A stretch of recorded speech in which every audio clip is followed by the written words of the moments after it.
Happy Monday. Hi, guys. Happy Monday. Hey, Michelle. Oops, sorry. I just about knocked my whole desk over. Hey, Michelle. Hello, dearie. Hey, Donnie. Oh, I love your picture. Oh, you're so pretty. You're so pretty. Look at that picture. You smoking, girlfriend. Hot mama. Hey, Sherry. Hello, hello. Margaret's here, super lurking. Don't tell on me. Shh, she's at her new job. Shh, don't tell nobody she's lurking. Hey, Brenda. Hey, hey. How are you? Yeah, I don't see Margaret. Shh, don't tell. You're going to be lurking too, ma'am, Michelle? Alrighty then. I love lurkers. I'm a lurker myself most times.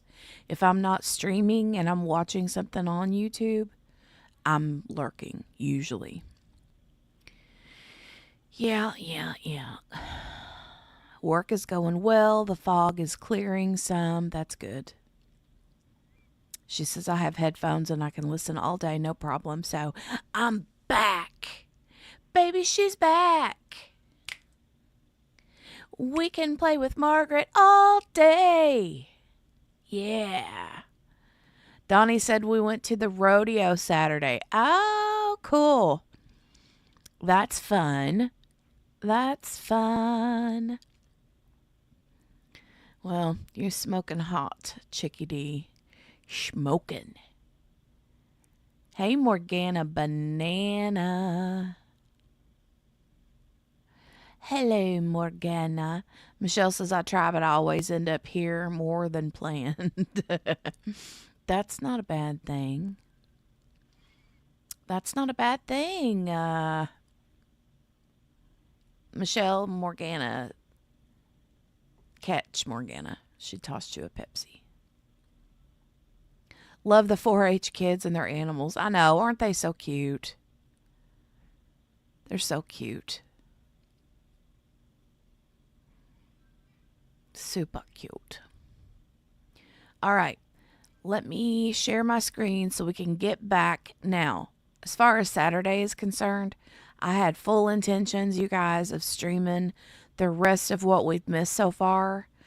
But literally, they didn't stream anything more. I mean, I don't know what. I don't know. I know the defense has not put on a case for this Robbi Robinson. They have not put on a case. And they're already in closing arguments today. So, and to be fair, I didn't even see Michelle. It's the dude that set his soon-to-be stepmom on fire and she jumped out the window. And was in a coma for like a month and passed from her injuries. Yeah. But they didn't stream a lot of the trial, or didn't show. I will say that. They didn't show a lot of the trial. So we're just going to be able to watch what we can watch. I did find a couple little news segments that showed clips of some of the days we missed, like very short clips. There were a couple witnesses that did not want to be on camera or recorded, filmed, or whatever. So I think they were long witnesses. One was the defendant's dad, and the other one was one of the investigators. So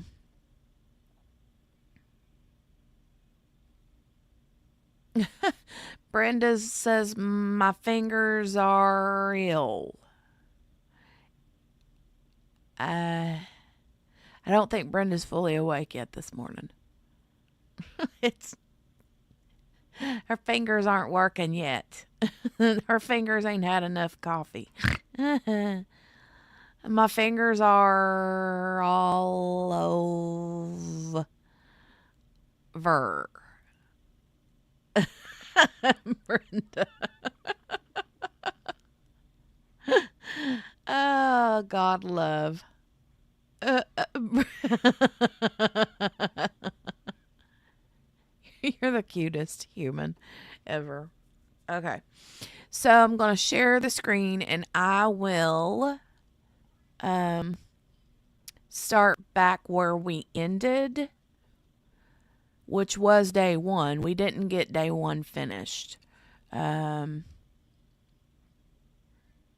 So we weren't here though. We were on the other. Do you guys remember what the last thing we saw was with this dude? Morgana said, Brenda, hop back in the bed and try again. Oh, Michelle passes Brenda a Pepsi. Oh, gosh. I can't remember. I'm going to have to hit play on this. We might have to forward a little bit more. So I'm going to show you what's been marked as State's Exhibit 13.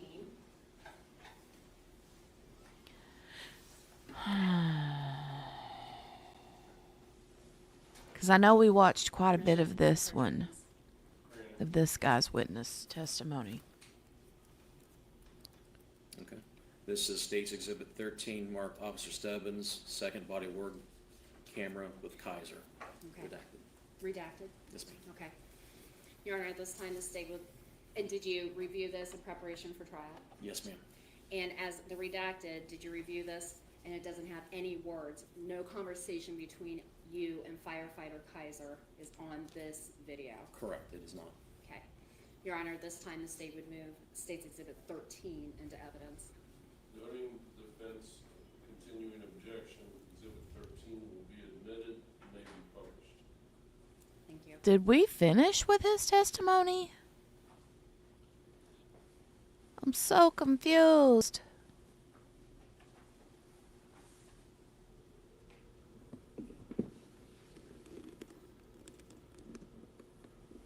I'm going to have to go back and look and see where we ended.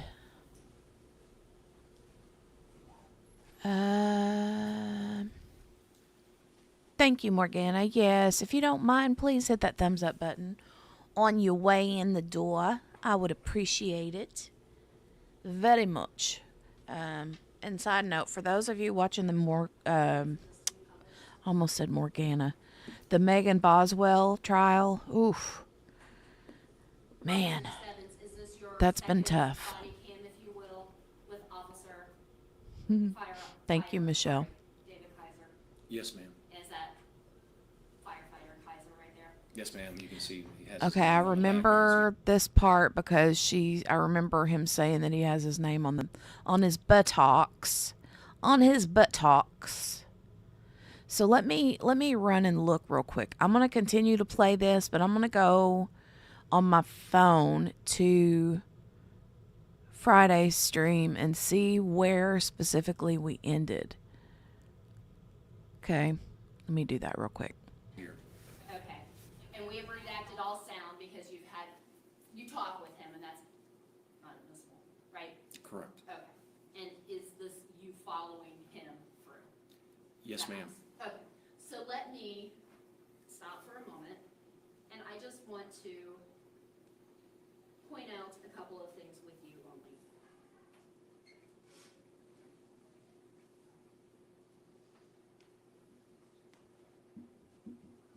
As you walked the scene with firefighter Kaiser, were you taken to the master bedroom, or did you go to the master bedroom?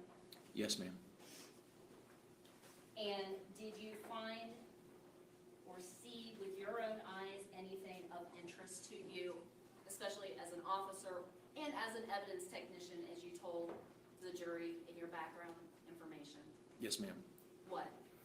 Well, I was taken to show the origins of the fire. As you look at the bed, standing at the foot of the bed, the headboard would be here.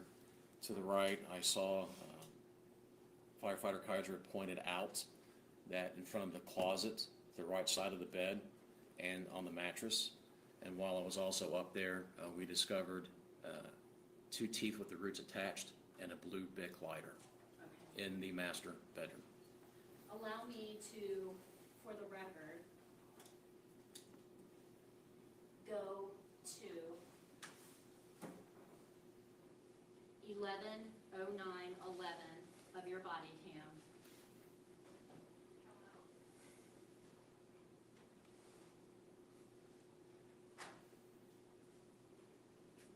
And had the electric been turned off to the master bedroom? Yes, ma'am.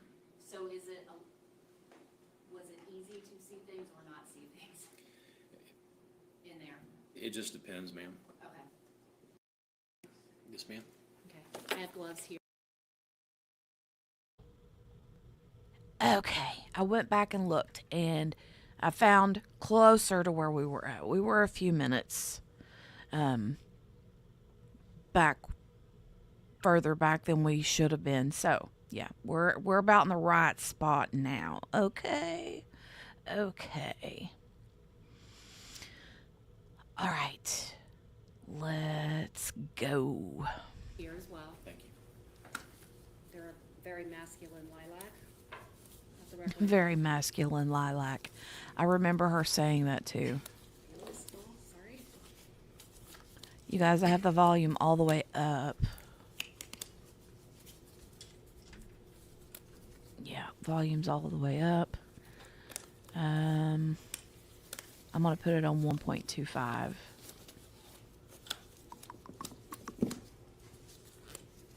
right. Yes, ma'am. And could you take a look at that item? And you can unclip it. I know the plastic is sealed, so you're okay. Hey, Henny. But take a look at the evidence. Happy Monday. Looks familiar to you. Let us know what that is. Let me put my trigger warning This is the banner brown up. evidence bag that I used. That Ada K, hello and welcome. Hey, how are you? It's been a little bit. Hope you're doing well. Hello. How are you? or grass or flesh. You can see where I had originally taped it and marked my initials, my badge number, which is consistent with what I was taught at the Miami Valley Crime Lab. Then there's my name, the date it was collected, and the address. And that's your handwriting? Yes, ma'am, it is. Okay. Now, it seems like there is a plastic bag that was clipped to the brown Oh, bag. thank you very Are you much. able to explain how or why? you I now have appreciate two that. bags? Yes, so evidence technicians collect evidence. Then it will get sent off to a lab. At that point, they conduct their testing and do what they need to do depending on the type of crime or what the evidence it is and what's requested of them. It appears that they have put it in a different bag after testing the evidence, and then it was submitted to me for today in this way. All right. Looking at the clear bag and the contents in the clear bag, does that look to be the same items that you collected? Yes, ma'am. Does it appear to be in the roughly same physical condition as when you collected it? Yes, ma'am. Your Honor, at this time, the state would move State's Exhibit 239 into evidence. Yes, 239. Yes, sir. You admitted, may be published. Thank you.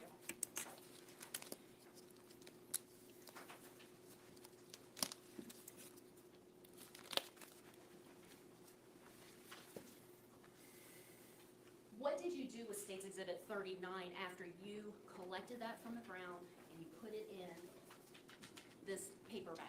What happened to it? Can I just say again, he After has discussing, very nice evidentiary hair. items that were found I like at his the outside haircut. scene, I spoke with members of the State Fire Marshal Arson Team, and I transferred the custody of that evidence over to them to go to the lab. Okay. As well, with the other placard items, did you do the same thing? Yes, ma'am.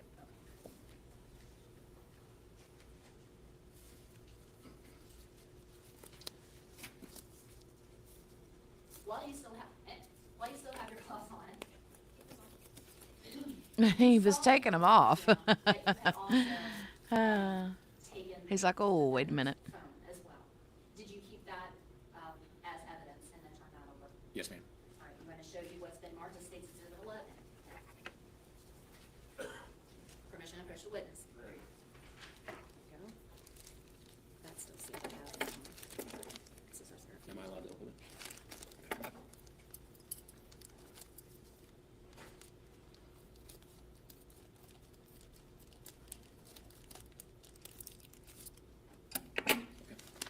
You can take it out if you need to. It's a black Apple iPhone. Does that look familiar to you? Yes, ma'am. How so? It was taken off of the defendant by me and placed in the front of my cruiser. I'm sorry, ma'am, it was taken off of the defendant by me and then placed in the front seat of my cruiser. Does that appear to look like the same Apple iPhone back from May 11, 2023 that you got off of the defendant? Yes, ma'am. Your Honor, at this time, the state moves State's Exhibit 11 into evidence. Exhibit 11 will be admitted, may be published. Thank you. Okay.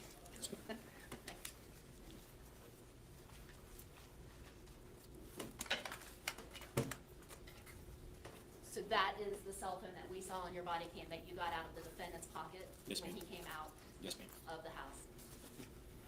What did you do with this cell phone when you took it into evidence? Who did you hand that off to? I handed that off to a member of the State Fire Martial Arts team, ma'am. Hi, Tracy. Hey, hey.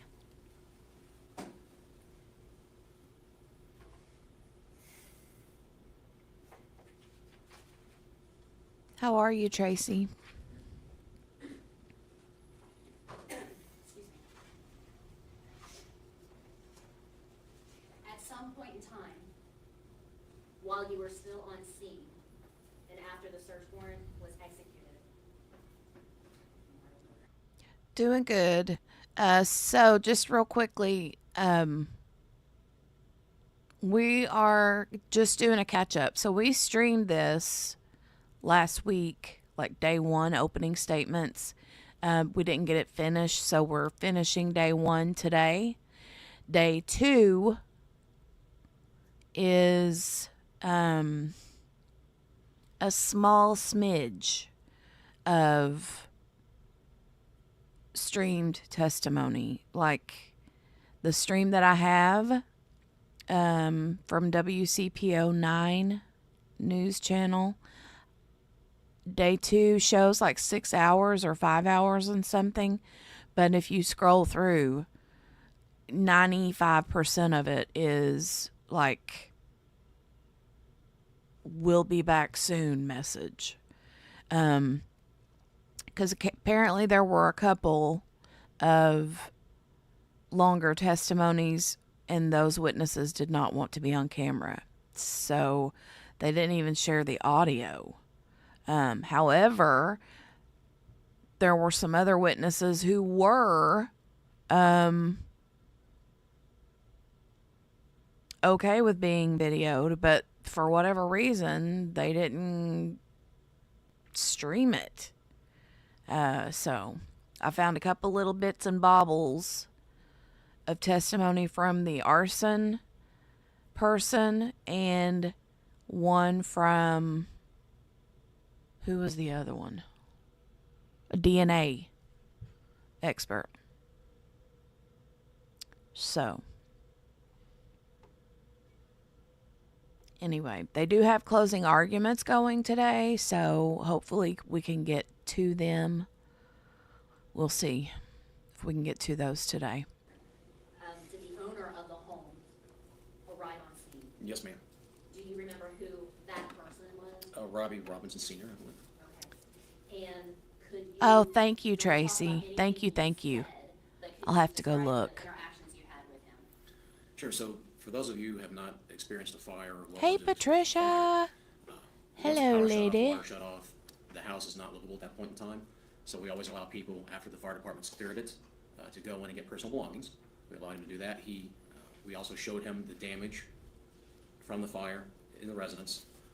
We located and took the defendant's laptop and served him with a search warrant, and we also took a handgun for safekeeping. And did you document? Hey, Miss the King. final items that you took? Good to see you. I'm gonna show you what's been marked as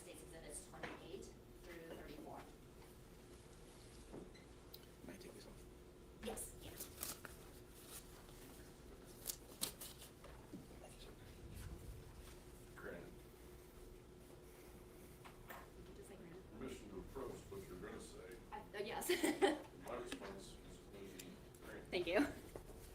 I'm handing you what's been marked as 28 through 34. Yes, ma'am. Go ahead and take a look at those again. Not again, but go ahead and look at those. And when you're done, go on and look up.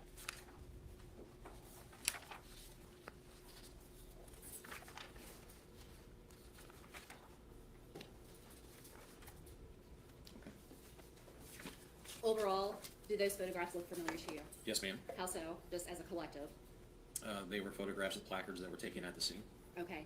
Are those items that were physical evidence that were Hey, other P. Lola. other than items that were inside the home that you just discussed? Hey, Yes, dearie. yes, ma'am. Okay. And do those appear to be fair and accurate renditions of the items that were found inside the home, Yes, ma'am. except for the cell phone? Yes, ma'am, except for the cell phone. Okay. And does the cell phone photograph? Hello, dearie. Your Honor, at this time, the state moves 28 through 34 into evidence. Will be admitted to be Oh, you found us while you were driving, ma'am? Really? Shown this one to you when we were talking about the cell phone. Did you also take a photograph of You the need cell a good phone as well? swift Yes, ma'am. talking to. And that is State's Exhibit 28. Mm-mm-mm. Yes, ma'am. Okay. All right. Now, going into your testimony regarding items from inside the home as your senior arrived, could you explain to the jury what State's Exhibit Right, Michelle? It is a photo from the outside No, ma'am. hallway into the defendant's bedroom. Okay, the defendant's bedroom. All right. And you had made mention of a laptop that was Pilola. recovered. Do you remember where that was recovered, or where senior This gave is for you. permission or gave the officers permission to take it? And it might have already been taken. by then. You know, I can't, no, ma'am, I can't recall. Does this refresh your recollection? Yes, there it is, okay. It's on the floor underneath the desk in front of the shoes. Okay. Don't So make let's me use smack State's you with a Exhibit gavel. I've got a gavel here. I'll smack you with it if I have to. Go ahead and circle it if we're able. There we go. Yeah, Morgana says hands on the wheel, eyes on the road, And man. then, did you travel off into the master bedroom and locate something there that you kept for safekeeping? Yes, You ma'am. had testified to? Only when you pull over and park. Absolutely. So I'm gonna show you State's Exhibit 31. Orient us to where we are in the master bedroom and what we are. Yeah, looking at. Patricia's like, glad to have you here, So though. if you were to stand at the foot of the bed with your back toward the wall and where the headboard was, this is a window Okay. past the foot of the bed at the back of the house. And so what's this kind of brown thing with the light shining in it? It's a window blind. A blind, okay. So then what are we looking at here in State's Exhibit 32? That is a Okay, photo I of can the handle handgun that. reserved for safekeeping. I can handle if you're at a red And light. what is the purpose of State's Exhibit 33? It's a photo of that firearm and the serial number to document it. That way, when we take recovered firearm, it's our policy that any type of item that has a serial number on it, whether it's a firearm or what Aw, have you, Michelle, I we'll heard locate about and that. document it. And so, and we can also see I heard about that. Michelle says, but we love you. We just want you safe. We all lost a friend on another channel this weekend. Yeah, I heard about that.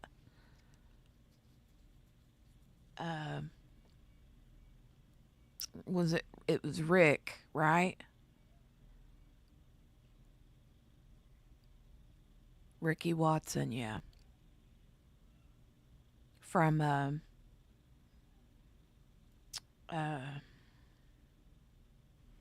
Recovery Addict. Not the dude, not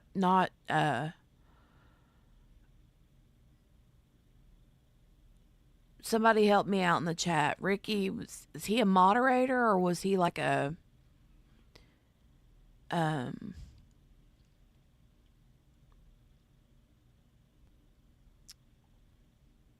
Ricky was such a sweet man and lived out near my in-laws. Aw.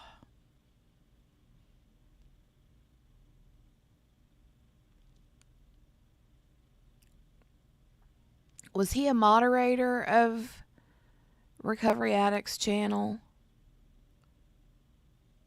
Okay, he was a subscriber. Okay. Yeah. It's so sad. Tracy said I think he would call into the show a lot. I wondered if he was a contributor, you know, called in all the time. With his slow southern drawl, we all loved him. Aw.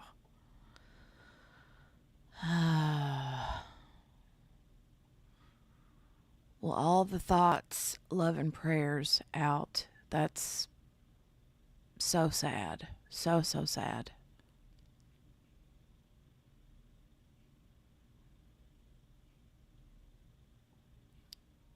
seated better Yes, ma'am. instead of it just being on the windowsill? Correct, yes. And then safety exhibit 34 is around what? That is a copy of the search warrant and return on search warrant. Okay. And what is the purpose of leaving photographs like that? True at cowboy and when a gentleman. search warrant's been executed? It documents the fact that we had executed I the saw search warrant, pictures the of parameters them. specified, and then we had taken certain items and it's documented for that homeowner or property owner. Okay.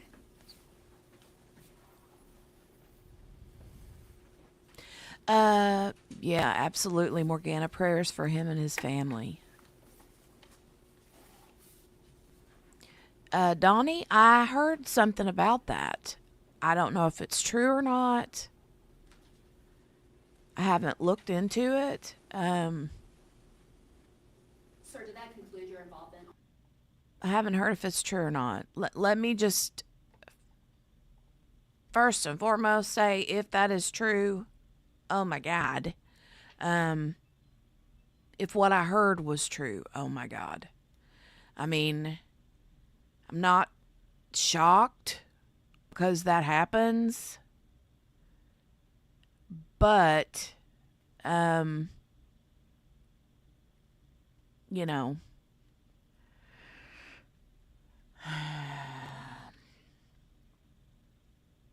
I guess what I want to say is he is a garbage human being. Okay? He's a garbage human being.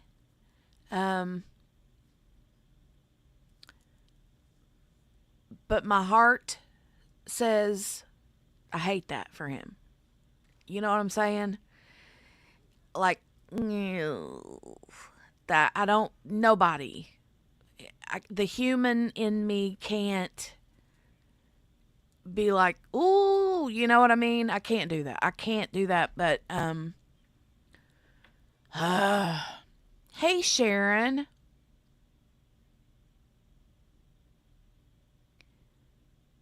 He's been moved to Colorado? Right, Donnie. She says, yeah, my brain can't be happy about that. No. Miss King said she heard it on another channel. Pilola said she heard it was bad. Morgana, Michelle, from what I heard, Daryl Brooks was SA'd.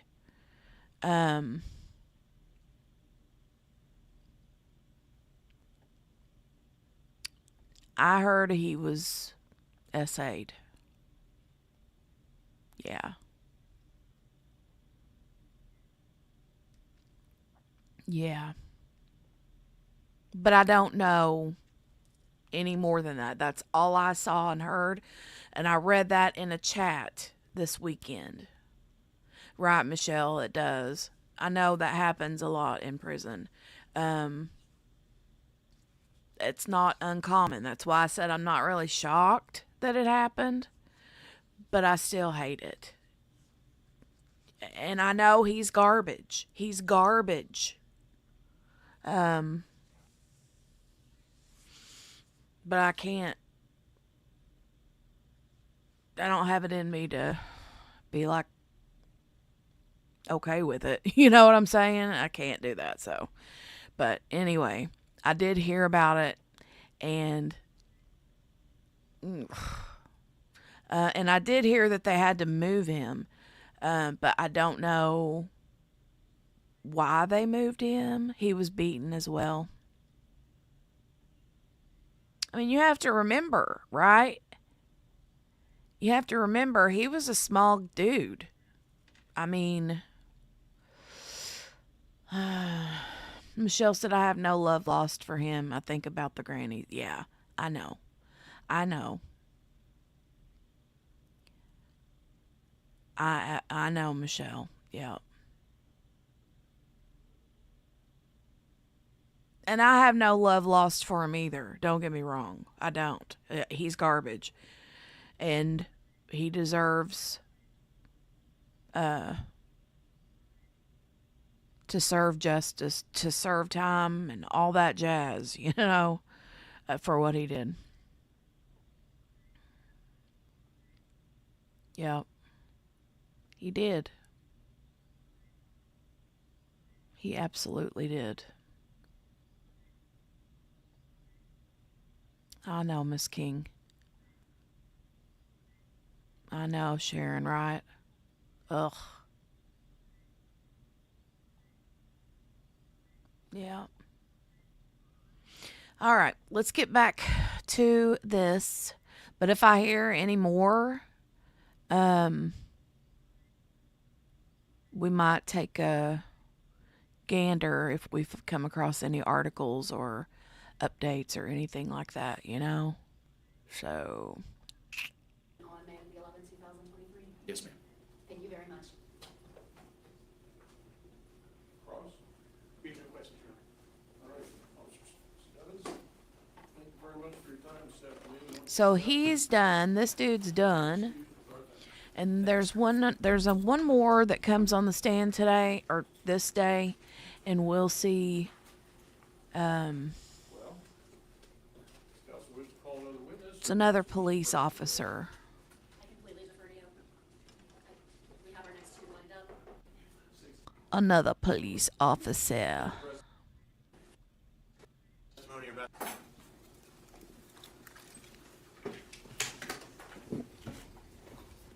Good afternoon. Afternoon. I don't see how they wear all that gear and can move around.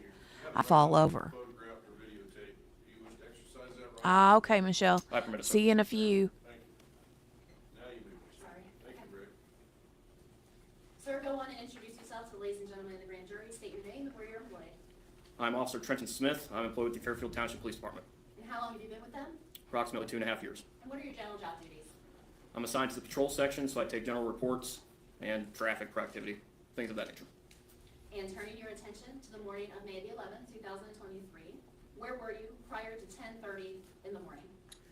I was at the Butler County Juvenile Court on an unrelated case, having worked night shift the night prior. Did you receive information about a potential incident on Arroyo Ridge Court? I did. How did you receive that information? After exiting juvenile court, I looked up and saw a helicopter performing what appeared to be a search pattern in what appeared to be Fairfield Township, Ohio in that direction. I turned on my radio and heard chatter consistent with a large-scale incident. It sounded like there was only one Thank you, officer on the scene, Sharon. and I Thank you responded. for that. And were you still at juvenile court? Yes, I had just left juvenile court. All right. And how were you dressed? I was dressed in my normal patrol attire, as I am now. The only thing that I was lacking was my body cam, which was charging because of the night shift before that and uploading photos. Okay. Had you driven your cruiser to court that morning? Yes, I did. So did you go ahead and respond to 2625 Arroyo Ridge Court? Yes, I did. And is that location Heart. in Butler County, state of Ohio? Yes, it is. What did you see upon your arrival? When I arrived, it appeared that Officer Stebbins was already on scene. There was also medical staff on scene. Sharon, I have to ask you how to pronounce your last name. Is it Tush? I'm sorry. Tush? Touch? Took? Took? Touch. Okay. Like touch. Okay. Okay. Because I keep calling you in my mind when when I see your, I'm always like, is that, wonder if that's pronounced tush. Like Sharon's tush. I wanna, somebody's going to touch Sharon's tush. Sorry. Touch. Okay, I like that. Very cool. I bet you have heard it all. Yeah. Okay, that's cute. Cute, cute. I arrived with a collection of other I'm going medical to and law touch enforcement personnel. Sharon's tush. Were you able to see a victim on scene? No, I did not. Did you use any potential suspects on scene? I did after speaking with Officer Stebbins. What, if any, responsibilities became yours at the time then? I was asked to stand by the suspect at Officer Stebbins' patrol cruiser and collect general information. And why is it important to keep eyes on? I know I'm not right, Morgana. I'm really not right at all. The first priority is the suspect's safety. We want to make sure that they do not inhale anything, bang their head against the bars, or injure themselves in some way. It's also important to start collecting information as soon as possible. Where was the potential suspect located at the time? He was located in the back of Officer Stebbins' patrol cruiser, which was in the cul-de-sac. Okay. And where were you located, like inside the cruiser, outside the cruiser? I was standing beside the cruiser for a short time, then I entered the driver's seat. And were you able to see the suspect's face, see his body? Yes, I was. And looking around the courtroom today, do you see that same person that you were responsible to keep eyes on and to have a conversation with if he was willing to? Yes, I do. It'd be the gentleman in the blue shirt with counsel. Your Honor, let the record reflect identification of the defendant. So reflect. Thank you. Upon first setting eyes on the defendant, did anything stand out to you about the defendant's physical appearance? What I noticed was that he was wearing a large winter coat, which was unseasonal for the time, being that it was roughly 70 degrees that day. And you mentioned that the defendant was in the back of Officer Stebbins' police cruiser. Was that vehicle turned on? Yes, it was. To your knowledge, were the cruiser cameras triggered? Yes. And to your knowledge, that's the same question. So try that. Did you engage in conversation with the defendant? Yes, I did. Is it fair to say that the conversations were somewhat off and on over about a 20-minute period? Yes. And did you review that cruiser camera recording in preparation for trial today? Yes, I did. Your Honor, State's Exhibit 12 has already been moved into evidence. May I have permission to play that? It's been authenticated and moved in. Thank you.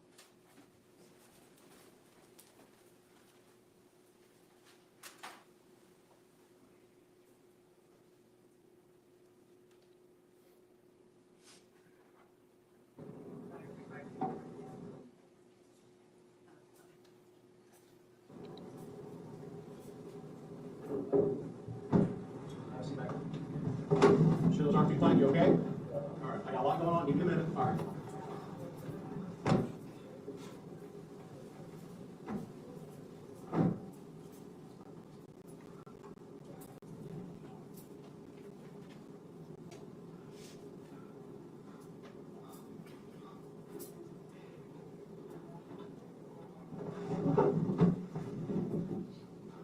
May I sit at council table?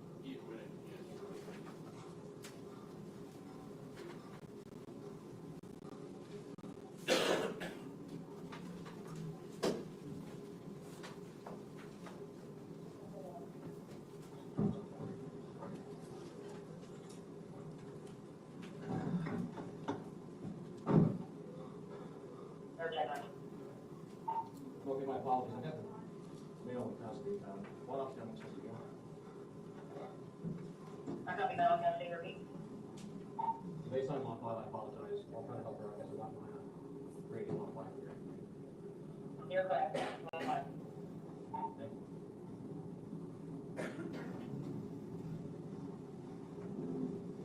All right, Robbie. Okay back here? Yeah, I'm okay. All right. Clear. I need you to set with him, get his information for me. I need to go check on this victim.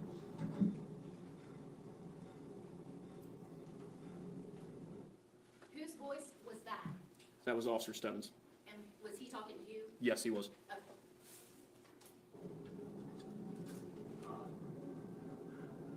Okay. Roger.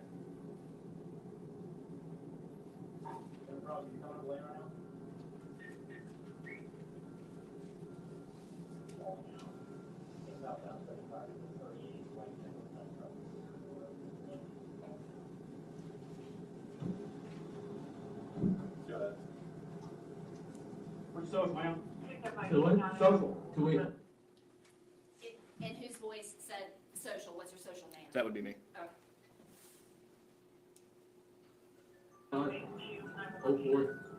4361. What's the name of the birth? Robbi Robinson. August 18th, 1999.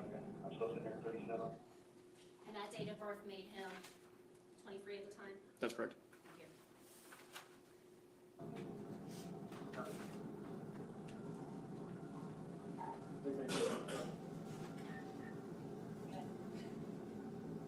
Two eight five 04 4361.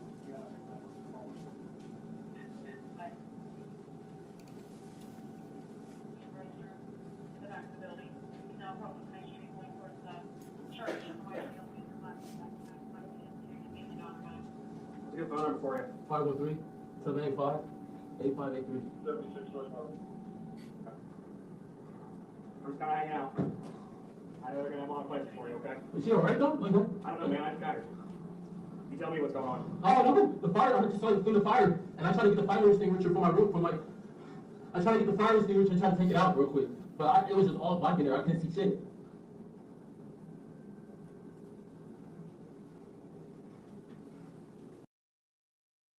Okay, so that audio was a little fast for me at 1.25. I'm going to rewind it back a little bit and put it back on normal speed because I couldn't understand what he was saying.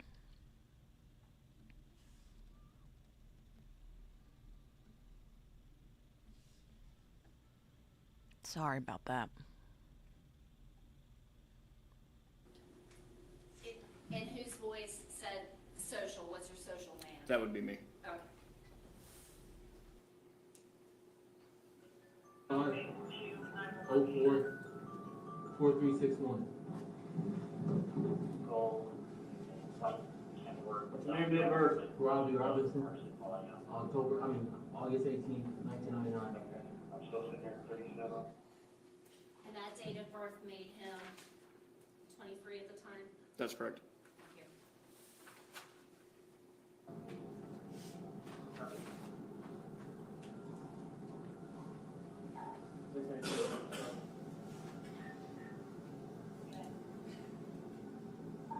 Two 8-5-04-4361. Yeah, I think that was the call.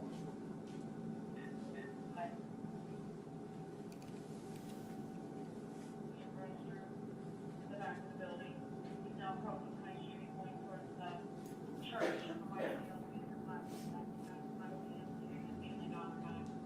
What's a good phone number for you? 513-785-8583. 76 West Harvey. We're just kinda hanging out. I know they're gonna have a lot of questions for you, okay? Is she alright though? Like, what? I don't know, man, I just got her. You tell me what's going on. Oh, no, the fire, I just saw it through the fire, and I tried to get the fire extinguisher from my roof, I tried to get the fire extinguisher and try to take it out real quick, but it was just all black in there, I couldn't see shit.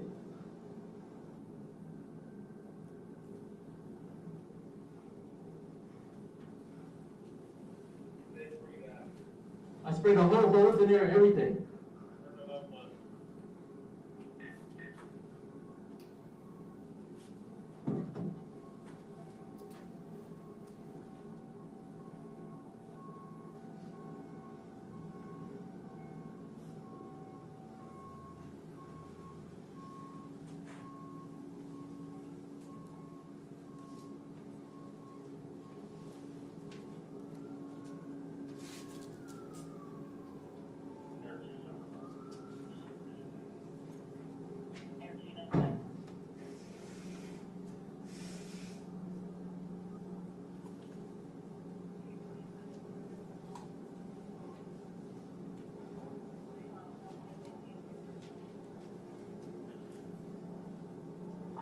That's better, thank you.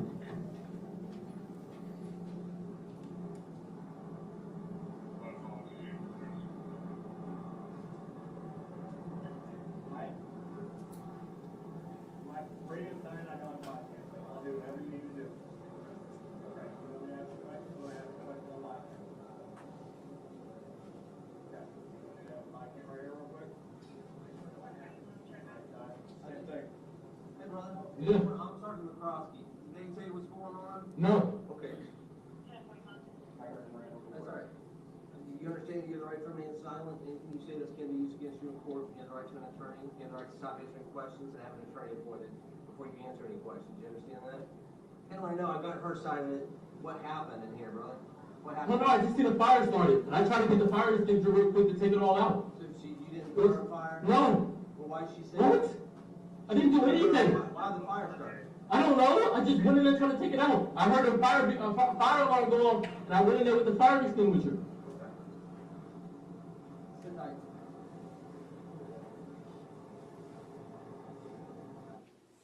And who was that was just talking to the defendant? That was Sergeant McCroskey. And- Yes. Okay.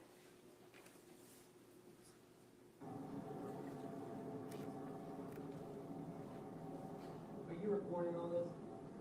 You have this recording and everything, I'm getting that.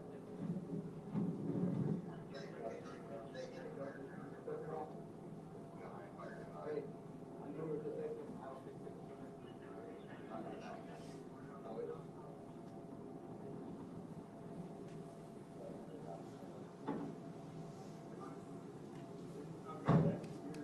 I'm way up there, okay. I just happenstantly turned on my radio, because I saw a helicopter flying around, I was like, oh, let's turn my radio real quick. And I turned on, and I hear the area, and it's like, are they looking for that guy? And I'm like, I don't know who that is, and I hear it's right over here, and I'm like, oh, crap. I'm just looking for this guy from, well, my time. It's my time now. What is it?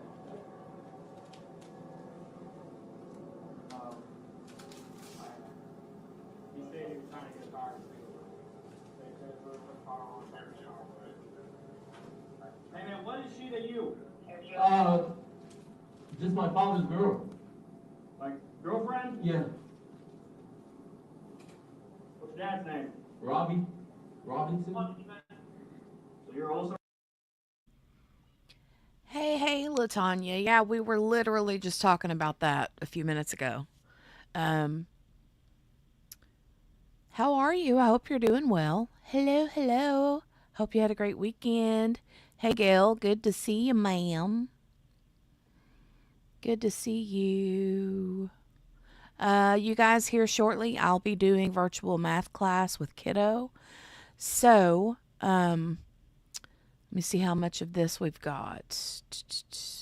12, about 10, 15 minutes. Let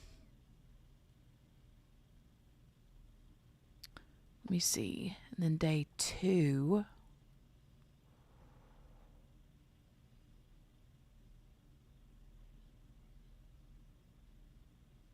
Okay. All right.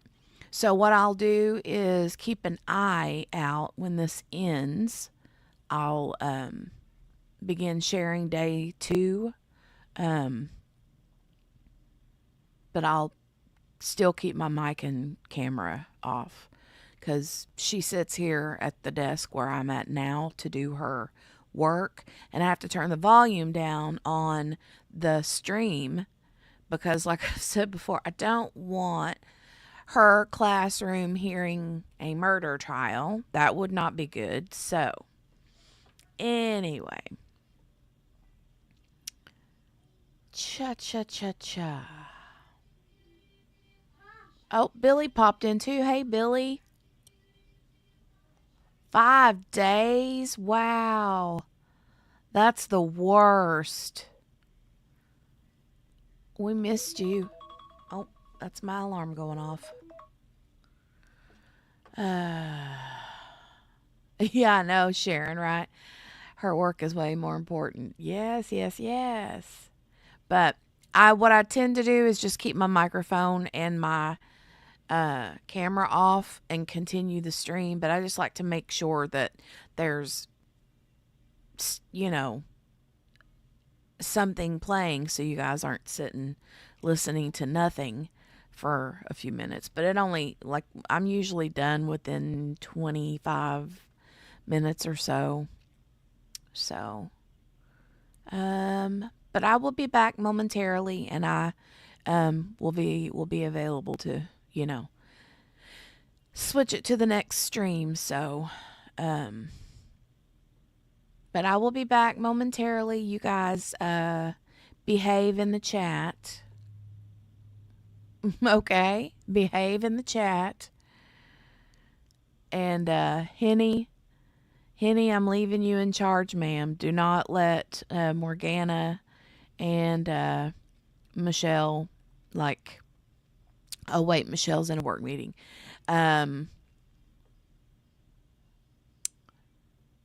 Yeah, don't let them run like a bunch of crazy wild kids, okay? Morgana with the angel halo. Yeah, right. Yeah. Uh-huh. Rude. All right, I'll be back in a little bit. I'll continue the stream. See you in a few. We have to go add 1 + 1, so Robbi Robinson? You're the David. How old's your dad? 46, I don't know. 46? Yeah. You want to thank Eric too for their help, we got that stuff back. They just clear the area.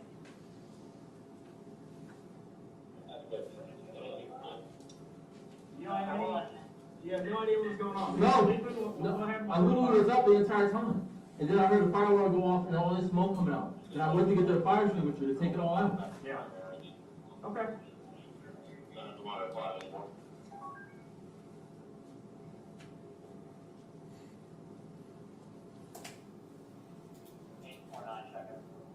Was it just you and her home? Yeah, I tried my best to get her out of there. I tried my best, but there was like so much smoke going on.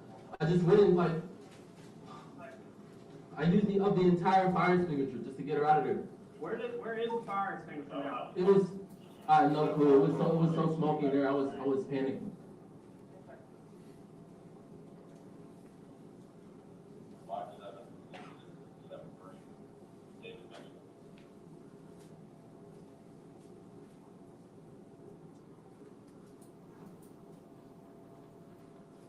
That's the RL, the vehicle, and then. Hey, wait, hold on.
Where were you guys at? First floor, second floor?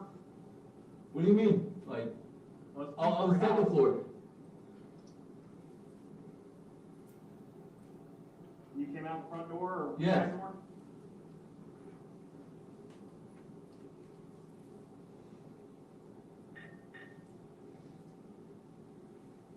I was going to call 911, but I couldn't find my phone. It was so smoky in the room. Okay. Yeah, I saw a lot of smoke coming out of there.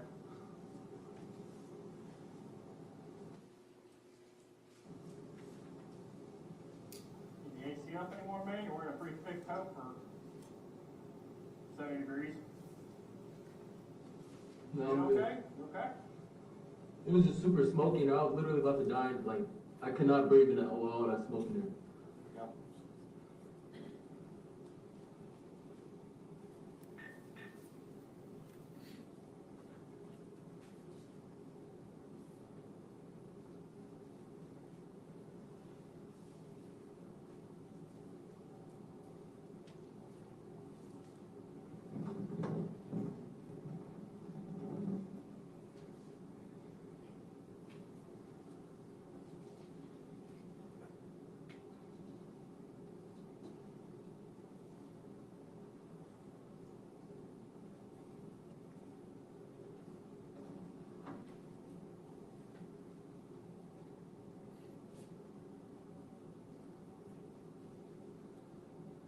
Last time, what's the girl's name?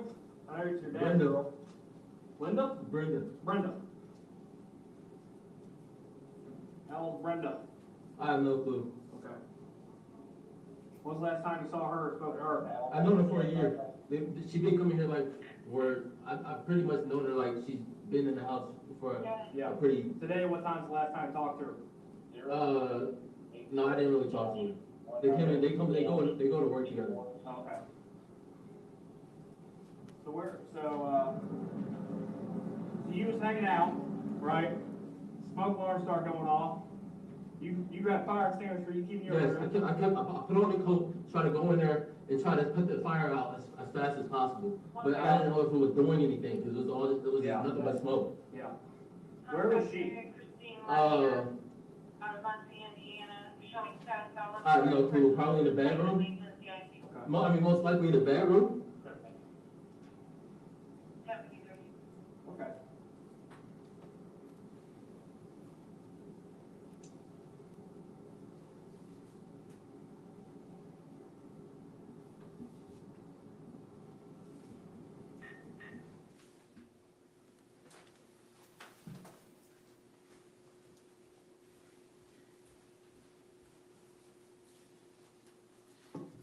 Is it fair to say that pretty much any of your conversations with the defendant? Yes.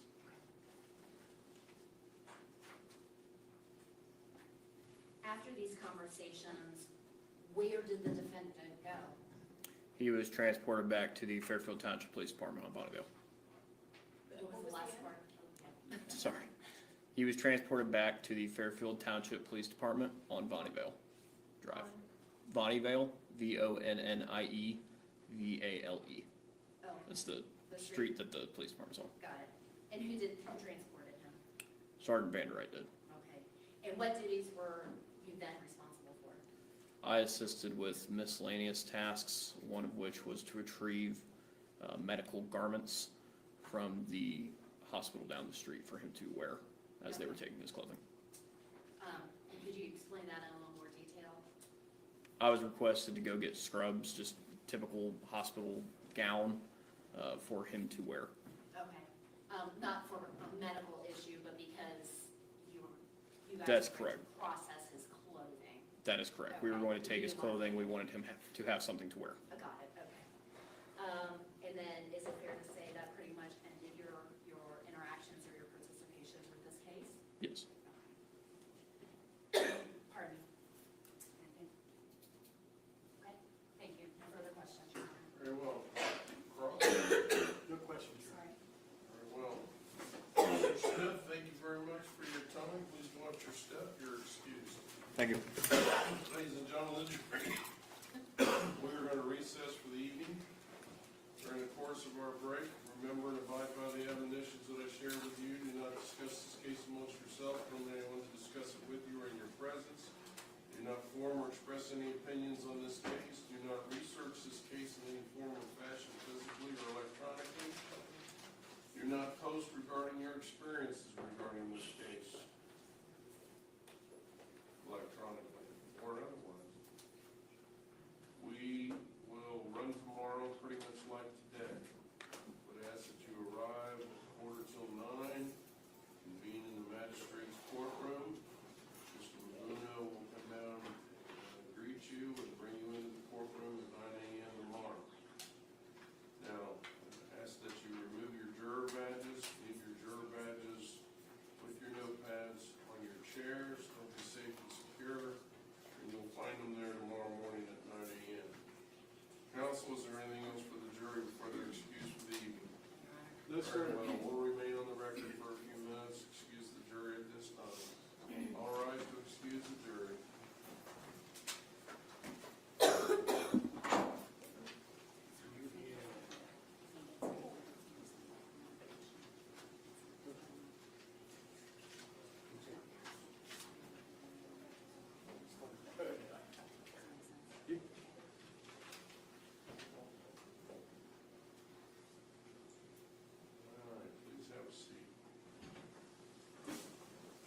there's nothing glaring that I could go over right now, Judge. So state's got plenty of witnesses lined up for tomorrow and on Friday as well. Yeah, there are a few scheduling issues, so we have shared with the defense, how we are resolving those. And there's just a slight difference in our lineup that what we've given you, but we've shared that, how we're reorganizing that with the defense so that they can be prepared. How did you give that to me? Email to Rick, but I have a hard copy if you want it. You copy me on the email? No, I didn't want to bug you. Sorry. You want a hard copy? If you want me to see something, Yeah. this is your witness list? Yeah.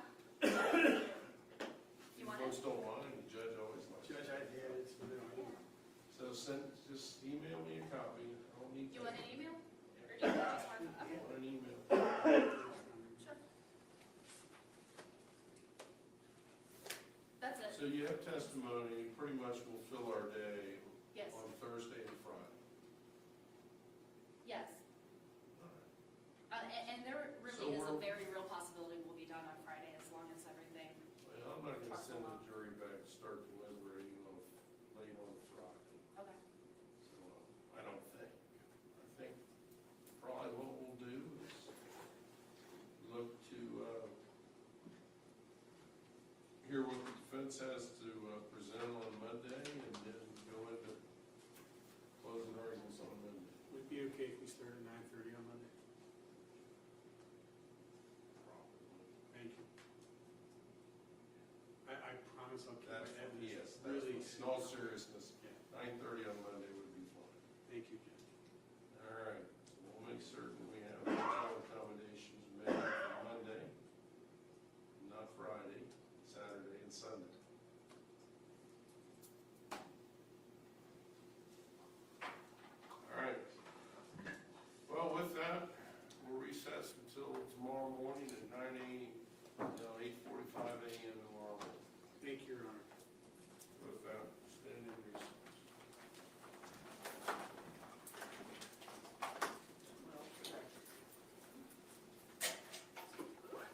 Katie, is there an exhibit list along with the witness list?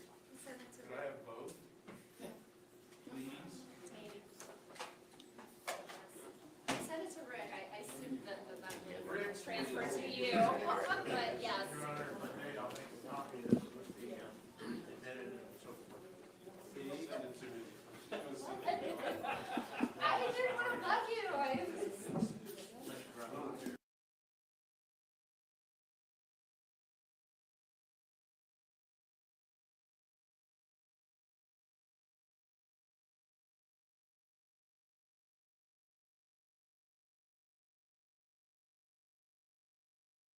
That's hers. Okay. It was not an inappropriate gesture. There we go. Oh. Do you have All that. No, I do not. Well, the light changed, so maybe it'll come on. Are you able to hit clear? It's on now. Oh, yippee. Oh, it is on? It just, yeah, it just came up. Let's make, I did not even touch it, for the record. Sorry about that. Are you able to hit clear? Okay, there we go. All right, yippee. State's Exhibit 35. Why did you take this photograph? What were you trying to document there? It went off again, but Oh, all right. Are you okay swiveling and just I can looking swivel. over there? All right. Oh, wait, Oh, there please you keep your voice up for the court recorder. okay. It came back on again. This photograph was to show the proximity of where she was located on the ground and the height of the house in reference to the window that she came out of. Okay. And I'm terrified of you touching the screen, but it is a touch screen. Are you aware of what window she did come out of the house of? with? I was advised she came out of this window right here. Okay. Judge, And- Sustained, jury's instructed to disregard his testimony. Okay, you can hit clear then. Do you see the button that says clear? To make the circle. There we go. All right. Do you see from any of the windows Were you depicting anything that you could see on that day coming from the windows that you were also trying to capture with your photographs? Yes, there was some items that appeared to be blood coming down from that window, and another item on that siding would indicate that someone had, or something had come out of that window. Okay. Objection against speculation. Did you see Sustained. items? Did you see any substance? It appears as though there may have been flesh on the siding below that window. Do you also see smoke? There was smoke coming out of that window also, Where do you see the smoke? right up in here. Okay. And do you see smoke from any of the other windows? There was some smoke coming out of this area over here. Do you also see a screen in that photograph that you took a photo of? The screen down here. And the substance, regardless of whatever it was that you were also trying to take a photograph of, where were you trying to take a photograph of that? There was it appeared to be some skin and possible blood marks on the siding. Okay. And whatever it was, you were trying to document that with your photograph? Yes. Okay. Moving on to State's Exhibit 36.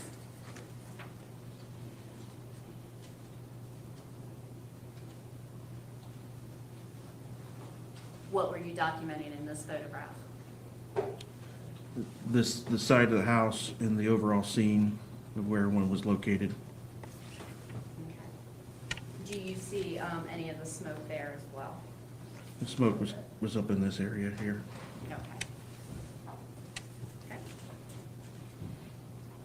State's Exhibit 37, what were you attempting to document there? Without speculating, you can just, The area here, in this area right in here. okay. And you can be a little more specific regarding the location of the home that you're talking about. So instead of here, what part of the home? This was in the rear of the house, outside the second floor window. Okay, and is it maybe the far left top window? It'd be the far left, but it would be on the north side of the house, northwest side of the house. Okay. And is it fair to say, if we're looking at the back of the house, that top left window? Yes. Okay.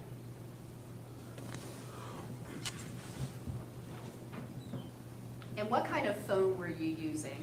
Was a Note, Galaxy Note. Okay.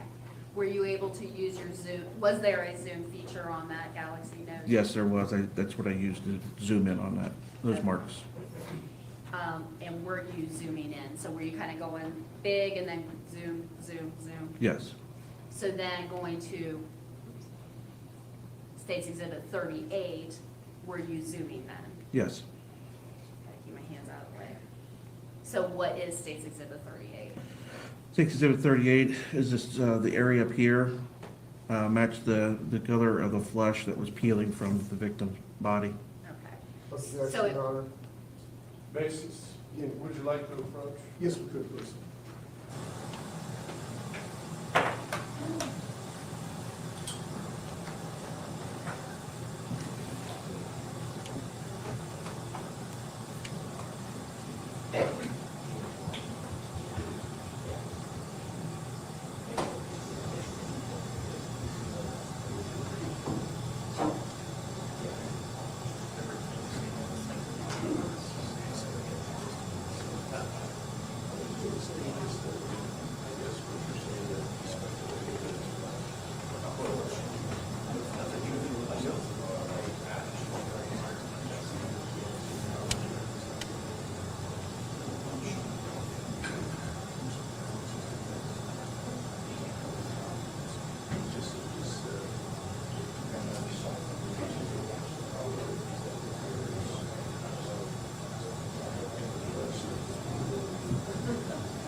I think that was operator there, and I thought there was one button I didn't push. It's very touchy. Everybody else could see it though. That was what confused me.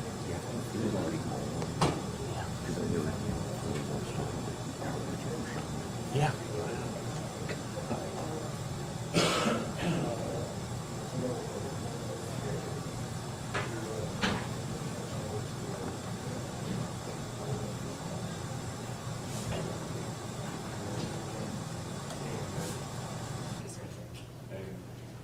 Ladies and gentlemen, the court sustained the last objection. The jury's instructed to disregard witness's response. Sarge? Before we talk about State's Exhibit 38, go back to the scene for a moment when you first responded. Did you have a chance to look and view the victim? Yes, I did. Can you describe how the victim looked to you when you saw her? I saw her in the grass. They had a sheet covering most of her body, but it appears her hair in the front was missing. Her skin was multicolored and kind of peeling off, kind of like a real bad sunburn, and it was multicolors, like layers, and extreme burns, but the skin was peeling off. Could you tell what ethnicity, could you tell what gender she was, Yes, the victim was? yes. What? She was a African American, And what sex? female. Okay. And could you tell whether she had hair or not? Yes, there was still some hair towards the back of her head. What color was her hair? Black. Okay, and you said she still had some hair? What do you mean by that statement? The back part of her hair, back part of her head, I could see hair. The front part, I did not see any hair. Okay. And were you able to survey the scene around her?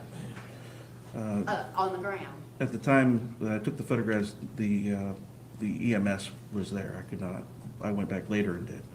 Okay, well, going back later, did you see anything of evidentiary value, in your opinion, around her?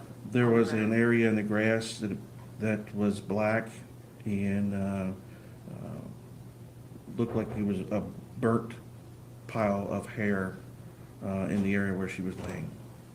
Okay. Or flesh. It was like an area, but consistency from what I could tell was there was some hair there also. And did that appear, or did that look to be similar to what was on her head? Yes. When you saw her? Yes. And did that cause you to want to take photographs such as your State's Exhibit 35 and 36 and 37 and now 38? Yes. Why? Because it appeared to be the same color and consistency of what I saw on her and the grass and her head. So could you tell us a little bit more about State's Exhibit 38? So State's- tell us, start from here, we were talking about zooming.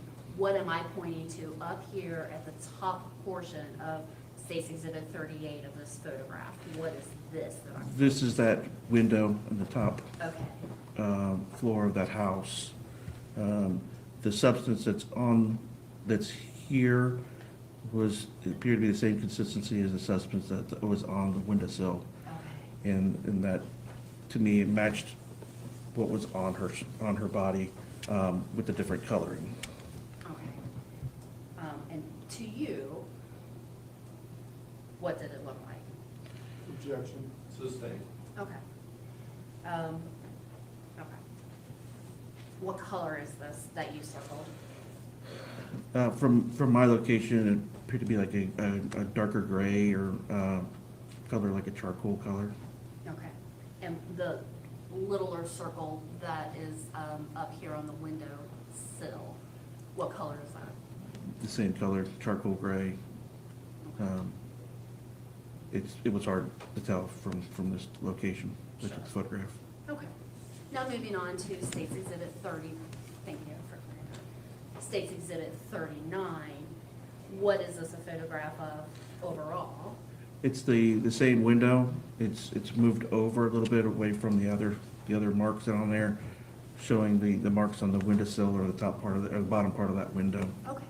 And will you circle where we should be focusing in on this photograph? Right in there. Okay. So that's what you were trying to focus in on with your Zoom? Yes. Okay. All right.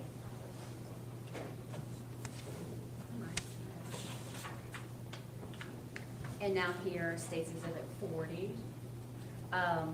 Will you mark the different areas that you were trying to zoom in on or focus in on with your photograph here?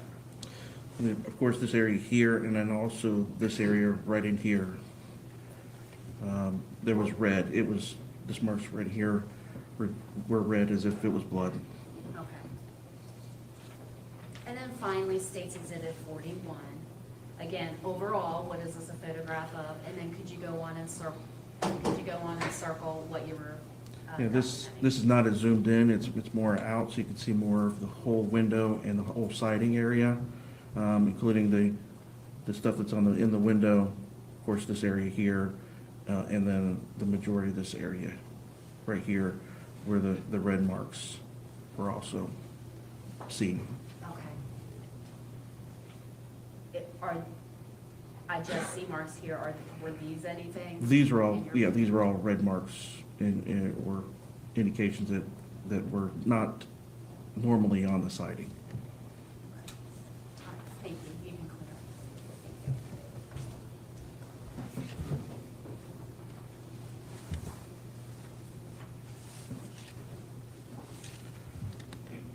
After going through the scene, did you have any contact with the suspect still at the scene? Yes, I was responsible for transporting you back to the police station. Okay, the Fairfield Township Police Station? Yes.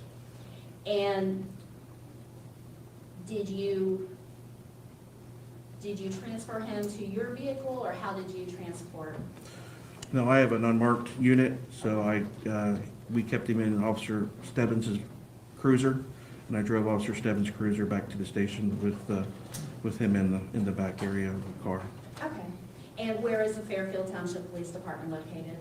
It's approximately 4 or 5 minute drive. It's 1.6 miles to the east of this location. Did you have any conversations or any interactions really with the suspect as you transported him to the Fairfield Township Police Department? No, I did not talk to him at all. Did you have an occasion to view the suspect, have a look at him? After we arrived to the police station, I took him out of escorted him into the police department and put him in the holding cell area. That's where I had contact with him there. Okay. So I walked him in. So you had a chance to see his face, see his body? Yes. To fully see him? Yes. And taking a look around the courtroom today, do you see that same individual?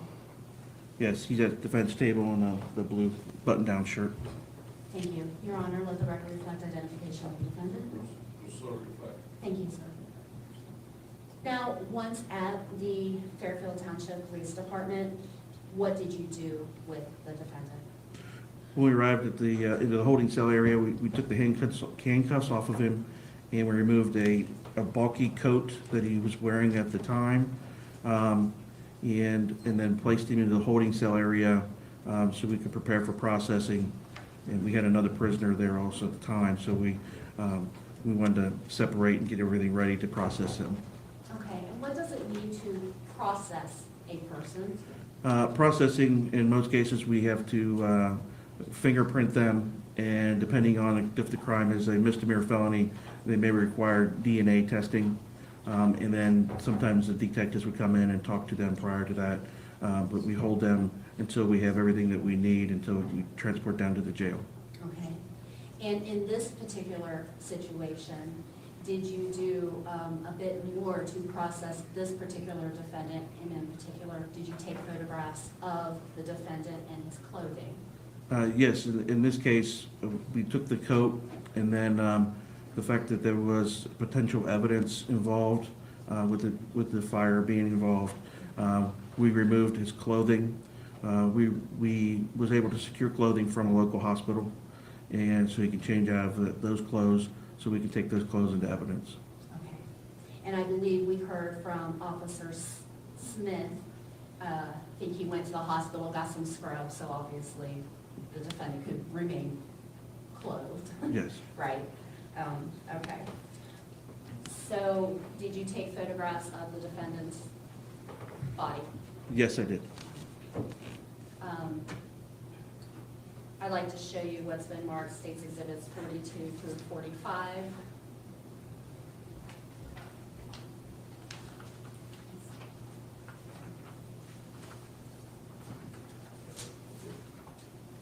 Permission to approach the witness. Again, if you could just silently look at those and let me know when you're done.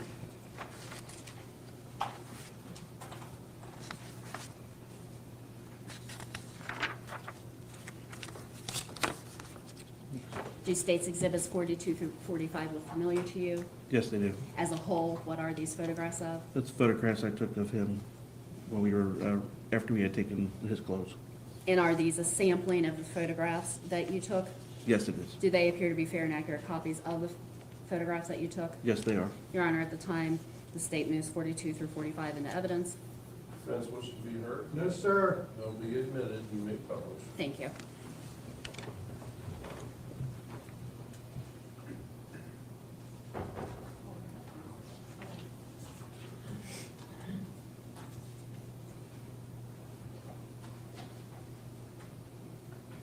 So again, it's worth noting, you take several photographs for purposes of trial. We take a select few, so we're not inundating the jury with a million photographs, correct? Yes. Okay. So could you explain State's Exhibit 42 for the record? What is this a photograph of? It's a photograph of the defendant, just the upper body of him. And do you see any wounds to him, to his torso or anything? Do not of that see nature? any. I do not see anything to his torso. Okay. State's Exhibit 43, in what direction is he facing? He's facing east, and so I'm trying to catch his left side of his body. Okay.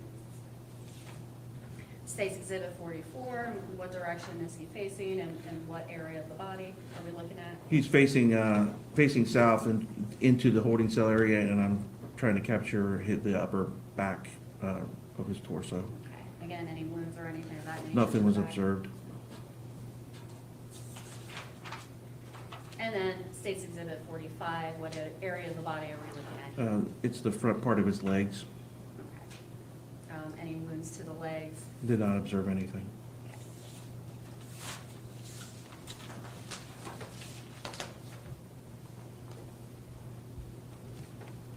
You also made mention of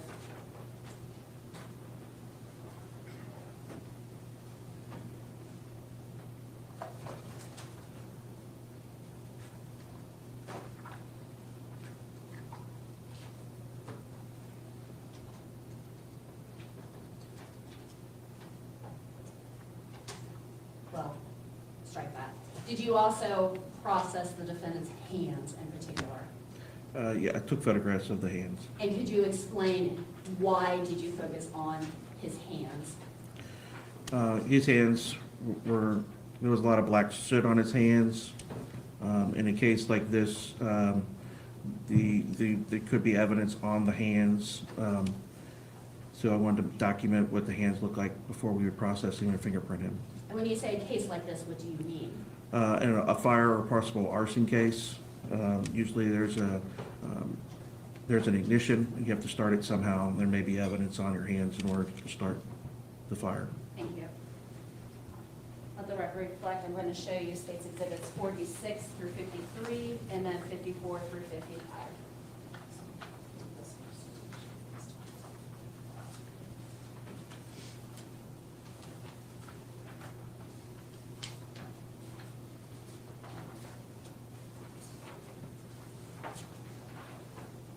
Sorry, I just did that. Permission to approach the witness. Thank you. This one's first.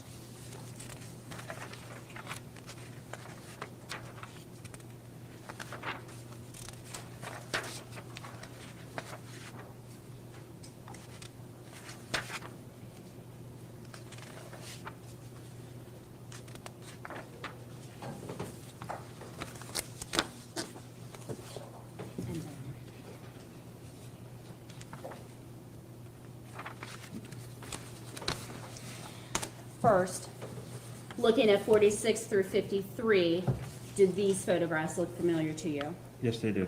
And how do 46 through 53 look familiar to you? Those are the photographs that I took that day of the defendant's hands.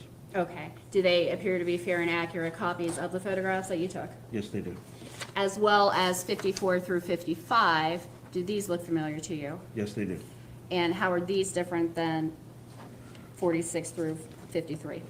54, 55 were taking after he was fingerprinted, and his hands were cleaned off from the fingerprints. Okay, but still his hands? Yes. And are all of these fair and accurate copies Yeah. of the defendant's hands, but they fairly and accurately represent Yes, his they do. hands? Yes, they do. Your Honor, this time the state moves in 46 through 55.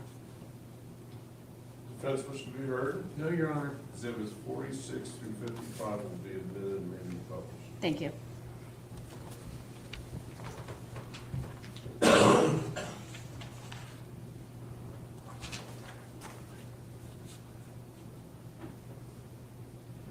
So let's go through 46. Just explain, we're just gonna go through these. 46 is a photograph. Photograph what? is the top part of his hands as he's reaching out, showing the black areas on his hands, black soot. All right, so we have both hands, top part. Yes. Okay.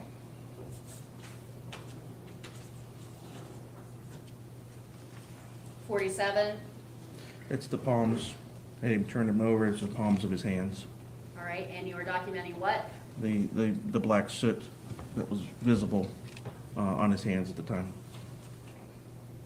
Now we have 48. And you're documenting? It's trying to get a little more closer up of the black areas on the fingers and then see if there was any kind of wounds or anything that wasn't visible to the naked eye, that get a closer look at the hands. Okay, and that is the right hand? That's the right hand, yes. Okay. And State's Exhibit 49 is the, That's the left hand, okay, same thing. and it's the palm side. Palm side, just seeing it, making sure there's nothing there that was visible, and then also documenting the black soot on the hand. All right. Now we're on to State's Exhibit 50, which is the, which hand? It appears to be the left hand. Yep. And it's the, I'm trying to get a little better look at the knuckle areas, and the areas on the front part of here, for any kind of wounds or anything that may appear. all right. And State's Exhibit 51, This, the right hand, the same thing, trying to get this portion here, but the main thing was the knuckles. okay. And is anything standing out to you? Yes, there was an area here, it appeared to be a bubble or some type, like a blister or some type, right in this area right here, on the knuckle, the ring finger. And also there was, right in here, this area was kind of rough and rigid, and it was a kind of a lighter gray color, like it had been rubbed. State's Exhibit 52, It's kind of like the thing I was talking about, it's similar to the other hand, that it was kind of like it was worn or kind of rubbed. It was a different, stood out color-wise more than the other. okay, and where, and that is, That is right at the tip of the finger, not below the knuckle, above the fingernail. and we're still on the, This is the right hand. It's a pinky finger. got it. And then State's Exhibit 53, It's a close-up of the bubble that was observed on the ring finger on the right hand. on the right hand. Yes. Now, you had indicated State's Exhibits 54 and 55 were after getting cleaned up. Could you explain a little bit more to the jury about that process? So tell us when in the timeline you took these photographs with the soot, what then happens, and then when you take these other two photographs? The photographs I took of the hands with the soot was as soon as I removed the clothing and took the clothing from him, I wanted an accurate representation of what he looked like when he was, when clothing was removed before we did anything to the hands. Sometimes we have to use ink, and sometimes we use the plate, and the hands have to be clean in order for it to read on the glass. So I wanted to make sure I had to document the hands before anything was altered on it. And then after the processing, like I said, a lot of times we have to clean the hands or apply ink sometimes to the hands, so that we can get fingerprints from the individual, so that we would have had to clean his hands to get the black soot off in order to get his fingerprints documented on our machine at the time.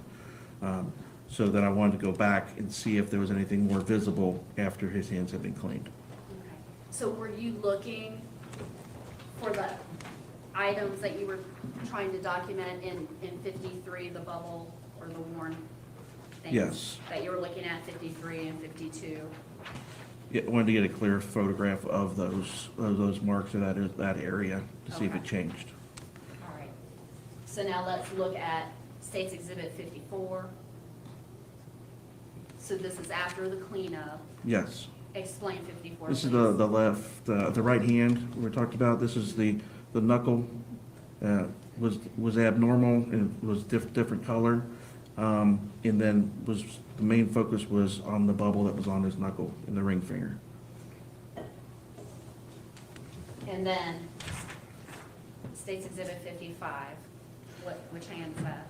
This is the left hand, kind of similar to the other one, the knuckle area just stood out to me, and I wanted to make sure I got that and to see if there was anything that matched in the knuckles, kind of any other bubbling similar to the right. So I wanted to get a good view of that. Okay. And so when you say that, just for the record, I know you're circling it Yes. and the jury can see it, but for the record, your first little circle was on which The finger? pinky finger on the left hand, and then the knuckle area is on the left hand. Okay, all right. Now, you also testified that you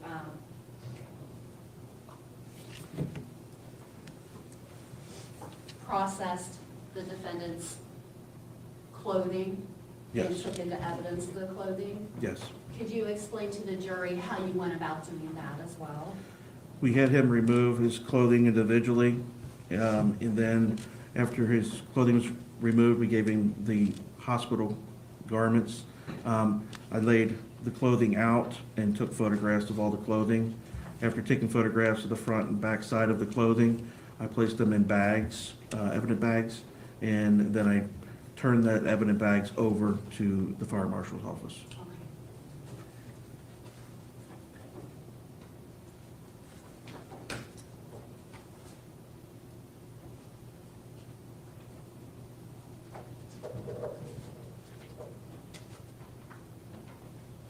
I'm going to show you what's been marked 58 through 66.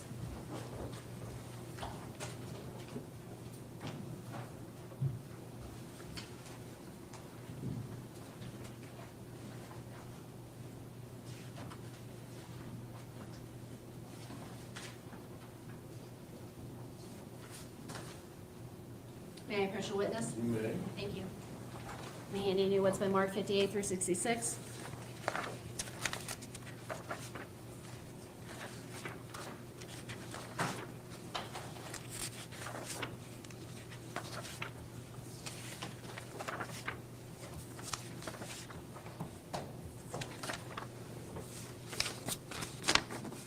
Do those photographs look familiar to you? Yes, they do. How so? Those are the photographs I took of the clothing. Okay. And do they appear to be fair and accurate photographs Yes. of the clothing? Your Honor, at this time, the state moves 58 through 66 into evidence. Defense wish to be heard, No, sir. so be admitted, may be published. Thank you, sir.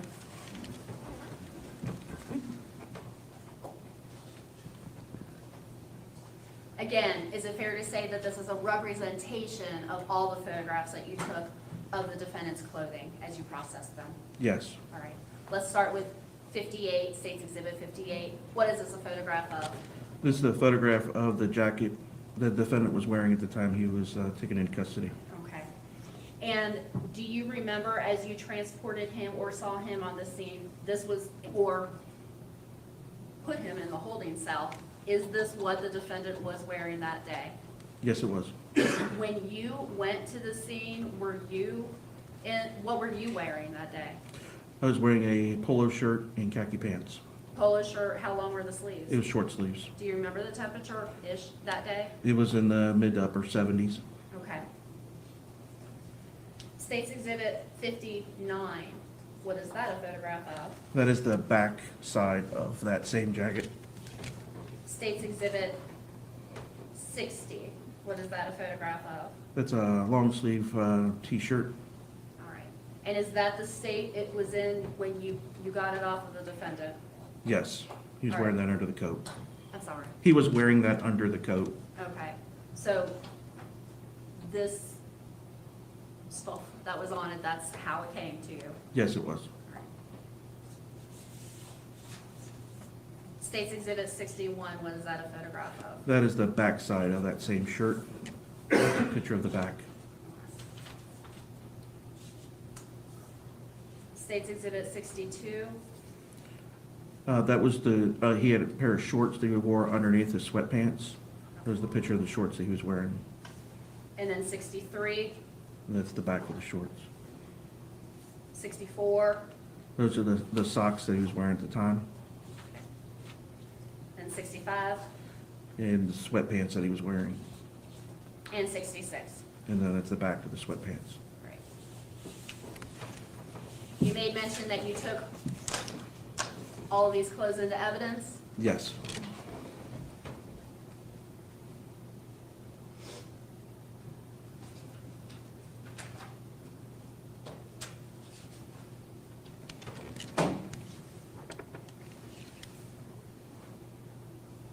I'd like to show you what's been marked.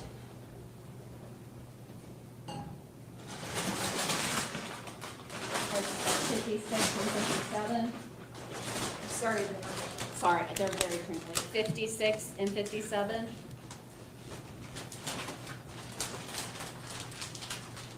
Permission to approach the witness. Granted.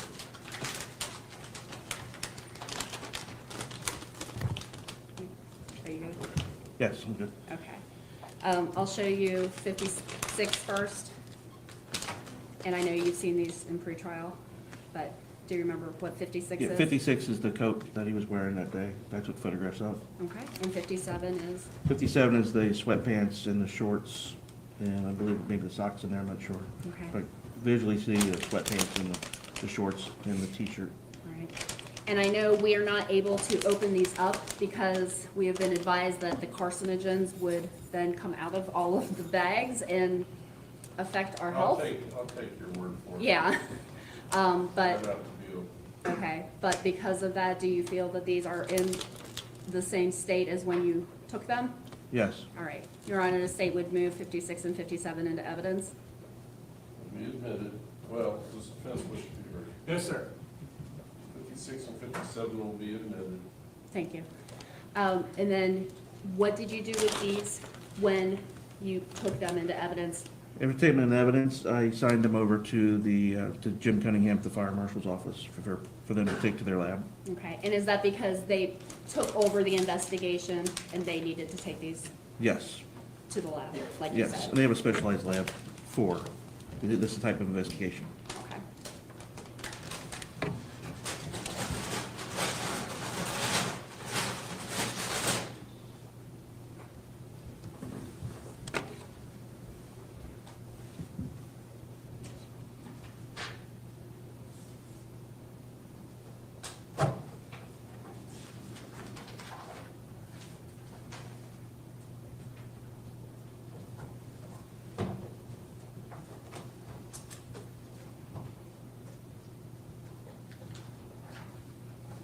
Sergeant, thank you very much for your time. Thank you. All right, cross-examination. No questions, Your Honor. Sergeant Bender. Bender. Bandy, right? Thank you very much for your time. We appreciate it. Please watch your step as you exit the witness stand. Thank you, Ron. Ladies and gentlemen of the jury, let's take a 15-minute break. During the course of our break, remember and abide by the admonitions that I shared with you previously. Leave your nip pads on your chairs. Thank you for wearing your juror badges. With that, all rise to excuse our jurors.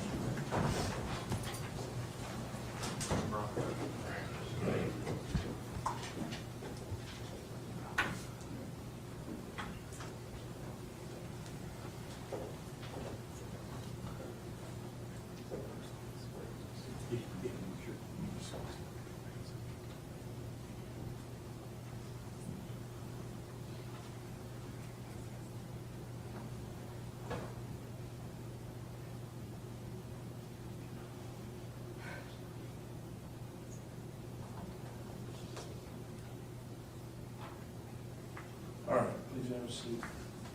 Counsel, is there anything we need to discuss outside the presence of the jury before we on our break? No, sir. All right, well, we'll reconvene then at 10:15. Thank you very much. Thank you. Hey, y'all. I'm here. I'm here. Donnie says, have the defense put their case on yet? That would be a no. And they don't. Mom? What, baby? Mom? What?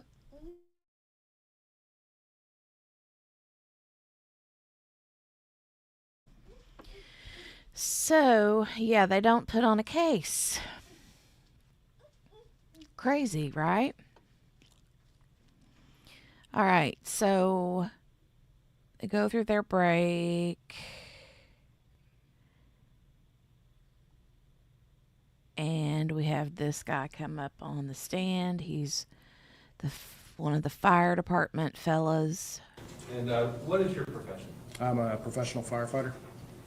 And Donnie, you know what? I'm really not positive because so the defense said after the prosecution made their opening statement on day one, the judge said that the defense wanted to reserve their opening statement for when they start their case after the state rests. Well, the state rested, like after this is over, the state rested and the defense rested without any witnesses. And as far as I'm aware, today, during closing arguments, there was either no closing argument from the defense or a very little one.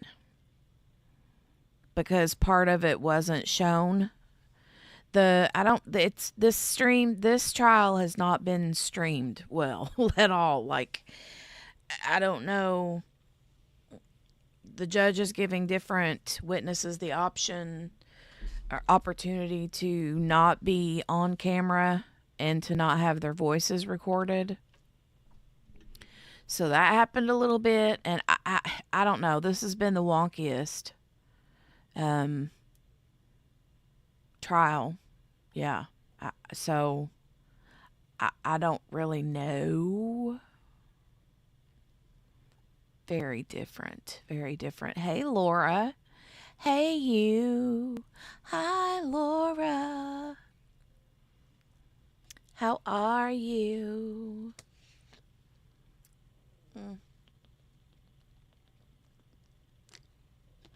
All right. So, we've been finished with math for a little bit, but I was sitting here listening and looking at the evidence photos and all that dude's blisters and stuff on his hands. Ugh. Anyway.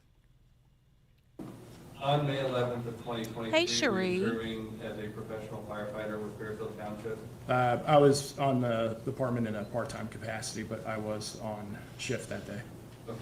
And Do you work for another agency as a firefighter? Yes, I'm a career firefighter for the city of Middletown. Do you just do firefighting for the city of Middletown, or do you have other job responsibilities? I am in the fire marshal. Laura, we're supposed to get some snow too. I don't know how much. I mean, they're kind of guessing anywhere from 1 to 4 inches. But we'll see. Marshal office, so I do fire investigations. I serve as an EMT basic. I also am a fire service instructor. Oh, no, and also a Margaret. life safety or fire safety inspector. What kind of training do you have to have in order Ugh. to perform those functions for Middletown? It's you have to get your firefighter 240 card, which is professional firefighter, 150 No, hours thank for EMT basic, and then various hours for instructor. You too, Gail. Pertaining to investigations, I have the 50-hour course that is in relation to NFPA 1033. To information to what? I would assume it would be a little overwhelming, Margaret. I mean, it's a new place, Just give yourself some grace, ma'am. You're learning all the things. Give yourself some grace and a little bit of woosah. You can do it. Yeah, you can do it. Here, let's give you a little bit of sparkle dust just to boost your mood.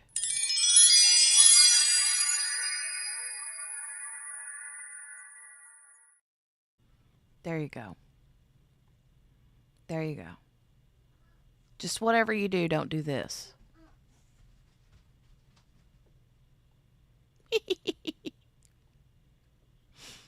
Don't get stuck under nothing, okay? Promise. All day tomorrow and tomorrow night, my anxiety is high. Mom. Just wanted to pop in and say hello. What, baby? What? Hold on, I'll come look. She's wanting me to come look at something. So I'm going to start this back and I'll be right back. FPA 1033, 1033. That's the standard for qualifications for development of fire investigations.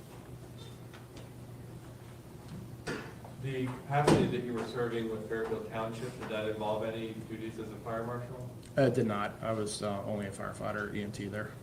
Do you still work for Fairfield Township? No, I left at the end of October last year. But were assigned on shift on May 11th of 2023? That is correct.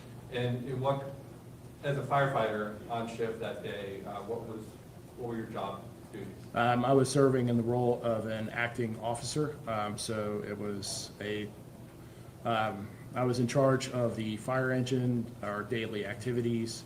I was in charge of making decisions on the fire ground of what our tactics would be. Okay.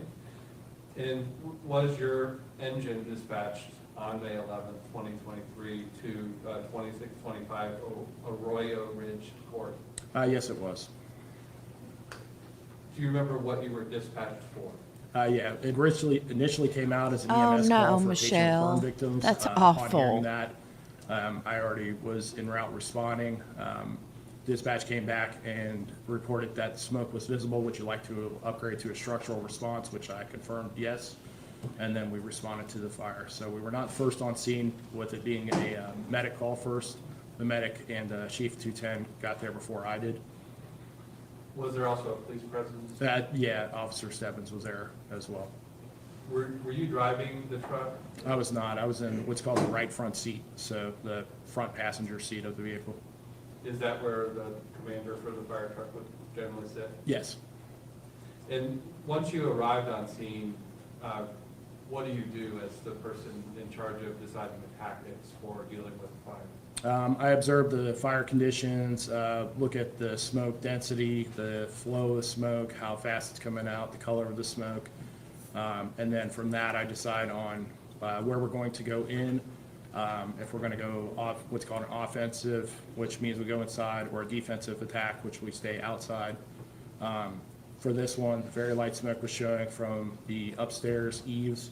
I noticed 2 upstairs windows open and the first floor was clear.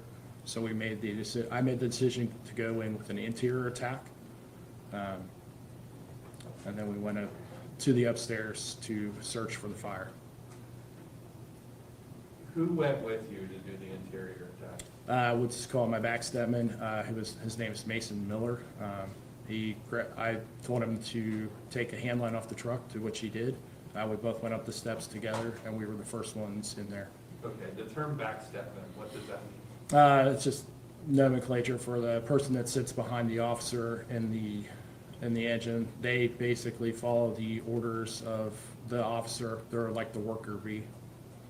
When you say the term hand line, what does that refer to? So that's the cross lay that's on the truck. So we have the hoses that are above the pump panel.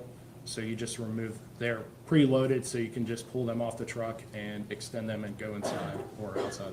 When you say cross lane, is that referring to the hose? Yeah, just because it goes across the truck. So it's see, called it turned cross lay. out great. And then it Right, Michelle? crisscrosses in the bed of the hose bed. So the hose, The hose bed, sorry. Sorry. when you say the hose bed, what is the hose bed? It's either on the top of the tank. It'll always be, usually is above, so you'll have various different diameters of hoses. The 1 3/4 attack line is our most mobile. It's a smaller line that's very manageable, puts a good amount of water out. From there, you have a 2.5-inch hand line, which produces a lot of water.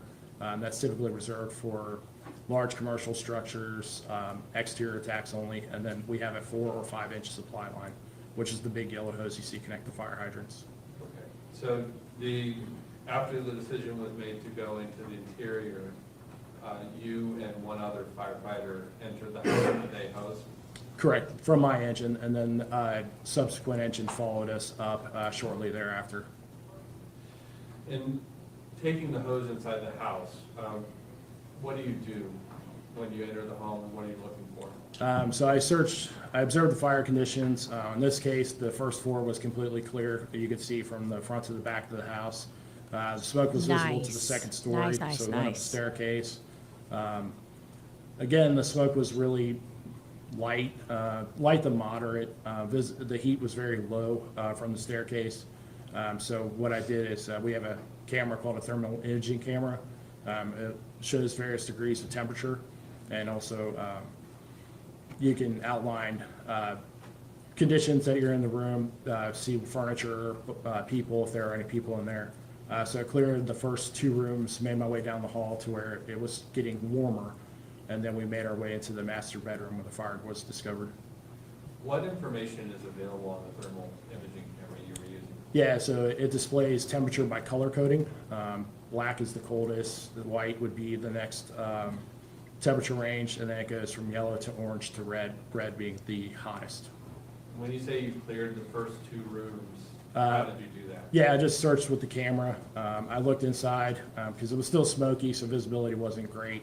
I could see the furniture. I didn't see any people in there. No fire.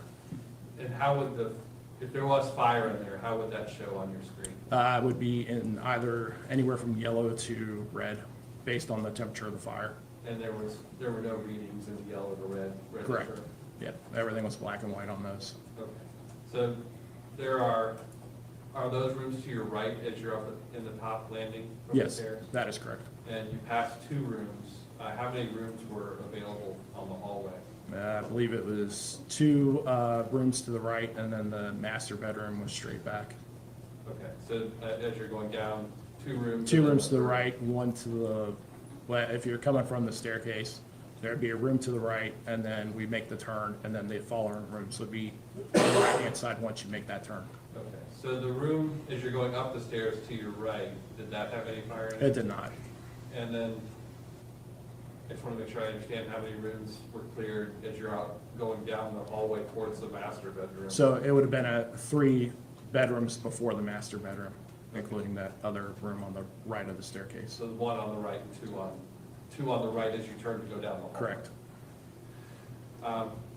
As you get to the master bedroom, is that where you were starting to see the thermal imaging on your camera? Yeah, so I mean, the camera is a tool that we use, but we're also trained to use our senses. So I was scanning the room with the camera, also stopping to, look and feel, listen, see if I saw the fire. Using that camera, I was able to detect a smoldering pattern on the mattress.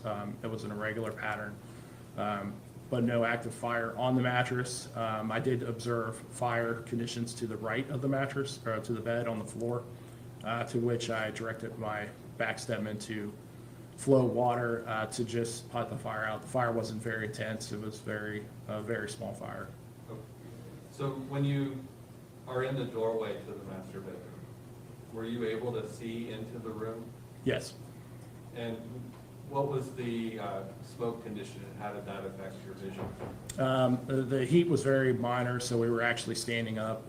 The hotter it is, the lower we go on the floor. We were both in a standing position. Visibility was low. I couldn't see anything outright. I could see the fire from the orange glow of that. It was mattress height, just a little bit over that. And then from there, I was using my camera to see if there was any extension to anything, which I didn't see. So as you're standing in the doorway and looking towards the back wall of the bedroom, where was the bed, the mattress in relation to where you're standing? Yeah, if you're standing at the doorway, the bed would be to the left. Okay. And did the head of the bed appear to be on the wall closest to you or the wall across the? It was on the wall closest to me. Okay, so head and then feet towards the back wall. Correct. Was there an area of carpet on the other side of the bed towards the back window of the bedroom? Yeah, the whole room was carpeted. Okay. And is there a closet after the bed? Yeah, so the closet would be adjoining to the bathroom that would be in the hallway, but it would be to the right of the bed. If you were laying in the bed with your head against the wall that you were nearest to with the door to the master bedroom, would the closet be to your left side? Yes. And you said that there was an irregular pattern heat register on the mattress. Yeah, so typically, like if somebody would be smoking in bed, fall asleep with a cigarette in the bed, it'll burn in a circular pattern and expand out. The pattern on this was all over the place. It was here, it was there. And I could see that with the camera. I could see those temperature variations. What does that generally mean to you? It means that most likely a substance was used to ignite the item. Okay. And that irregular pattern, was there still active fire on the mattress in that pattern when you arrived at the bed? No, it was smoldering at that point, so no active fire. And can you kind of describe for the jury what the difference between a smoldering fire and an active fire is? Yeah, so smoldering, you'll still have the heat, maybe a little bit of smoke, but you won't see active flames. An active fire, you will have flames and smoke present.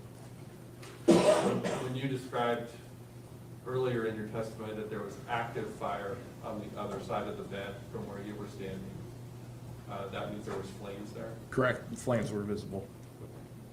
And were you able on your imaging camera to determine the pattern of the burn where the flames were active? Yeah, once the fire was knocked down, it was a pretty circular pattern on the floor. From the fire? From the Correct. active fire. I think you said you directed your backstep to direct water onto the fire? Yeah, he actually ran out of hose line, so the hose couldn't extend any more into the room, which was, it coincided with my findings, seeing that there was an irregular pattern on the mattress, another spot of fire to the right of the mattress. That was fine. I told him to just use enough water to knock it, to extinguish the fire, to which I observed him doing. Once the fire was knocked down, I limited who went in and went out of that room. I know I had another engine company go in with me, and they searched, they ended up opening up the bathroom and searching there. But we took care of the suppression. Was the water stream from the doorway onto those fires effective in suppressing the fire? Yes. And when you said that there was active fire to the right of the mattress, would that be if you were oriented from the foot of the bed looking towards the mattress? Correct.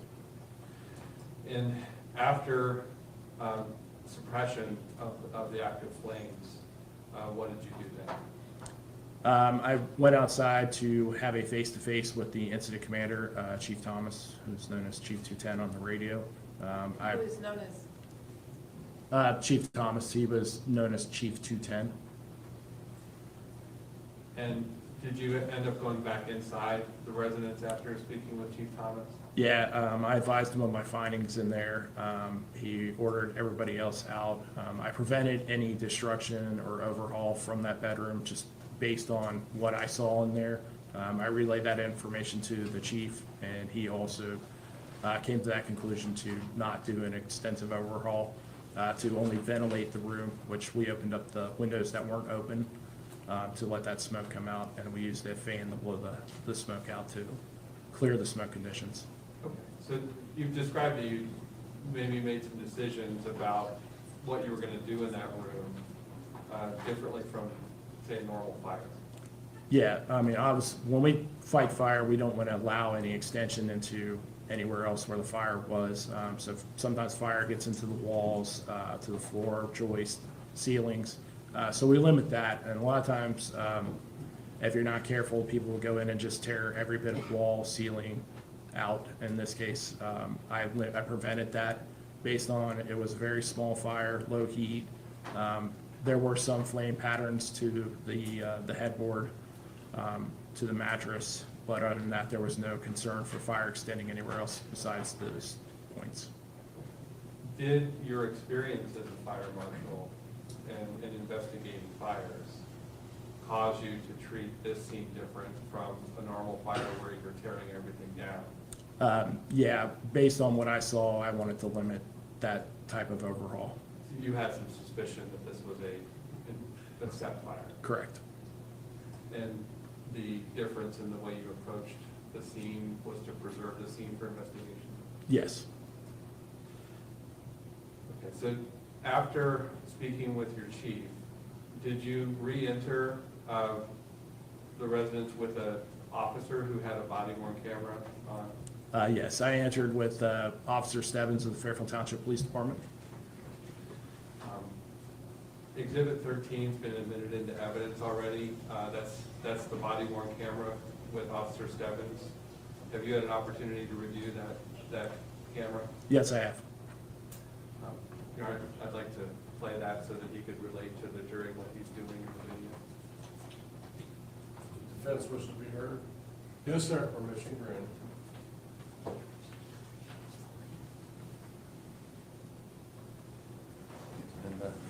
I'm showing you the disc with Exhibit 13 on it. Is this consistent with what you reviewed when you came to our office to review the evidence? Yes, it is. And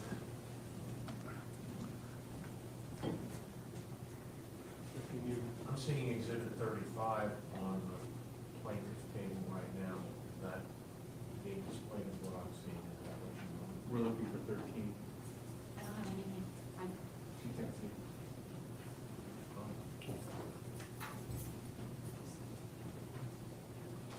Still can't see?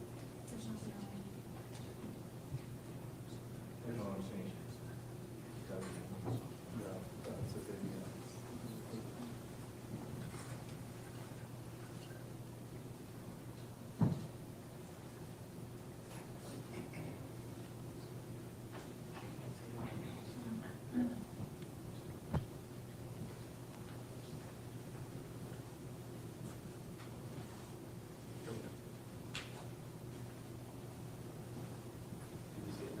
I'm seeing a blank Microsoft screen.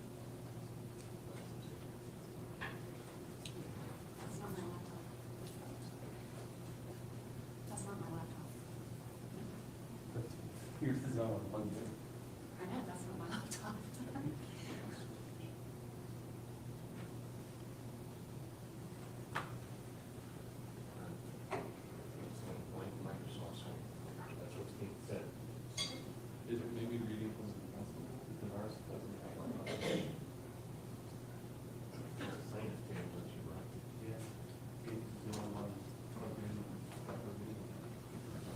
Katie, why don't you try to unplug it and plug it back?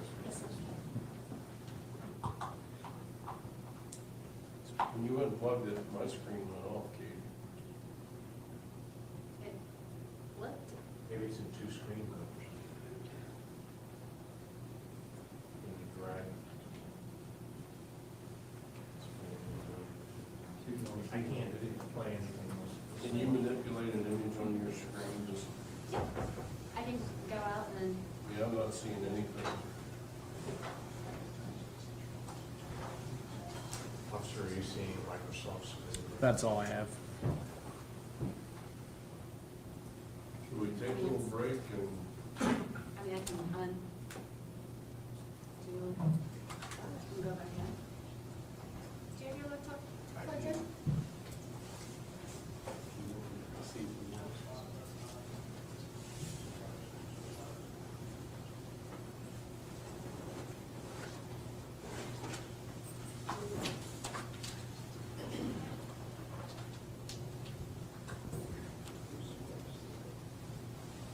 I mean, it's, folks, if you'd like to stand and stretch your legs, you're welcome to do that. I mean, it was just, you couldn't see. Whatever you're seeing here is what it is. So, when you unplug this one, like it's your mind. No, it's not like this. That's not my laptop. Well, that's not. You're not Oh, seeing I'm that. sorry. Yeah. Is it in two screens? Is there icon? Drag over and see, maybe you drag.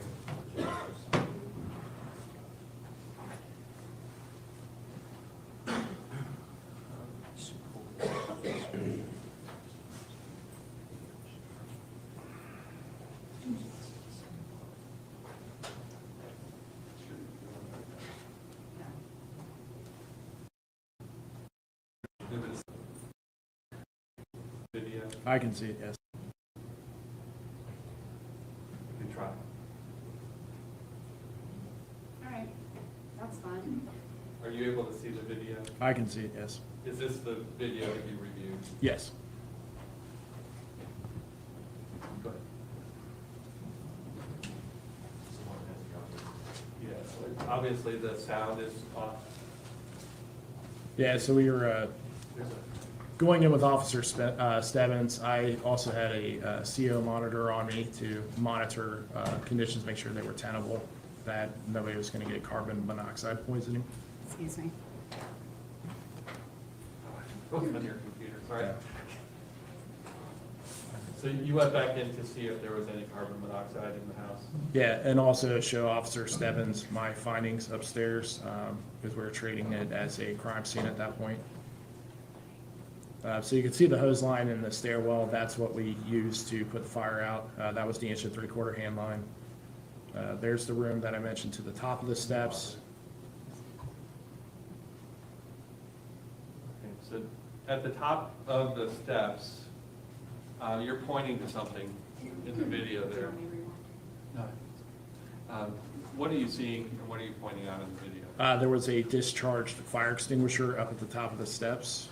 I could tell that it had been discharged by the particulate that was surrounding it in that area. I'm not sure where else that was used at. See, I know. Okay, so the room that you described as being to your right as you went up the stairs, that would be directly across from you right now? Correct. And the first bedroom that you said you cleared as you were going down the hallway is immediately to the right of the screen? Correct. Just order me around. You can start.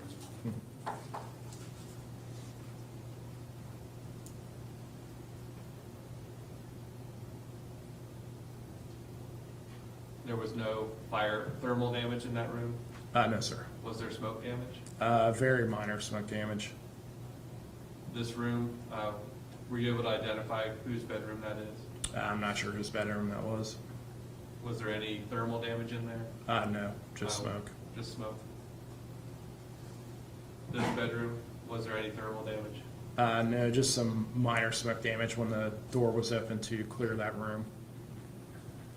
Now you're to the master bedroom. Yes.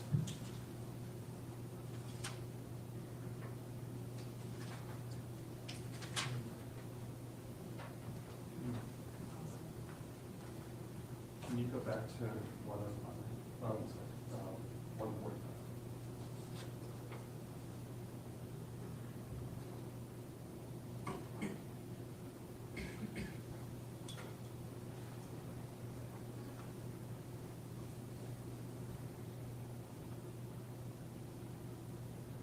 Pause it there.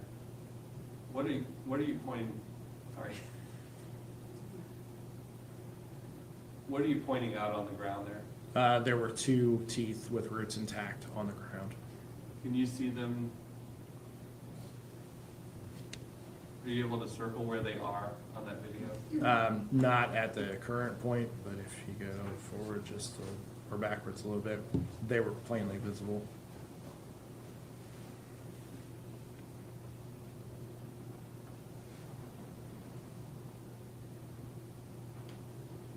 There, right there. So you got one there and one there.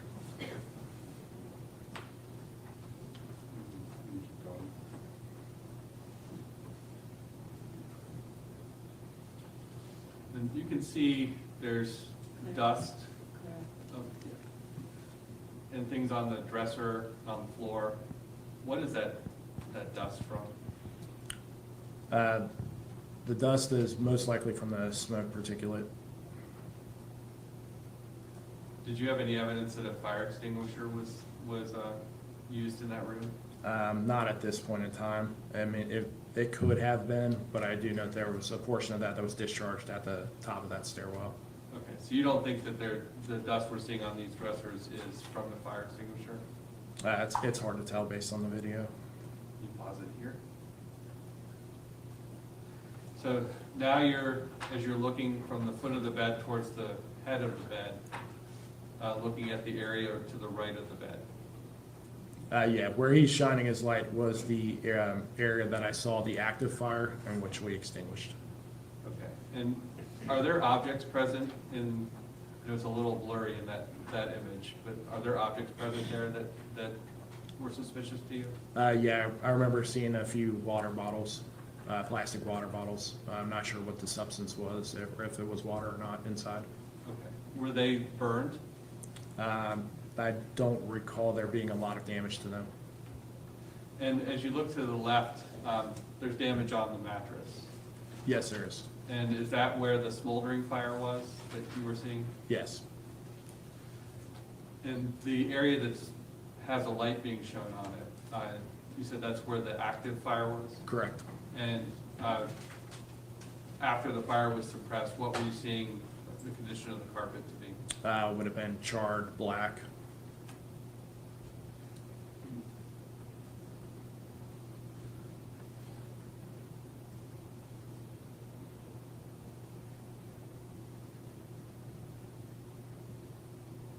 And the char extends into the closet there? Correct.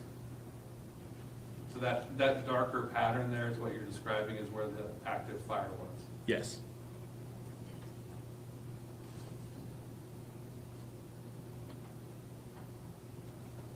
I think there was a large humidifier that was on the mattress there? Yeah, I believe that was knocked over at some point during suppression operations. As visibility was low, we can't really see too much, and it probably just got knocked over.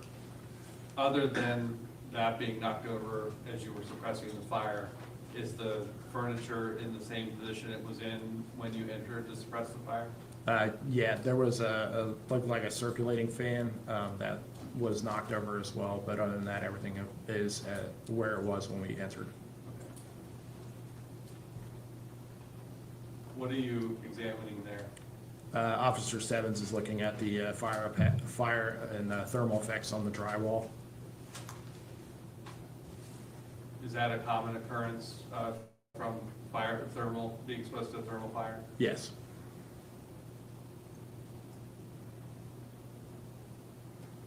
There's a window there. Is there any blood or human tissue around that window? On that window, there is not. now you're into the master bathroom. Did you see, can you pause it?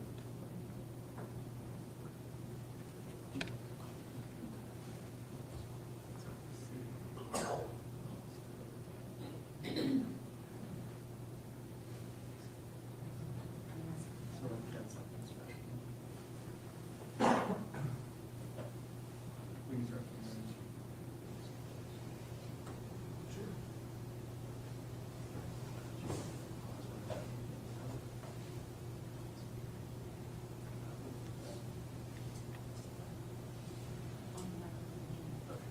So you're now into the master bathroom, is that correct? That is correct. And did you note any blood or human tissue in the master bathroom? Objection, the council approach. May.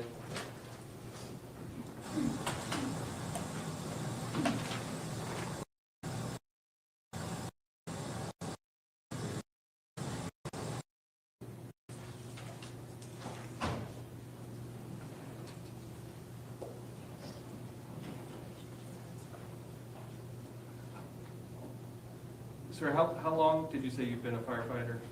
Since December of 2006. And in that time, have you treated victims and seen victims that had injuries that involved blood? Yes, I'm also an EMT basic, so I'm in the medical field as well. Okay, and have you had how much experience have you had with seeing blood from injuries on walls, on tubs, on surfaces? I have noticed blood in those places before. You know what that looks like? Correct. Do you see blood present in the bathroom here? Yeah, there's Doing blood. our objection, Your Honor. No, overruled, Dominguez.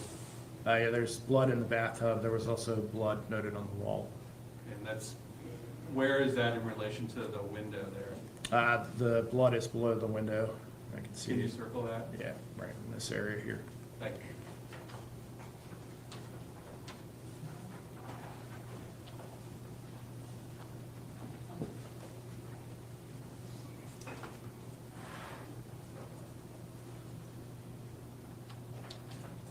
You can see it in line with that window right below it.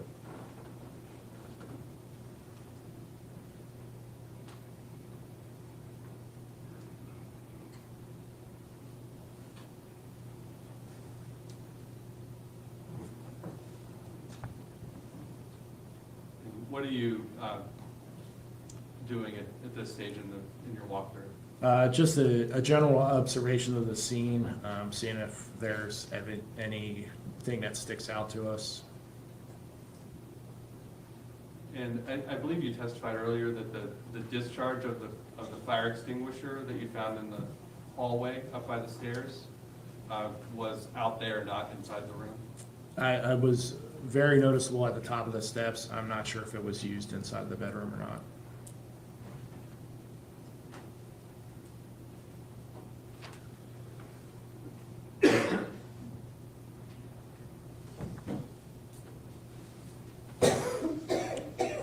From there, we just came back to the teeth that were present on the ground.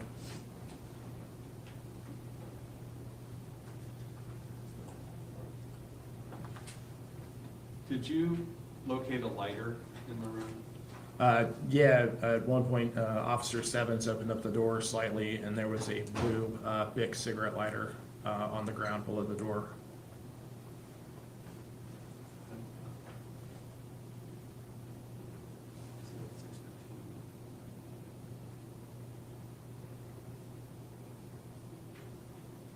What I was doing right there with the thermal imaging camera is just making sure that there was acceptable conditions on the mattress, that the mattress wasn't going to reignite, that we didn't have to do any more suppression or overhaul operations to the mattress.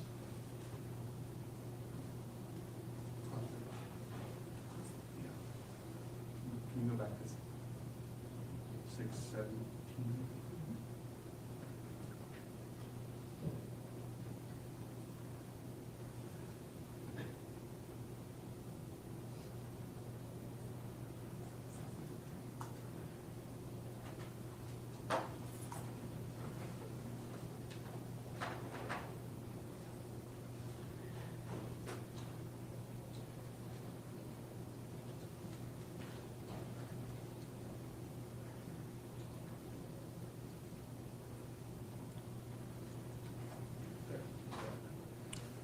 Do you see the lighter in that screen capture?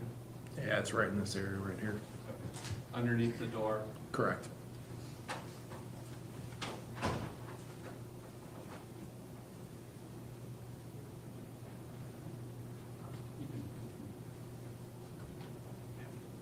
Can you clear that?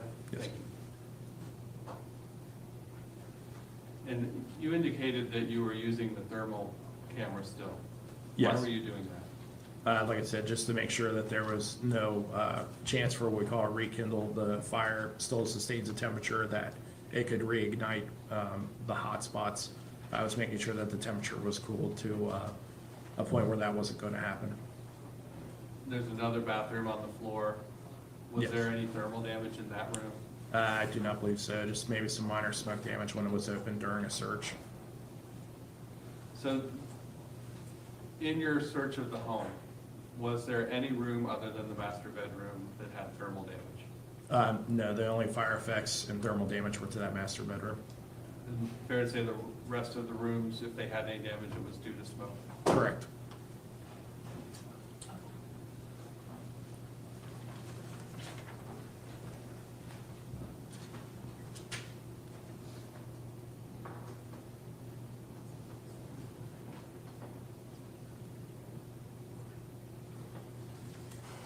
There are no further questions for this witness. Thank you.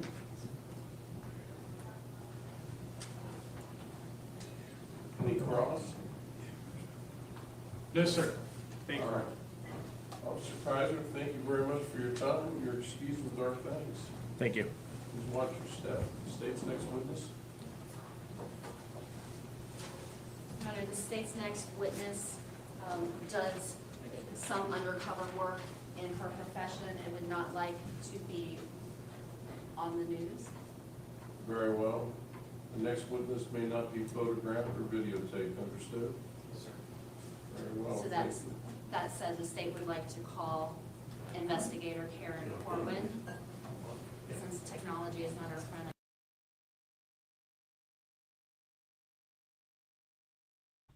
Okay, so this is where it kind of goes downhill. This is where, here, I'll show you guys just so you know and don't think that I'm lying to you. You see here how it shows on the bottom left-hand corner of the stream. It shows we've played 1 hour and 35 minutes, 28 seconds, okay? But it's a 6 hour, 31 minute, and 19 second video. The rest of this 5 hours worth is nothing but this. See? We will be back shortly. We will be back shortly. We will be back shortly. We will be back shortly, shortly. And it ends. So, there is no more content on that stream. So we will move on. We will move on. I will say that there are a couple of other little small video clips that I wanted to share. Let me run and grab them real quick. Hold on just a second.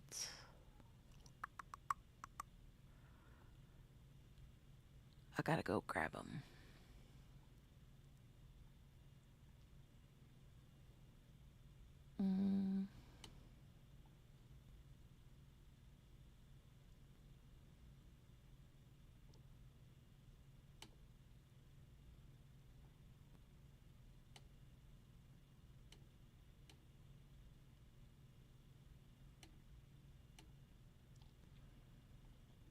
Just thank you. Okay, this was 3 days ago. The prosecution. And this one was 2 days ago. So we will watch this one first.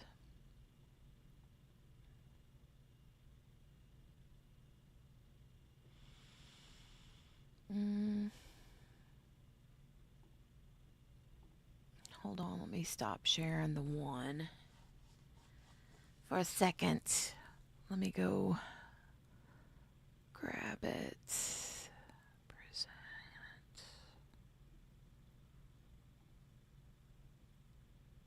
Oh, hold on, folks. Hold on.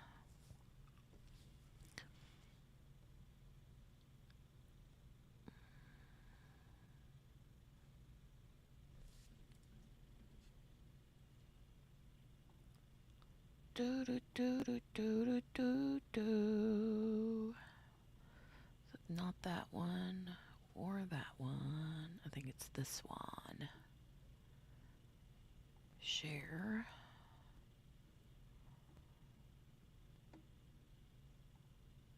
All right.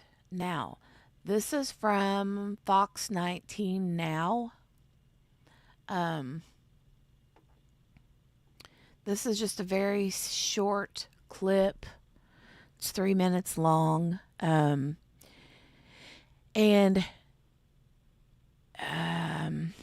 it says enters day 2. So I think, if I'm not mistaken, this clip shows a little bit of what was not shown. I know, P. Lola. I know. I know it. They got everything backwards, I swear. But I think that they show a little bit of what wasn't shown on the stream. Let's start this real quick. Capital murder as well. Details, this is disturbing also. Robinson is the Fairfield Township man accused of pouring a flammable liquid onto his father's girlfriend and then setting her on fire. Police say she then jumped out of a second-story window to escape from him. I wanted to get to the actual... hold on just a second.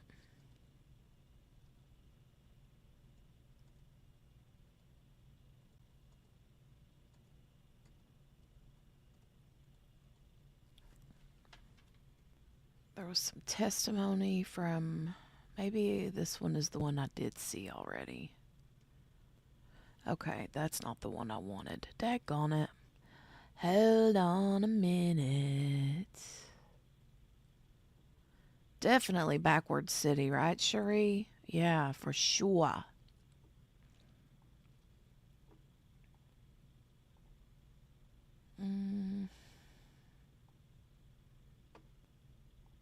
Okay, this one here is from 2 days ago, and it says prosecution rests its case in the Robbi Robinson capital murder trial. Okay. Has rested their case in the capital murder trial of Robbi Robinson Jr. in Butler County. We want to warn you, we keep warning you, because this details are graphic in this one. Yeah, he's on trial, accused of killing his father's girlfriend, Brenda Scott. Prosecutors say he physically attacked her while she was on a bed, then poured a flammable liquid on her and then lit her on fire. Ken Brown's been following this since day one and was in the courtroom today. Well, a couple of members of the state fire marshal's office actually took this stand today, and they discussed the type of liquid that was used to start this fire. And while they couldn't pinpoint the exact liquid, their tests are able to narrow down the list. Throughout the trial, prosecutors have shared how Robinson allegedly hit his father's girlfriend in the face, knocking out some of her teeth. They say he doused her with an ignitable fluid and then lit her on fire, and she jumped out a second-story window to escape his attack, later passing away as a result of her extensive burn injuries. The state fire marshal's office says samples sent to them tested positive for a petroleum distillate. It does give the investigator an idea of what kind of products fall into those ranges.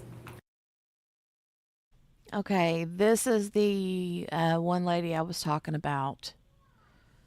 And like I said, very small little snippets of information here is all we get. Samples sent to them tested positive for a petroleum distillate. It does give the investigator an idea of what kind of products fall into those ranges. And what are some examples of that? We have cigarette lighter fluid, Coleman fuel, naphtha, and petroleum ether. Again, it's not all inclusive. Those are just some examples. Naphtha is found in cleaners and paint thinners along with lighter fluid. A member of the coroner's office also took the stand today to show autopsy photos that illustrated the burns Brenda Scott suffered from, and they determined those burns ultimately caused her death. Sarah Devine from BCI also took the witness stand today and testified that they found Robbi Robinson's DNA on the lighter that was found in the room where the fire started. A statistic was calculated to show how common or rare that evidence DNA profile is in the general population, and that was rarer than 1 in 1 trillion unrelated individuals, which just means I don't expect to see this DNA profile in anyone else in the world. After witness testimony, the prosecution rested their case with only a handful of cross-examination questions coming from Robinson's defense team throughout the entire duration of the trial. Did you hear that? Just a handful of cross-examination questions from his defense throughout the entire trial. I'm going to play that one more time. How common or rare that evidence DNA profile is in the general population, and that was rarer than 1 in 1 trillion unrelated individuals, which just means I don't expect to see this DNA profile in anyone else in the world. After witness testimony, the prosecution rested their case with only a handful of cross-examination questions coming from Robinson's defense team throughout the entire duration of the trial. We expect closing arguments to happen on Monday. Remember, we never heard opening statements from Robbi Robinson's defense team. It'll be interesting to see what we hear in closing from them. And once those closing arguments happen, again, presumably on Monday, jury deliberations will follow. Reporting in Hamilton, Ken. Can you believe that? I don't understand. I don't understand why his defense team is so laid back. Donnie says, why go on trial? There must be some sort of strategy. I don't know. I know that he, I think they said was given, I could be wrong on this. I feel like he denied a plea deal. But I could be wrong. They may not have even offered one. I don't know. But probably by now, Pilola, yeah, I would say so if they haven't already come to a verdict. Today was the closing argument, so we're going to get to that next. And they're very short. I mean, and I never even saw the defense give a closing argument. They didn't have an opening statement. They didn't have any witnesses. And as far as I know, if they gave a closing argument, it was minimal. I know, Gail. No clue.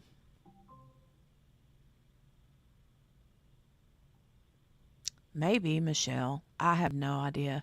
Side note, guess what starts tomorrow?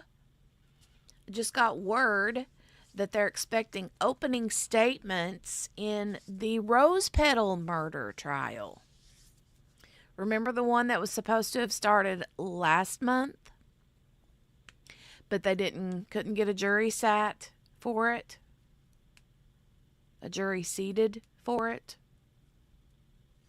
Yeah, that one. The Rose Petal murder trial starts tomorrow.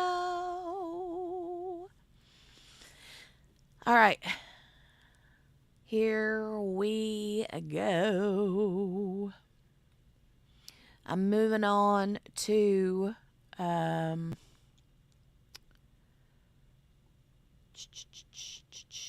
closing arguments.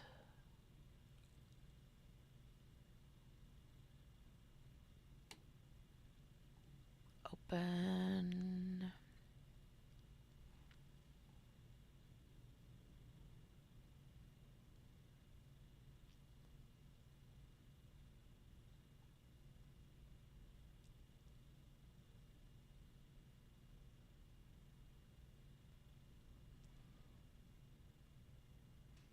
All right.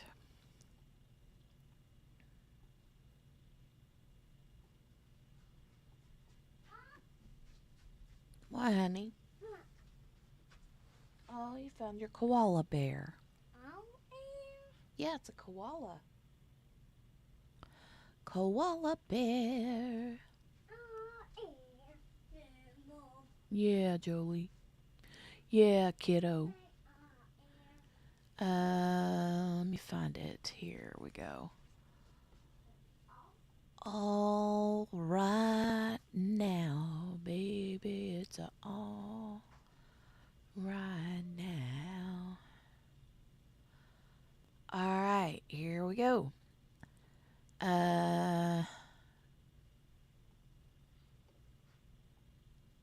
Let's get started. Looks like she's already started her openings. Oh, shoot, hold on. Looks like she's already started her openings, but the stream starts like midway. So, here we go. On the ground after she had jumped out of the second floor window where she was, and her mouth had been bleeding on the ground, and he took a photo there. You heard from Officer Stebbins' body cam where you heard yourself, Brenda, stating, he, not he being the defendant, knocked my teeth out. That's State's Exhibit 4. That will be back in the jury room with you, where you can hear for yourself Brenda's own words. He knocked my teeth out. You have a defendant, a young man who is built. He is jacked. He is muscular. I forgot how theatrical she is. She cracks me up. Oh, do you need water in your little teapot? Yep. Yeah, you want your little teacup?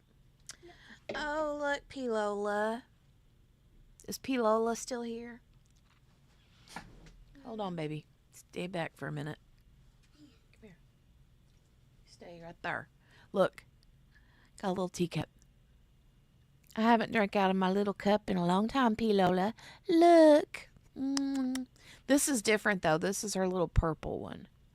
I don't know where the red one went. Anyway.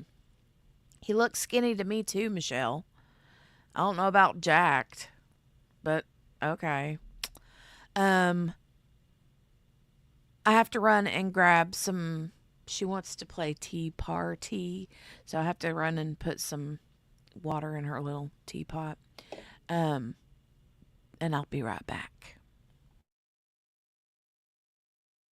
You mean to tell me a fit young man who is muscular like that, who comes barging into a bedroom door and attacks a woman who is innocently sleeping and curls up his hand and bashes it into her mouth, doesn't know what's gonna happen when his fist meets her mouth? Of course he knows what's going to happen. He's going to cause her serious physical harm. He's going to bash out her teeth, and indeed that's what he did. As we saw in State's Exhibit 264, with her teeth laying on the ground, on the carpet, fallen out from the roots. And in fact, we saw from the coroner's photo as well, and I have covered up most everything except the teeth, but we saw her fractured teeth and her tooth sockets, where Dr. Schott testified and confirmed in her testimony that several of Brenda's teeth had been knocked out and others fractured. So did Robbi Robinson knowingly cause serious physical harm to Brenda Scott in the form of knocking her teeth out? Absolutely. Did the state prove that beyond a reasonable doubt? I submit to you, yes, the state did. And we would ask for a conviction on count 4. So let's move over to count 5. Did Robbi Robinson knowingly cause serious physical harm to Brenda Scott in the form of burns? Never mind that she passed away from the burns. Just did he cause her burns? Okay, Again, Judge Spaeth will instruct you in the jury instructions. You can look at that just as its own count. Even if for some reason you don't believe she passed away from those burns, did he burn her? Okay? Submit to you, the state has proven that as well. You have heard State's Exhibit 3, that ring camera video from Dennis Williams, that 911 caller, the neighbor. The ring camera video says, you can hear her. Please listen to that back in the jury room. He set me on fire. He set me on fire. You can hear it. Now that initial sounds you can hear, those are Dennis Williams' dogs. But crank that volume up, you can hear her. He set me on fire. Then you transition to the 911 call because Dennis Williams goes running in on that night on the ring camera. He goes and he calls 911. And you can hear him saying what Brenda's telling him, said her boyfriend's son threw gas on her and set her on fire. His name is Robbi. He's 24 years old. He's still there. Listen to that 911 call. That is Exhibit 1. Then again, you go on over to Officer 7's body cam. Exhibit 4. And we know he is still there, is the only one who is still in that house. He being the defendant. I submit to you, knowingly, remember, it's the same definition as when you knowingly bash someone's teeth out. Knowingly, when you are throwing ignitable liquids on somebody, and then you are taking a big lighter and you're flicking it on someone being Brenda, and you're catching their flesh on fire, you know what's going to happen. You're going to burn them. You're going to catch their flesh on fire. You're going to cause them serious physical harm. And we're back to serious physical harm. And please note, I didn't even have to highlight one of the definitions. You only need one of the definitions, and she fell under all of them, right? Because when you burn somebody, they fall under all of those definitions. Any physical harm that carries a substantial risk of death. Well, she didn't have to die. She did. But substantial risk of death, she certainly fell under that one. Any physical harm that involves some permanent incapacity, we have that. Whether partial or total, or that involves some temporary substantial incapacity. Well, we know she was in the hospital for 29 days. Any physical harm that involves some permanent disfigurement or temporary serious disfigurement. We saw the autopsy photos. Any physical harm that involves acute pain of such duration as to result in substantial suffering or that involves any degree of prolonged or intractable pain. I think that goes without saying. Dr. Schott testified that 60 to 69% of Brenda Scott's body suffered thermal cutaneous burns. Brenda suffered 29 days in the hospital until her death. Ladies and gentlemen, again, I submit the state has proven that Robbi Robinson knowingly caused serious physical harm to Brenda Scott with the burns. Just the burns. We are not even talking about death. We're just talking about burns right now. So that count 5, the felonious assault, has been proven to you beyond a reasonable doubt. So let's move on to counts 2 and 3. Now we're talking about the aggravated arsons, all right? So count 2 is of the person, Brenda Scott, and count 3 is of the structure, the house. Those are different definitions. Count 2, and I have them by comparison, then we'll break them down. Count 2, Robbi Robinson by means of fire, knowingly, there's that same knowingly, and it's the same definition, created a substantial risk of serious physical harm to Brenda Scott. Okay, so that's of the person, of Brenda. And then count 3 is of the structure. Robbi Robinson, by means of fire, knowingly caused physical harm to any occupied structure. So let's tackle count 3 first. Count 3, Robbi Robinson by means of fire. So fire is not defined. I think we all know what a fire is, right? Flame, fire. We don't have to define that one. Knowingly caused physical harm to any occupied structure. We already did knowingly, all right? It's the same slide, I just cut and pasted. It's the same definition. You'll be referred to that again in the jury instructions that says, hey, it's already been defined. He's aware that his conduct will probably cause a certain result. Cause. The state does have to prove to you that the defendant caused physical harm to the house, and that house was 2625 Arroyo Ridge Court. You will be told, that the cause is defined as an act that in a natural and continuous sequence directly produced the physical harm to property and without it would not have occurred. This one is, I feel, is important. Natural consequences. The defendant's responsibility is not limited to the immediate or most obvious result of the defendant's act. The defendant is also responsible for the natural and foreseeable consequences or result that followed in the ordinary course of events from the act. And the reason, and that's going to be in the jury instructions, but the reason I would like to emphasize that and why I stuck it or put it in the PowerPoint is this. Even if the original goal or the goal was to harm Brenda, period, the natural and foreseeable consequences of dousing Brenda and dousing the mattress and dousing the carpet and dousing the, I think I said mattress, but dousing everything in the close proximity ended up being causing a structure fire as well, causing damage to the structure. That's what happens when you are dousing everything or in anything and everything, even if your goal is to harm Brenda Scott. You are causing soot damage and smoke damage and all sorts of other damage to the structure. And that is natural consequences, natural and foreseeable consequences, okay? So even if your goal up here in your brain is to harm a person, you are also causing damage to a structure.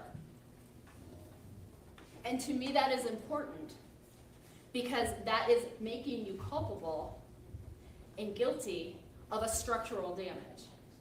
So if you could keep that in mind or maybe put a flag in the jury instructions when you're talking about the structure as well, because that is what is making the defendant culpable for the structure damage, for the aggravated arson of the structure. Physical harm, any tangible or intangible damage to the property that resulted in a loss to its value or interferes with its use or enjoyment. So we did not have to have the whole house in flames or burned down, okay? We heard Investigator Cunningham testify in his expert opinion. There was smoke damage, soot damage, and flame damage. We also heard Investigator Corwin testify to the same thing. And although in her role in this particular case, she acted as evidence technician, you also heard she is an expert, and in other cases she takes the lead. Just happened in this case she was the evidence technician, but they switch off. And she also saw the damage as well. An occupied structure, that really wasn't contested as well. Any house or any portion thereof, which at the time is occupied. We had a house. Obviously, senior lived there, the defendant lived there as well. It was a home. You heard from Investigator Cunningham again. He's a fire expert. He testified in his expert opinion. Based on the fire movement and the intensity patterns, there were two separate origins of fire events. Both were determined to be intentional human acts. One was the application of the ignitable liquid to Brenda, okay? We'll talk about that in count 2 when we get there in a moment. The liquid was also thrown on the bed and on the carpet and between the bed and the south wall, okay, our structure.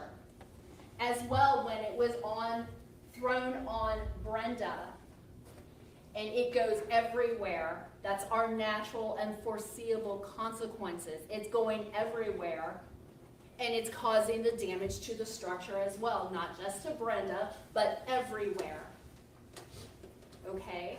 So that's how we get to our structure. Brenda goes everywhere, throwing it everywhere else causes damage to the structure as well. So here, that's why we go into such depth, and we weren't just focusing on Brenda, although obviously she is the one who passed away and is the basis of our aggravated murder, but that is why you have photographs that focus in on the bottles here with the floor and the damage done, as well as the smoke and the soot. That is our damage to our structure in State's Exhibit 167, in State's Exhibit 169, the damage to the structure, in State's Exhibit 170. So did Robbi Robinson, by means of fire, knowingly cause physical harm to any structure? Yes. Was that proven beyond a reasonable doubt? Yes. The state submits the state has proven count 3 beyond a reasonable doubt as well. And I'll just go ahead and put in there, you heard evidence of this random fire extinguisher being utilized up on the second floor. It was down at the end of the hallway, okay? But maybe there were some the fire extinguisher particles in the bedroom. Who knows why that was utilized? Maybe second thoughts after Brenda leapt out of the second floor to get away from the defendant. But it doesn't stop the fact that this defendant sitting right here started everything. He doused Brenda, he doused the mattress, he doused the floor, he doused the carpet, he started everything. He ignited everything, and he set fire to a human being. He set fire to the home, and it doesn't matter if he was like, oh goodness, and sprayed a tiny little fire extinguisher afterwards, after Brenda got the heck out of Dodge. That doesn't matter. He still is guilty of the aggravated arson, all right? So moving on to count 2. Aggravated arson of Brenda, all right? Robbi Robinson, by means of fire, knowingly created a substantial risk of serious physical harm to Brenda Scott. We're now into our count 2 of the person, aggravated arson of the person. Knowingly, we've talked about it. It is the same, what we call mens rea, same thing of what's going on up here. What's he thinking about? Was he aware that his conduct will probably cause a certain result? Create a substantial risk. That will be defined for you again in the jury instructions. Substantial risk means a strong possibility as contrasted with a remote or even a significant possibility that a certain result may occur or that certain circumstances may exist. Serious physical harm. This one, we don't have to look at all of those other definitions. This one is pretty simple. Serious physical harm in this case for Brenda Scott is death. She died. He set her on fire. She died. Is defendant acting knowingly?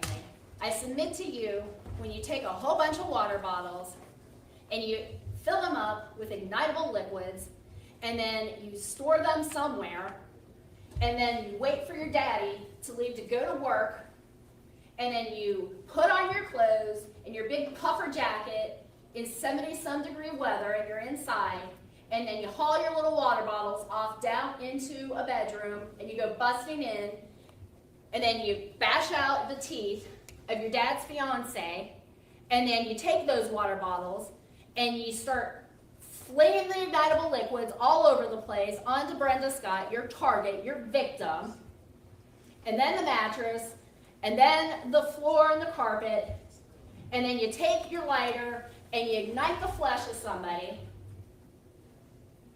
and the mattress, and everything else around her, that you're acting knowingly. It's not an accident. It's not like you're sleeping and your cigarette caught something on fire, or you were sleeping and you accidentally knocked over a candle and the candle caught a tablecloth on fire.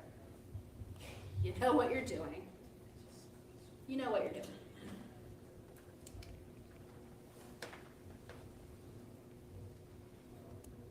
You're utilizing a lighter that had your DNA and only your DNA on it.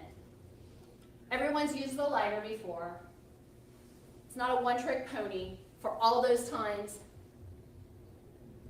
at least twice, because you had two different fire events. You had to have lit it twice, or it's one heck of a flame. Let's put it that way.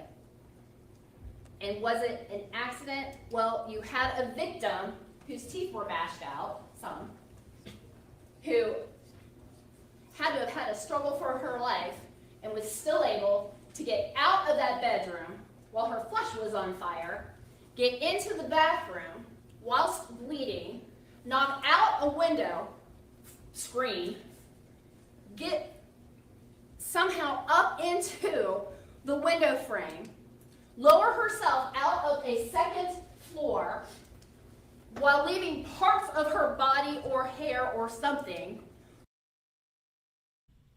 Hey, Kel. Good to see you, girly. So, from what I remember early on in the opening statements, I remember the woman said that he was upset that his mom and his bio mom and dad divorced, and he didn't like this one, the fiance, that he wouldn't interact with her, nothing. So Whilst bleeding down the siding, falling down to a ground, and still be able to tell those who are helping her that she was hit and she was set on fire. Never did she say it was an accident or something else happened. And also, while telling those who were trying to help her that it was that one right there who did it to her. Never saying it was an accident. So she proved ID. She proved that it was not an accident. Again, we had our fire expert come in here saying it was intentional acts,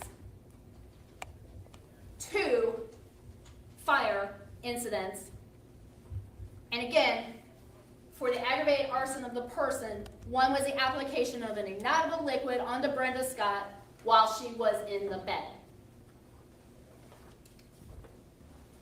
That is why we moved into evidence and had evidence of the mattress burnings as well. Can't see, but that's why we utilize State's Exhibits 166, the photographs of the mattress, 171, 173 with the pour markings down the mattress. That's why you saw the physical evidence of placard 3, item 3206, and item 4208, which are the parts of the bedding that had the ignitable liquids on it. Let's not forget her flesh. It was coming off of her outside. That was scooped up and taken as evidence that had the ignitable liquid.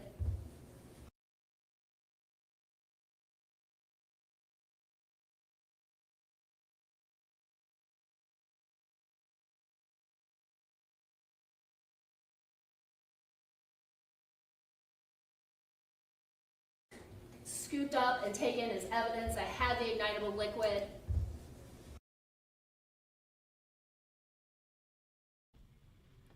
think my internet is being wonky. I can't hardly.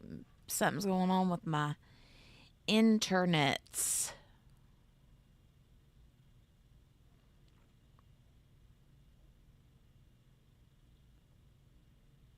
My internet is being wonky.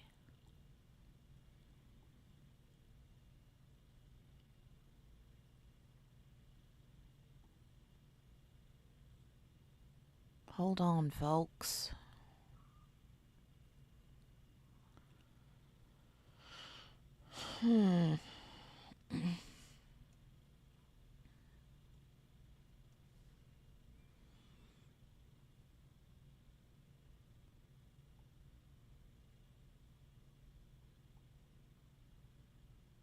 Oh, this is saying thanks for tuning in. Stream ended 24 minutes ago. What?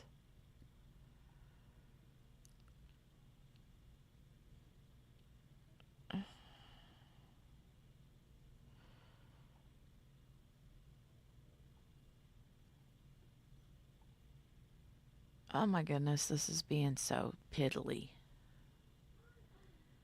Hamster Wheel City. Hold on, let me close it out. And then go back to it and see if I can. The internet, it started being wonky on my phone, and then it started hamster wheeling on the screen. And I was like, uh-oh.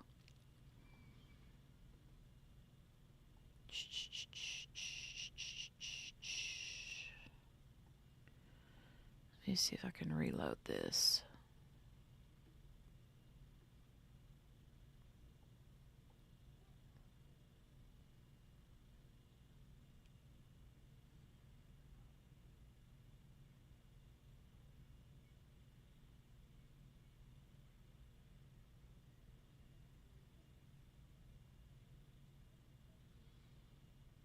Yeah, it's definitely being wonky.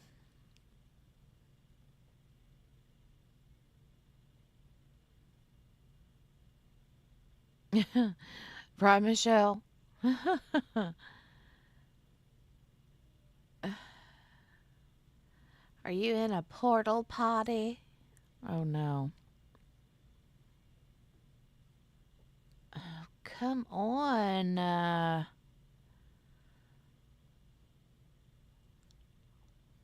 Hold on a second, guys. Let me run and double check, make sure that one of the kids hasn't accidentally unplugged something. They shouldn't have, but you never know. Hold on a minute.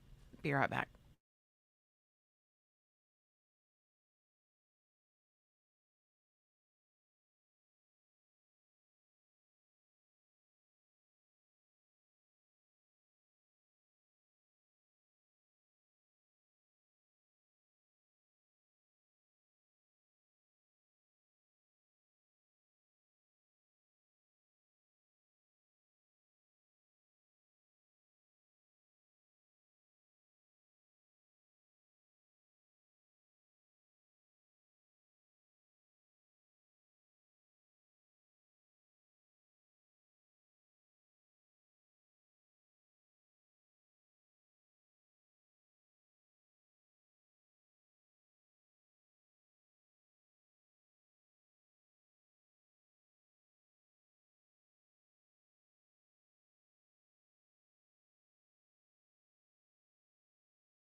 No, everything was plugged in. So, what's the deal?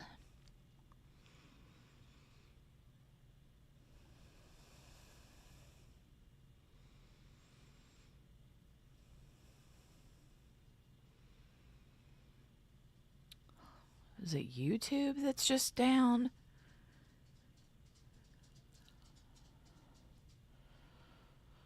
Let me try going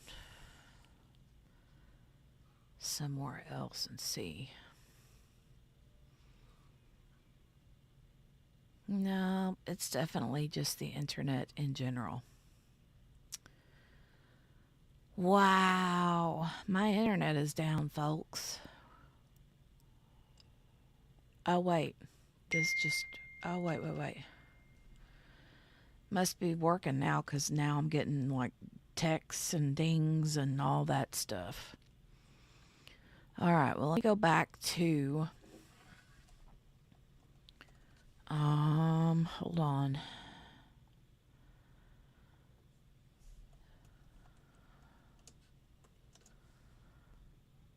Oh, looks like we're back. Baby, we're back. Da da da da da da da. Sheesh. All right, now let me go back to where we were.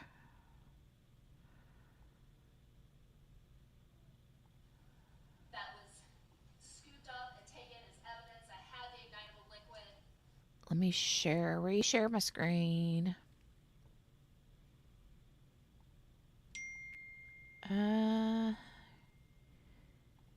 Here.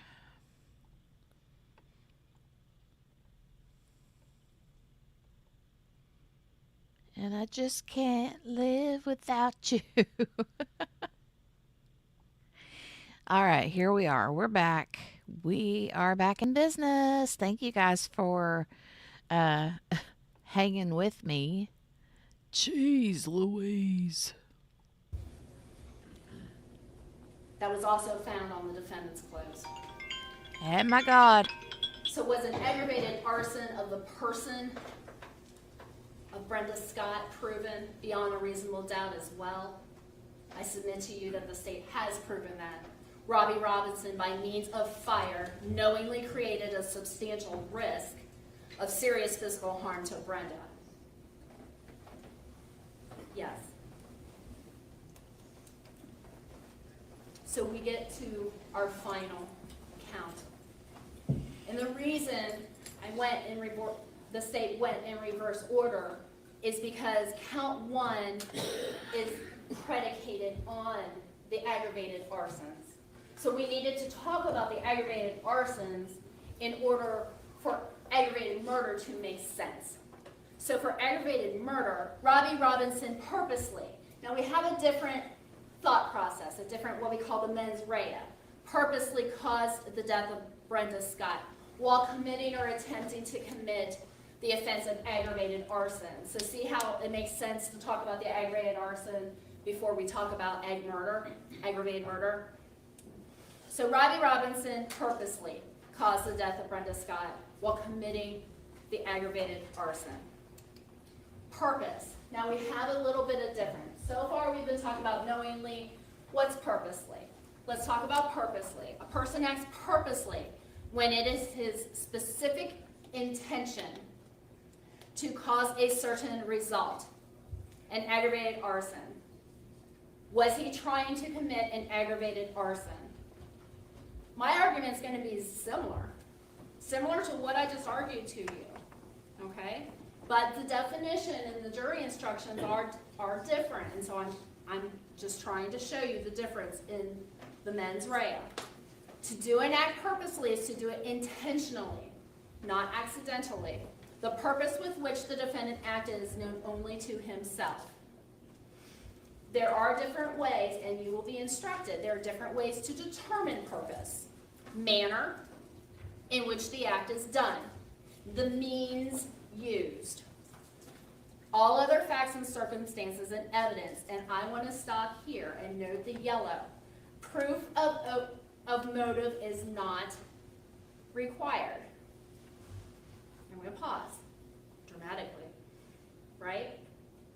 Do you remember in voir dire when I made a big thing about, I think I asked if Judge Spaeth told you that the state had to prove A, B, C, and D, who here is going to make me have to prove A, B, C, D, and E?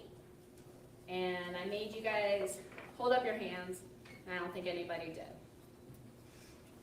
The reason I did that is when we hear of a story, I think our initial reaction is to say, well, why did that happen? I know I do it. We're curious. We're curious people. We want to know, why did that happen? Why did that person do that? Right? The state doesn't have to prove why. Let that sink in. We don't have to prove why. We have to prove, did it? Who did it? And did it happen? And we have to prove it beyond a reasonable doubt, but not why. The why is motive, okay? And the Ohio law says we don't have to prove the why. And sometimes that's hard. That's hard for people to understand, and that's why we talk about it in voir dire, right? And it's really important that you guys stick to what you said. You guys all promised me that you would not force me to prove a why.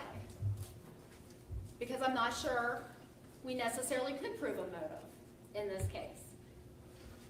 And in the jury instructions will say the state did not have to prove a motive.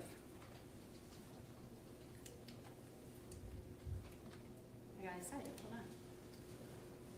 Felt so strongly that I needed to do another slide on motive. All right? Can I object this for a second real quick? May. Excuse us, ladies and gentlemen, for just a moment. She kind of even rolled her eyes a little bit just then. Did you see that when he said he wanted a sidebar?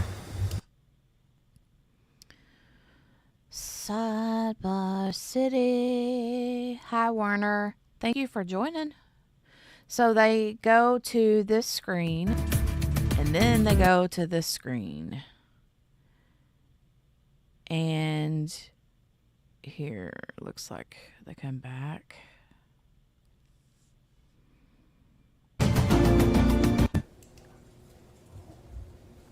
While the state does not have to prove motive, we did hear the following facts at trial. You can take this or leave it. It's something to discuss in the jury room or not. Completely up to you. You did hear from the defendant's father, Robbi Robinson Sr. You did hear that the defendant was bound prior to meeting Ms. Brenda Scott. That the defendant was bouncing from home to home between mom and dad. That the relationship between the defendant and his father was stagnant, quote unquote, to use Senior's word. That the defendant just stayed in his room. Defendant did not have a consistent job. That they talked every once in a while. I didn't write this in the slide, but that the defendant's car was taken away. The separation between the defendant and defendant's mom, affected the defendant. That separation happened in 2020. And then Senior met Ms. Brenda Scott. And then I submit to you, this is not Senior's words, the state submits to you that things went from bad to worse.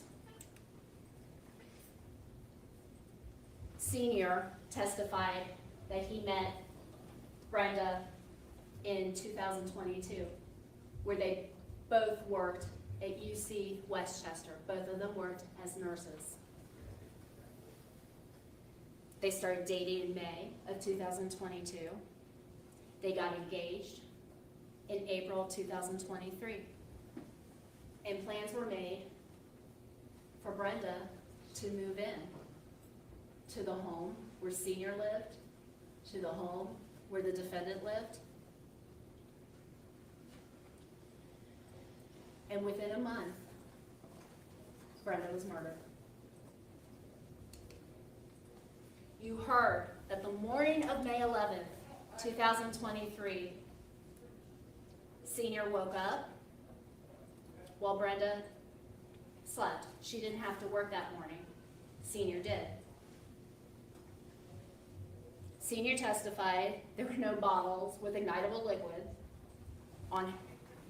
existed on his side of the bed. His side of the bed was on the side with with the closet where the bottles ended up being.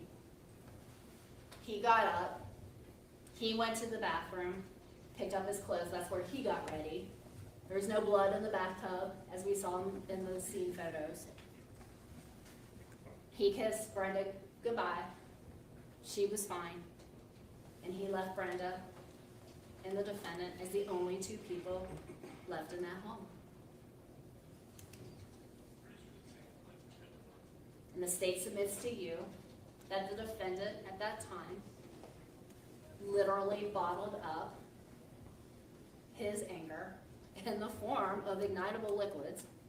He put on his clothes and that big puffer jacket in 70+ degree weather, and that's when he attacked Brenda. He set her on fire. He set the house on fire.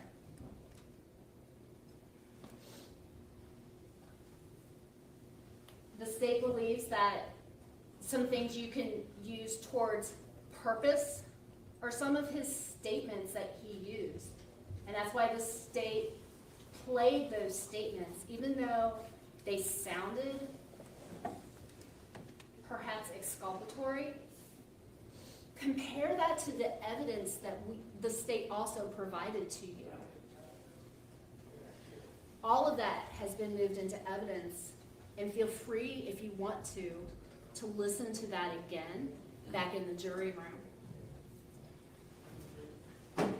First, the defendant stayed inside the house. He didn't try and help Brenda. He didn't call 911, even though his cell phone was on his person. Remember, it was in his pocket. We saw it on the body cam. But he told Officer Smith in the cruiser cam video that he couldn't find his phone.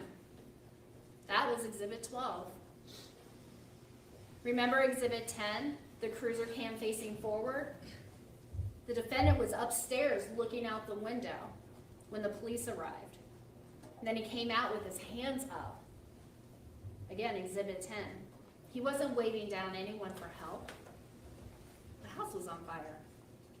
He wasn't asking the neighbor, Dennis Williams, for help. He wasn't asking the police for help. He wasn't asking the paramedics or fire for help. No one. Again, things you could think of or consider purpose. You heard evidence that he told paramedic Berter, I didn't mean to do it, but then he told Officer Smith and Sergeant McCroskey something totally different. He told Officer Smith he put his coat on to put out the fire, yet the coat was positive for an ignitable liquid, as well as his clothes.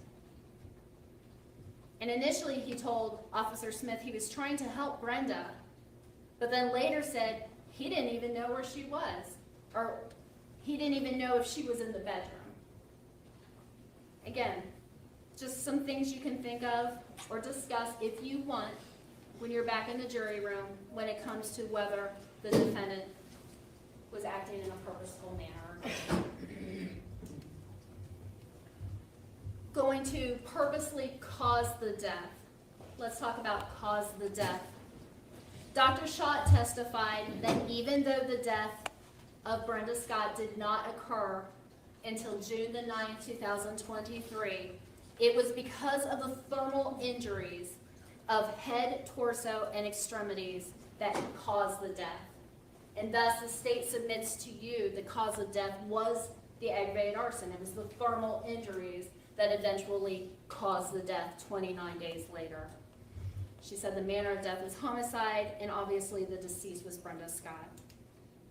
So did Robbi Robinson purposely cause the death of Brenda Scott by means or while committing the offense of aggravated arson?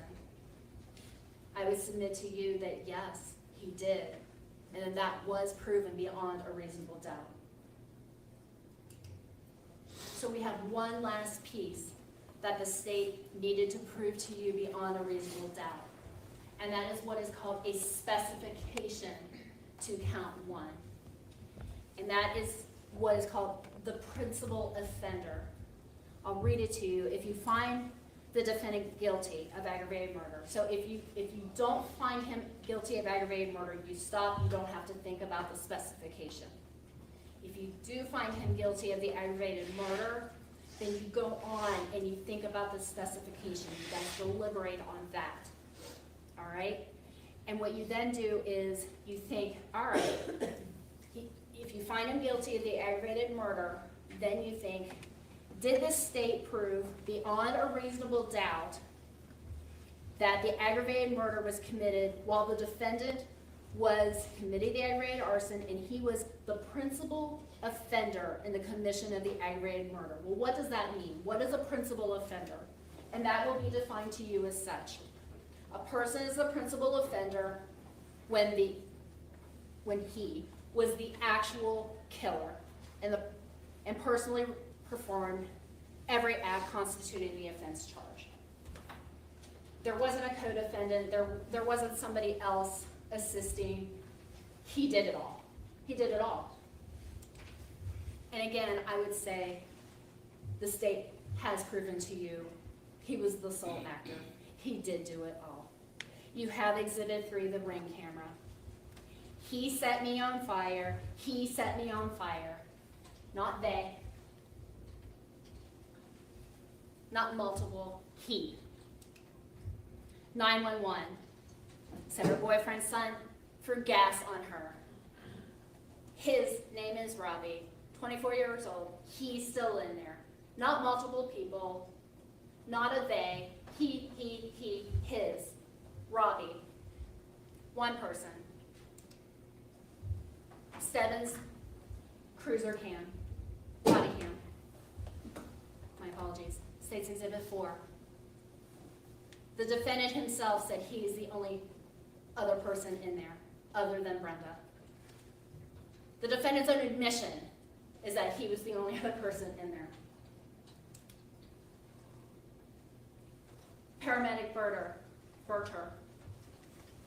The defendant said he himself indicated, I didn't mean to do it. Whether it's true or not, but I didn't mean to do it. Whether he's changed his mind or not, when he was then back in the back of a cruiser, his first statement was, I didn't mean to do it.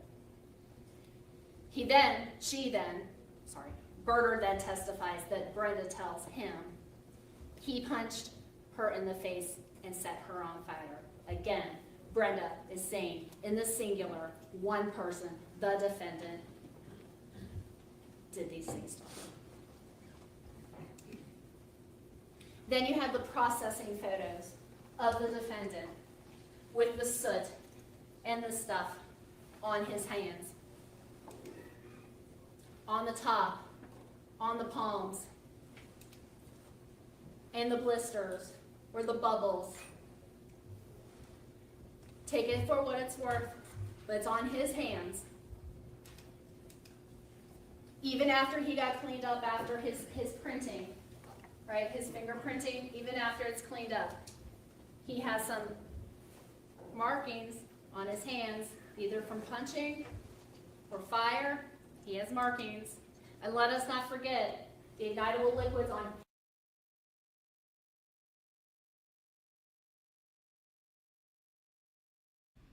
Okay, so again, not sure why they. And look at this. Here's what's so stupid. They literally have. They cut the feed right in the middle, right? And then there are facts. you see his attorney come up, like, and this is all you get. You get this one little statement where he says, these are the facts, and that's all you hear from him. That's it. There's nothing in between. Nothing. The theme here in the closing argument, okay? There are facts. What does he say? You're not going to hear a closing argument? What did he say? Facts being here. Hold on. I got the volume. Being here in a closing argument, okay? There are facts. Closing argument. The theme here in a closing argument, okay? There are facts. And that's it. I couldn't understand what he said. I couldn't tell if he said there will be a closing argument or there will not be a closing argument. These are the facts. I don't know. And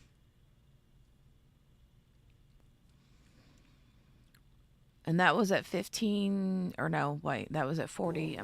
Now he goes, now look at that. Whatever the defense attorney did was like this big, because before I could even go to hit the arrow button, it's already the judge is back on the bench, or back on the camera is back on the judge. So, Ladies and gentlemen of the jury, we're going to take a short break. When we return, the court's going to read to you the jury instructions. With any luck, the jury instructions will also appear. So and this is the thing. This is a death penalty case. So, don't get me wrong, this dude is guilty as sin. I mean, he's guilty beyond a reason, beyond any shadow of a doubt. This man is guilty. Okay?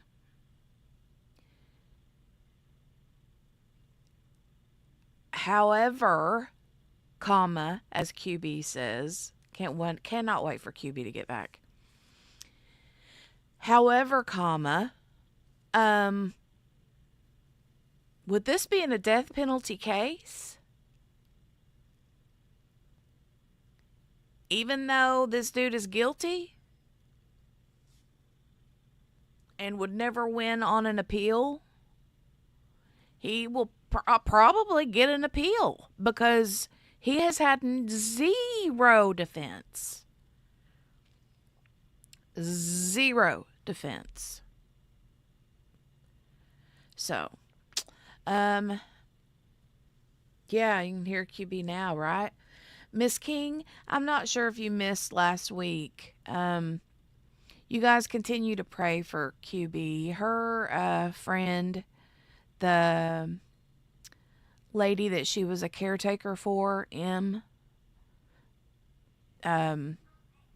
passed away. So they were expecting it, and she's been spending a lot more time with her and doing a lot more caretaking the last few weeks. That's kind of where she's been, why she's been in and out. And so, yeah. So just keep her in your prayers. She's struggling because M was a lot like a mom figure to QB. So they thought a lot of each other. And I'm really sad for her. So, I don't want to hear the judge read the jury instructions, and I'm sure that you guys don't either. So, I think we're just going to skip straight to, let me watch this part real quick, though. Hold on.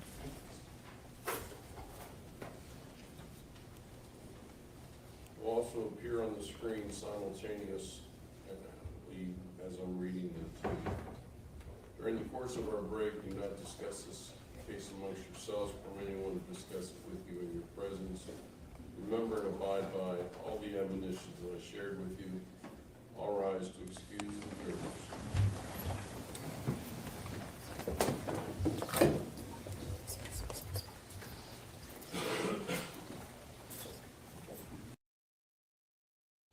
I mean, these guys right here, I don't know them. I mean, they're his defense attorneys. But I would love to know why they didn't put on any sort of case for this guy? I would love to know. For sure, Miss King, it has been. Yeah. She's been having a hard time.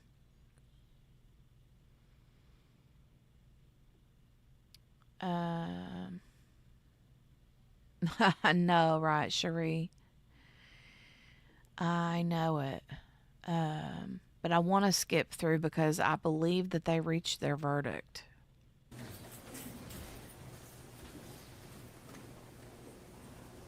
I hope those two have a good answer as to why they didn't put on a strong defense for him. All right, well, please have a seat. Ladies and gentlemen of the gallery, anyone who would like to leave, I appreciate you waiting until after the jury. Hey, K-Pick. You may take your leave. Hi and welcome. Counsel, is there anything that we need to discuss?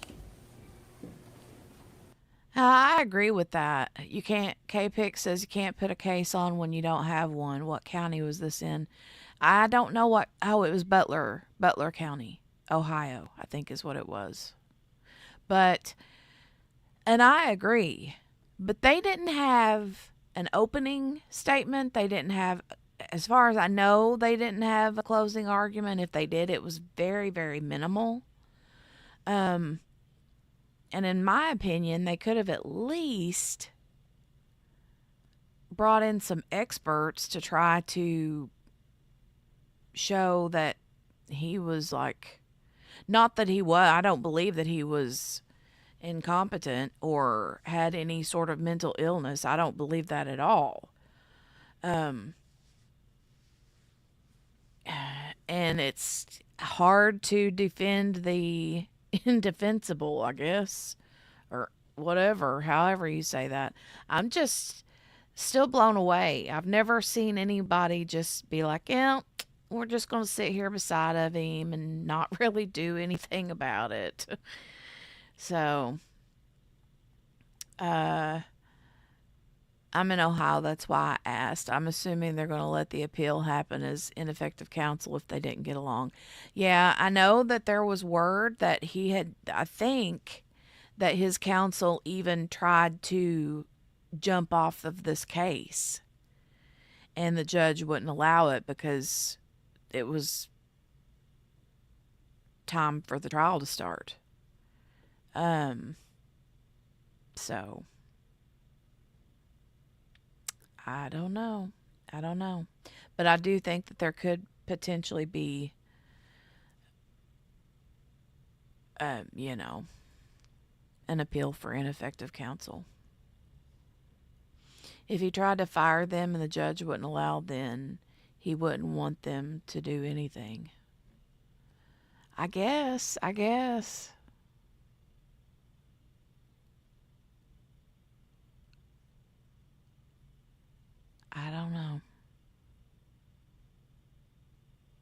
I don't know. It's just crazy. Crazy. Yes, sir. At this stage, very well. Court passed down a fresh copy of the jury instructions, the final version of the jury instructions, as they'll be presented to the jury. With that, we'll stand in recess. Thank you. All right, so I'm going to zoom on by, I think this is where he reads jury instructions, but if it is, we're going to scooch past that too because that's the worst. Evidence from which you may reasonably infer okay. other related or connected facts which naturally and logically follow according to the common experience of mankind. To infer or to make an inference is to reach a reasonable conclusion of fact, which you may but are not required.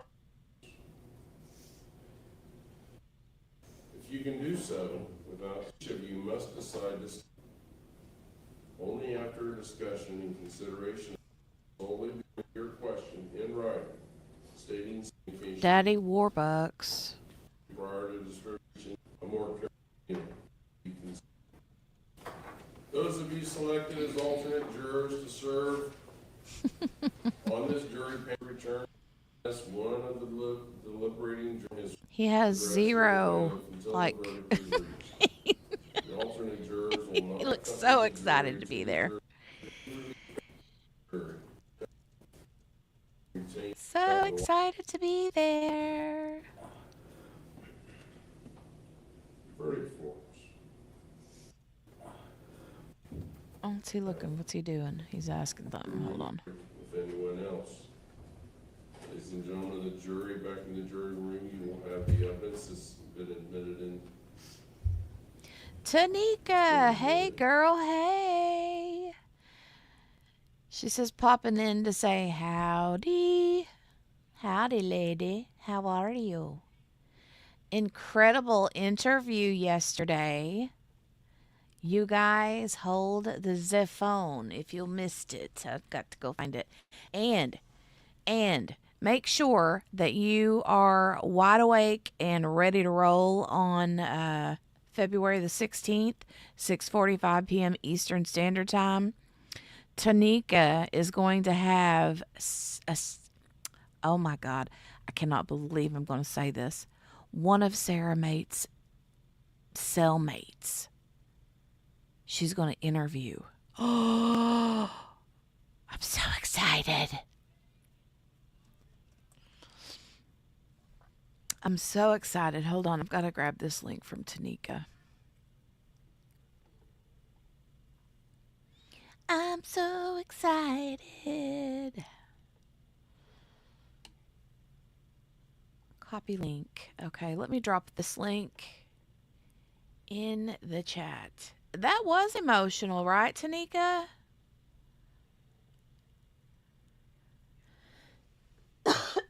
It was a great interview.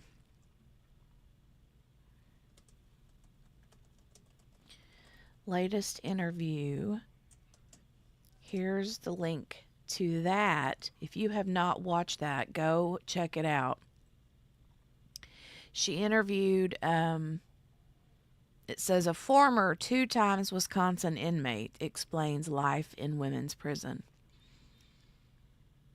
I'm still a little bit like, about the knitting needles. I will say that. Like, I'm like, wait a minute. Now, she said early on about the knitting club and like a volleyball club and like a book club, and that's fine and dandy. That's awesome, right? But the knitting, when she said knitting, my very first thought was, now wait a minute. Knitting needles are metal. Now, I know that they make plastic ones. And my question was, are those knitting needles plastic or metal? And someone tagged me and said they can make shanks out of a plastic toothbrush. And I get that, but these plastic knitting needles are very, no, she don't sound like Minnie Pearl Gale. The howdy was my version. Anyway, the plastic knitting needles are more flimsy. You know, yeah, I'm sure you could try to hurt somebody with one, but you'd have probably better luck with a toothpick, to be honest. I don't know. But anyway, you can arm or finger knit. That's true, Michelle. You can do that. But anyway, I just thought that was funny. Now, I'm going to drop this link in the chat as well. And the name of this is Sarah Boone's 2-times former jail bunkie spills the tea. And this is scheduled for the 16th, which is, what day is that on? Oh, Sunday, February the 16th, 6:45 p.m. Eastern Time. Tanika's interview with Sarah Boone's cellmate. Don't miss it. Here. So make sure that you click that if you haven't already, and click notify me. There should be a little bell to notify you when that, just to remind you. I cannot wait for that. Oh my God, I cannot wait for that. Right, Miss King, for only for good behaved inmates. And you know what, you guys, it was last night's live stream with Tanika is where I heard the news about Daryl Brooks. That's where I heard that at. Now that I knew it was in a chat somewhere, but I couldn't remember where. That was where it was at. So, anyway.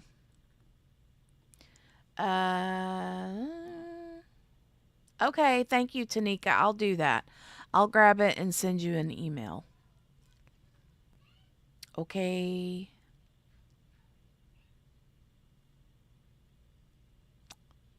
Sounds good. Yeah, Tanika, I know. Some people had said something about it in the chat here today. And it looks like a channel that caricatures Kerry, Kerry, did a video about it a couple of days ago.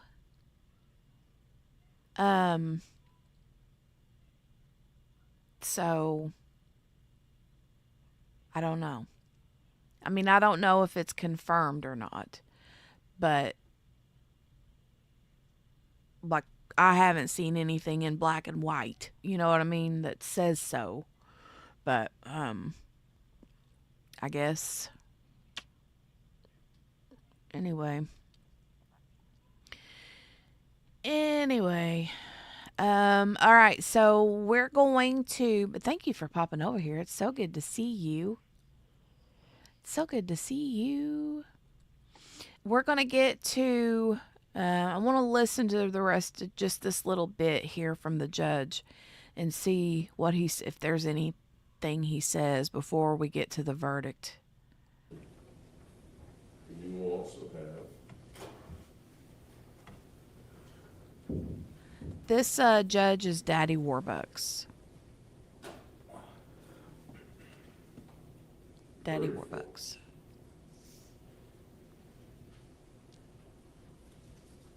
There they are. All right. Each verdict form has the caption of the case. It appears on the screen. See if we can make it bigger.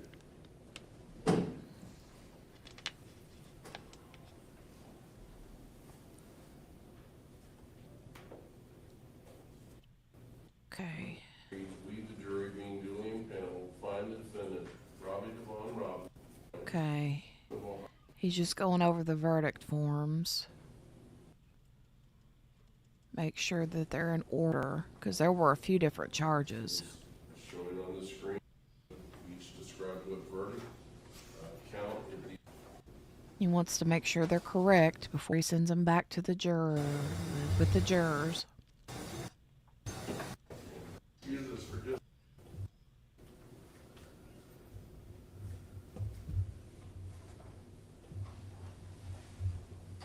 All right, ladies and gentlemen, if you'll excuse us for just a moment, I'm going to ask counsel to approach.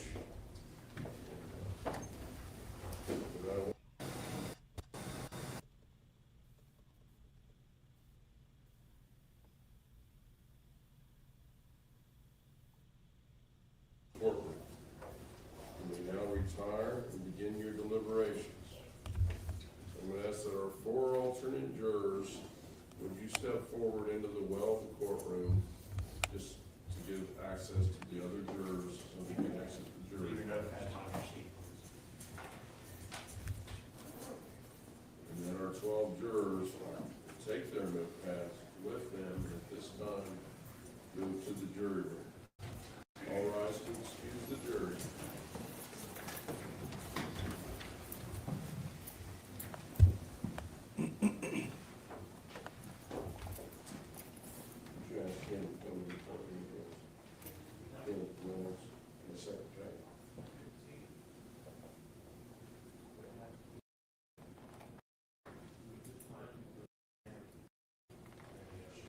us down to the magistrate's courtroom where the 4 alternates will remain, and all the admonitions that I've given to you continue to apply with Ms. Reynolds.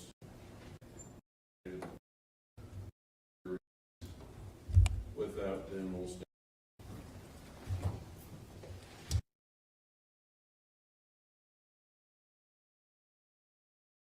Okay, so I think what he was doing there was, I'm not sure, Kel. I think I read that he may have been, and he denied it. But I'm not positive. I won't swear to that. So now they're going back to the jury room. I want to get to right here. All right.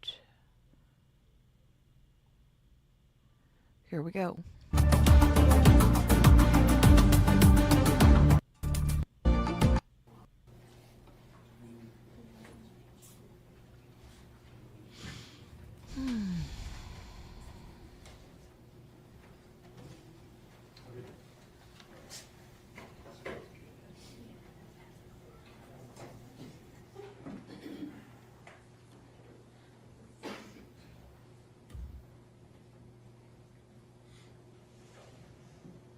Please have a seat. For the record, our 12 jurors and 4 alternates as we return to the courtroom.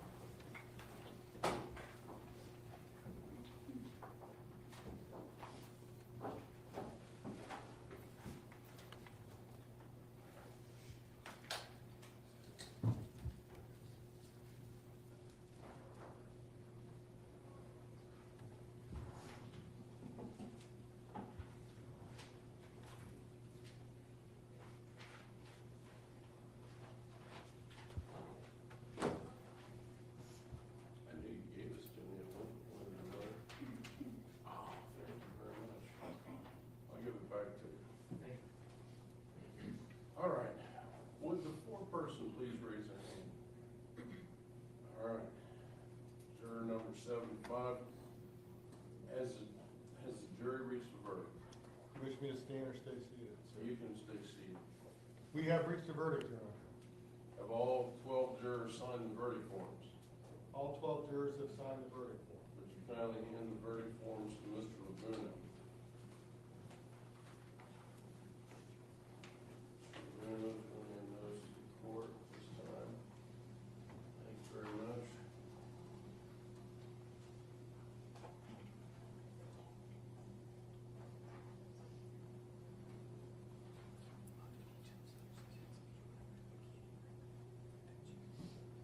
All right, I'm going to address a series of questions to our 12 jurors at this time.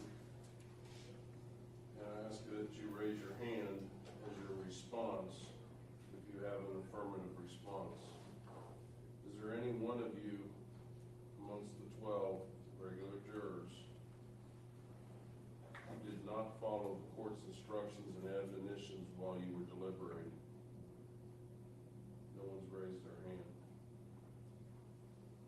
Did any of you have outside contact, influence, or communication during the time the jury was deliberating? If so, raise your hand. For the record, no one's raised their hand.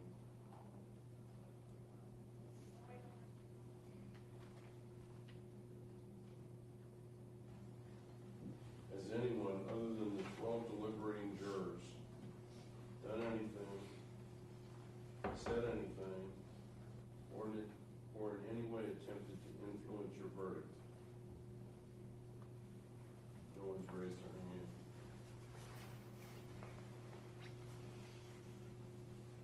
Has anyone, other than the 12 deliberating jurors, participated in any way in your deliberations? Other than the 12 jurors? No one's raised their hand. This time the court will review the verdict forms.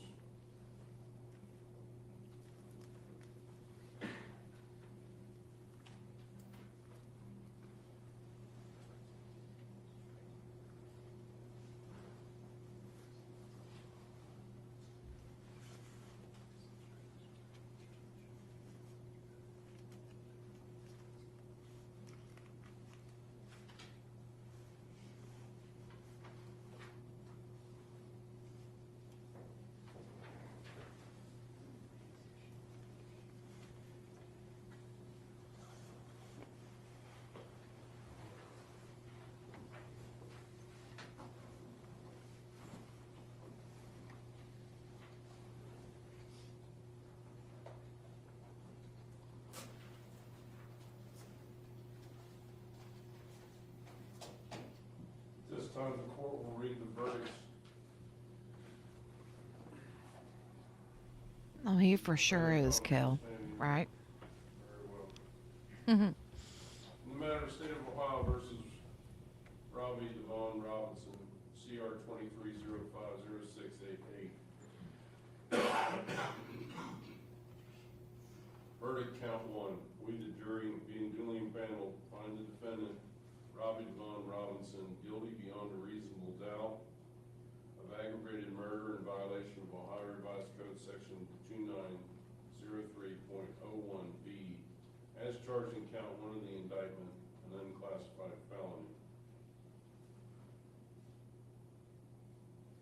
In the matter of State of Ohio versus Robbi Robinson, specification count one, we, the jury, being duly impaneled, having found the defendant, Robbi Robinson, guilty of aggravated murder as charged in count one.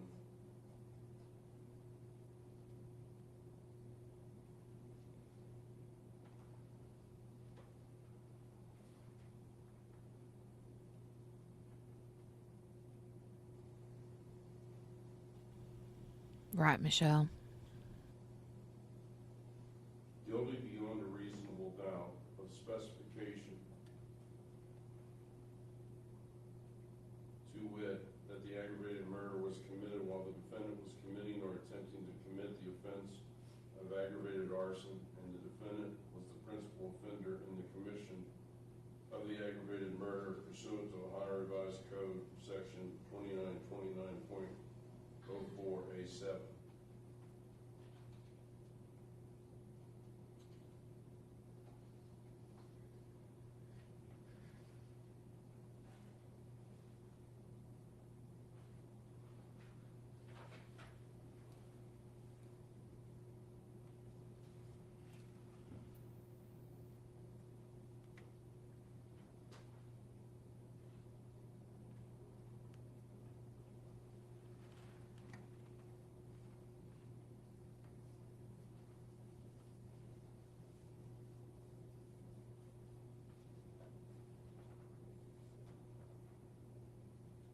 This verdict was signed by all 12 jurors.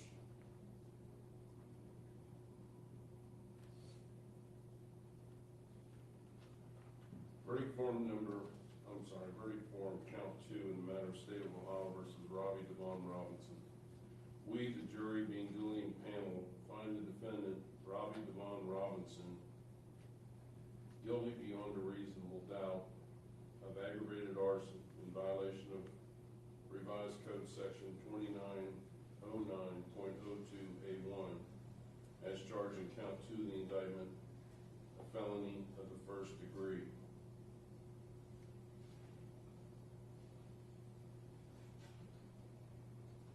In the matter of State of Ohio versus Robbi Robinson, verdict count three.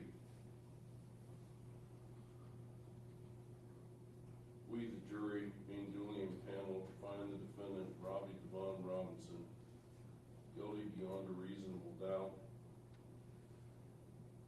of aggravated arson in violation of Ohio Revised Code Section 2909.02A2, as charged in count three of the indictment, a felony of the second degree.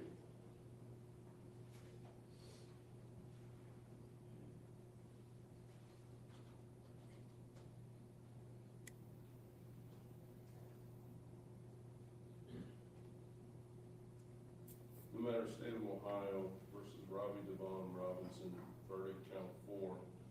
We, the jury, being duly impaneled, find the defendant, Robbi Robinson, guilty beyond a reasonable doubt of felonious assault in violation of Ohio Revised Code Section 2903.11A1, as charged in count four of the indictment, a felony of the second degree.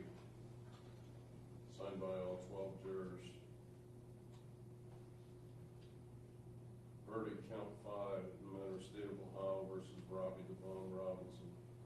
We, the jury, being duly impaneled, find the defendant, Robbi Robinson, guilty beyond a reasonable doubt of felonious assault in violation of Ohio Revised Code Section 2903.11A1, as charged in count 5 of the indictment, felony of the 2nd degree, signed by all 12 jurors.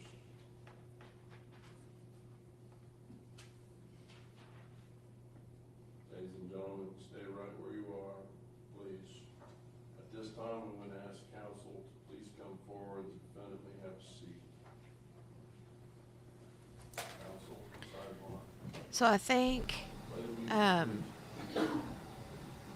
I was looking around because the judge was acting wonky, and I'm like, what in the world is going on? But it looks like there was an issue with, excuse me, with the jury form. And he explains, and I think he rereads part of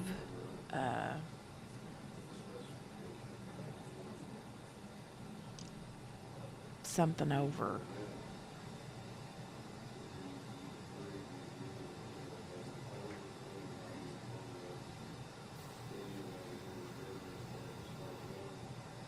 But I didn't understand what it was. Something about a blank spaces or something.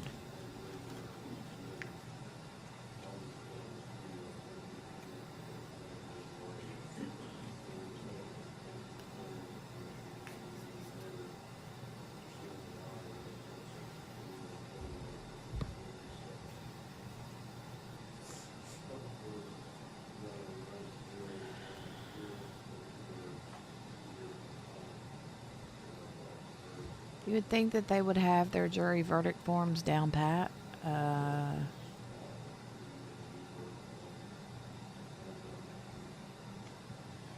Maybe the jurors not, you know, because they don't do this every day. But when they bring them out and the judge takes a look at them and starts to read them, if there were any issues, he should have found them before he started reading them.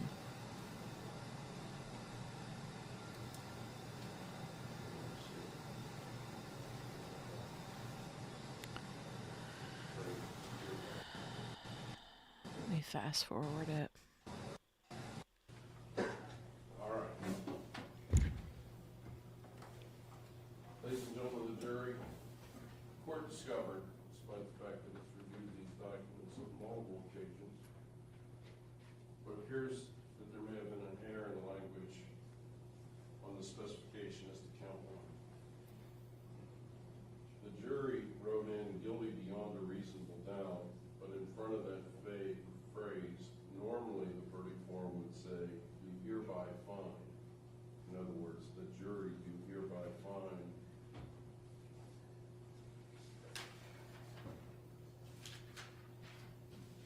So the court is going to revise the verdict form.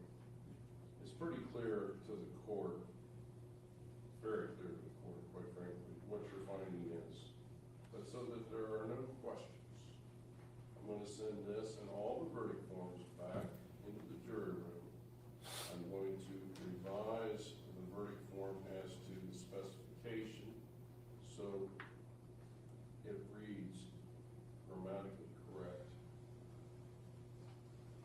Would ask that you continue your deliberations and complete all the jury verdict forms in accordance with those deliberations. Does any raise your hand if any of the 12 jurors have any questions about what is being asked of you at this time? No one's raising their hand. So we already know that they all found him guilty. Now they have to refill out their form to say he's guilty again beyond a reasonable doubt. Juror number 75.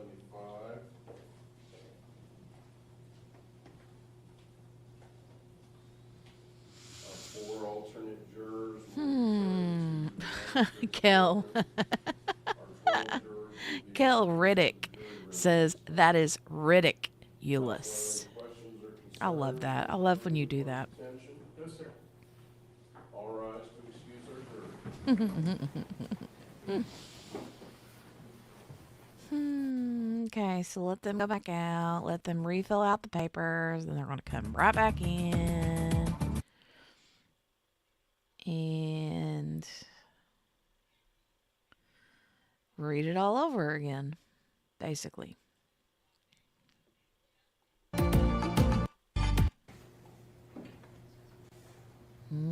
Okay. Welcome back, ladies and gentlemen. Our 12 jurors and 4 alternates then return to the courtroom. Juror number 75, are you still the foreperson? I still am, Your Honor. Has the jury completed and signed all the verdict forms at this stage? Yes, Your Honor. Would you kindly hand the verdict forms to Mr. Laguna? I agree, Henny. Weird, right? Counsel's welcome to have a seat if they'd like, and the defendant as well.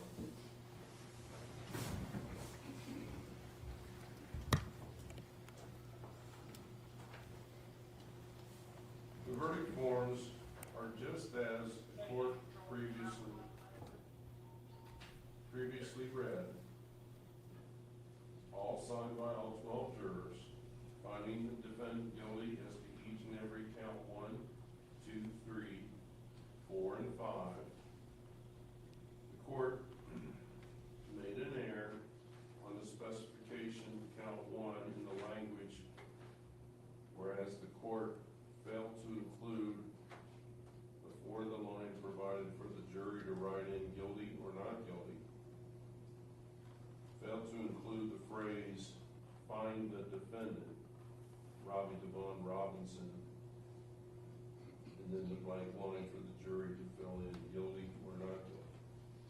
So at this time, the court's going to read the revised, the corrected specification count 1. The defendant can remain seated. We, the jury, being duly impaneled, find the defendant, Robbi Robinson, guilty of aggravated murder as charged in count 1. Find the defendant, Robbi Robinson, guilty beyond a reasonable doubt.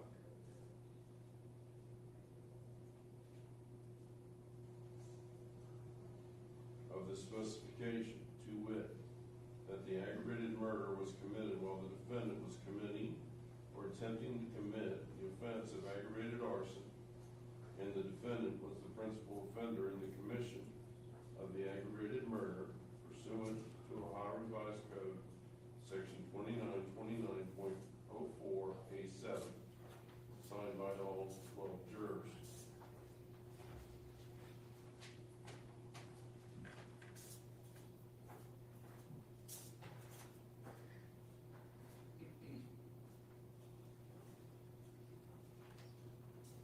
It's the court's intention to pull the jurors at this time. Does counsel wish to be heard or believe that there are any questions as to what the jury's verdicts are as read by the court, including the corrected verdict form for the specification? State says no. Yes, sir. Defense says no. Of our 12 jurors, ladies and gentlemen, at this stage, the court's going to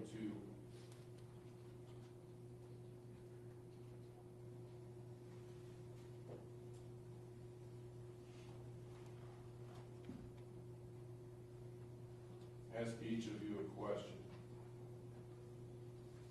We call that polling the jury, all right? Actually, I'm going to ask you more than one question. So I'll start with seat 1, which is juror number 2. Hello.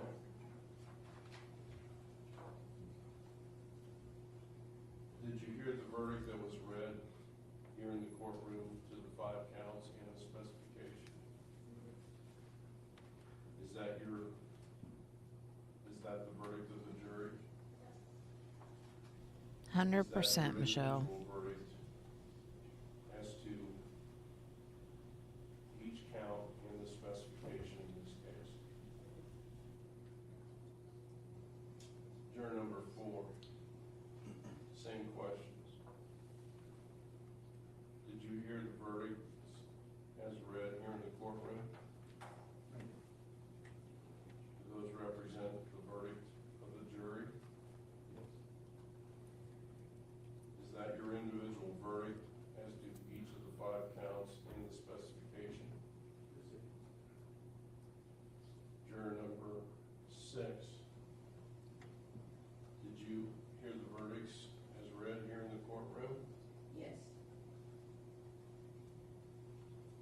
that the verdict of the jury?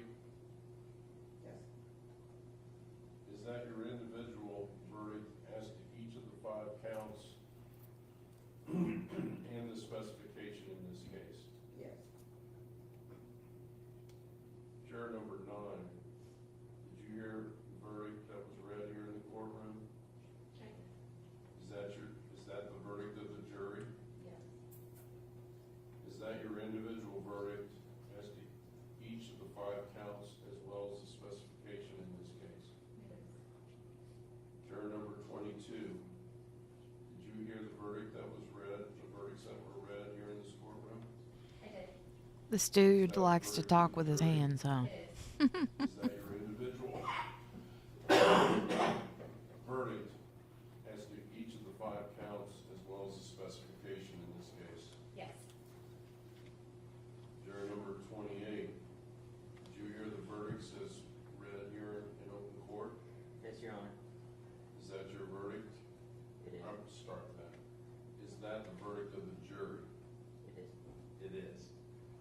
Is that your individual verdicts as to each of the 5 counts as well as the specification in this case? Yes, sir. Juror number 29, did you hear the verdicts as they were read here in open court? Yes.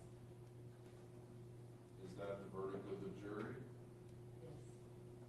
Is that your individual verdict as to each of the 5 counts as well as the specification in this case? Yes. Juror number 37, did you hear the verdicts as read here in open court? I did. Is that the verdict of the jury? Yes. Is that your individual verdict as to each count of the indictment as well as the specification in this case? Yes. Juror number 61, is that you, sir? I skipped one. Juror number 46. Thank you. Did you hear the verdicts that were read here in individual verdict as to each of the? Now, Yes, sir. is that your individual as well as the 65? Did you hear the verdicts as was read here in open court? Yes, Your Honor. Is that the verdict of the jury? Yes, Your Honor. Is that your individual verdict as to each of the 5 counts as well as the specification in this case? Yes, Your Honor. Juror number 92, did you hear the verdicts as were read here in open court? Yes, I did. Is that the verdict of the jury? It is. Is that your individual verdict as to each of the 5 counts of the indictment as well as the specification? You would think so, Michelle. Jeez.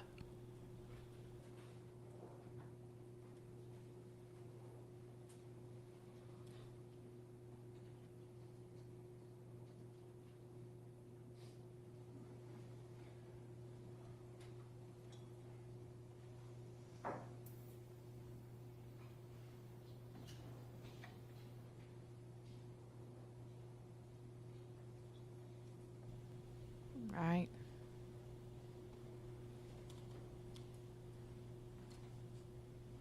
It's like pulling teeth.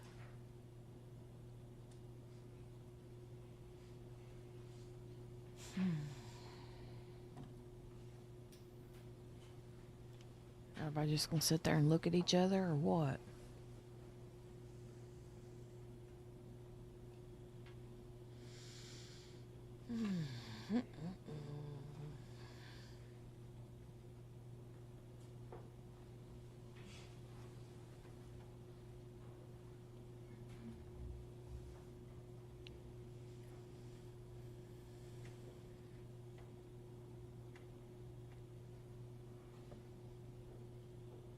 What are they doing? I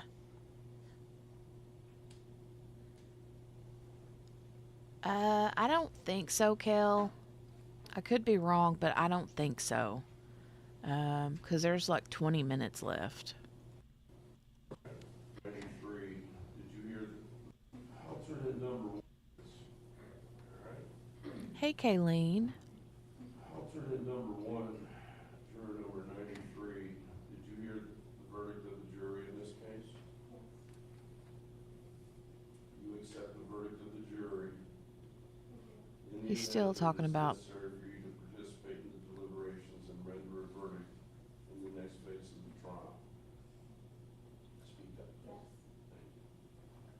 Okay, now he's checking to make sure that the alternate jurors will still be available for the next phase of the penalty phase for this trial.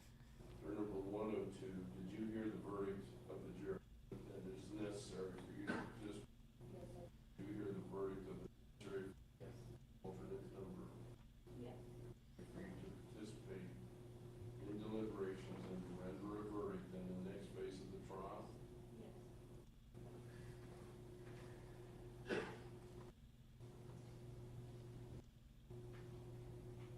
What's the intent of the court this time? Okay, now I need to hear what he's saying. And he's so low I can't hardly understand him. Counsel, it's the intent of the court this time to dismiss the jurors until next week. Before I dismiss the jurors, first off, is both the state of Ohio and the defendant satisfied with the polling of the jury in this case? Yes, sir. Yes, sir. Is there anything that you wish to bring to the court's attention before I release the jury from their duties as it relates to phase 1 of this trial? The state says no. Yes, sir. Shaking your head no. No, sir. Thank you. Defense says no. Ladies and gentlemen, at this time, you're going to be released from sequester. That means you'll be returning home, give you back your cell phones. However, the trial's not over. So you continue to be bound by the original instructions and admonitions which we previously discussed. It will be necessary for us to move to a second stage of this trial. This is known as the sentencing phase. The procedure of the trial is very much the same. We will have opening statements, evidence, closing arguments, instructions, and deliberations. Before we move to the next stage of the trial, we're going to take a few days off.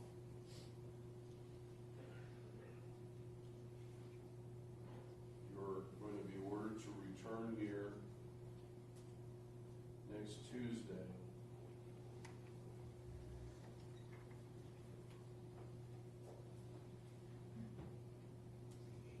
Tuesday, thank you, February 18th.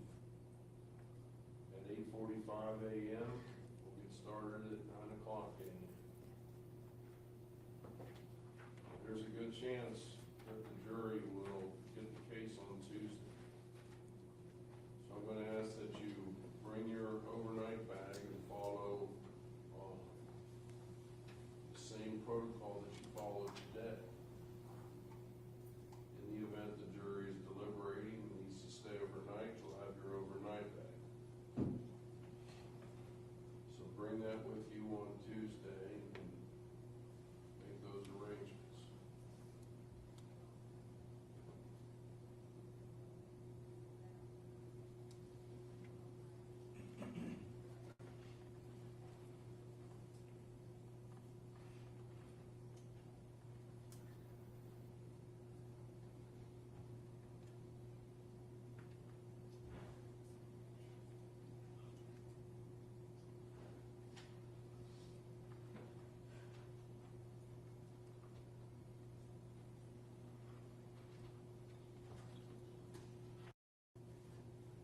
Indicated, all the admonitions are going to continue to apply. So we come back here next Tuesday, and thereafter until you're released, each and every one of you, including our 4 alternates. Do not discuss this case with anyone or permit anyone to discuss it with you or in your presence. Do not talk with the attorneys, parties, or witnesses. Report that or television. Court and then in our form that you're taking your duties seriously. Continue any of our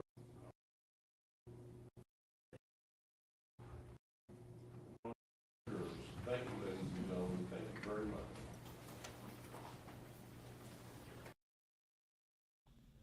Okay, so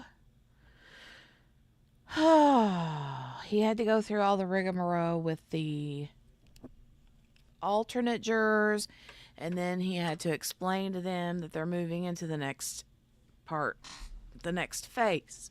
The next phase, which is the sentencing phase.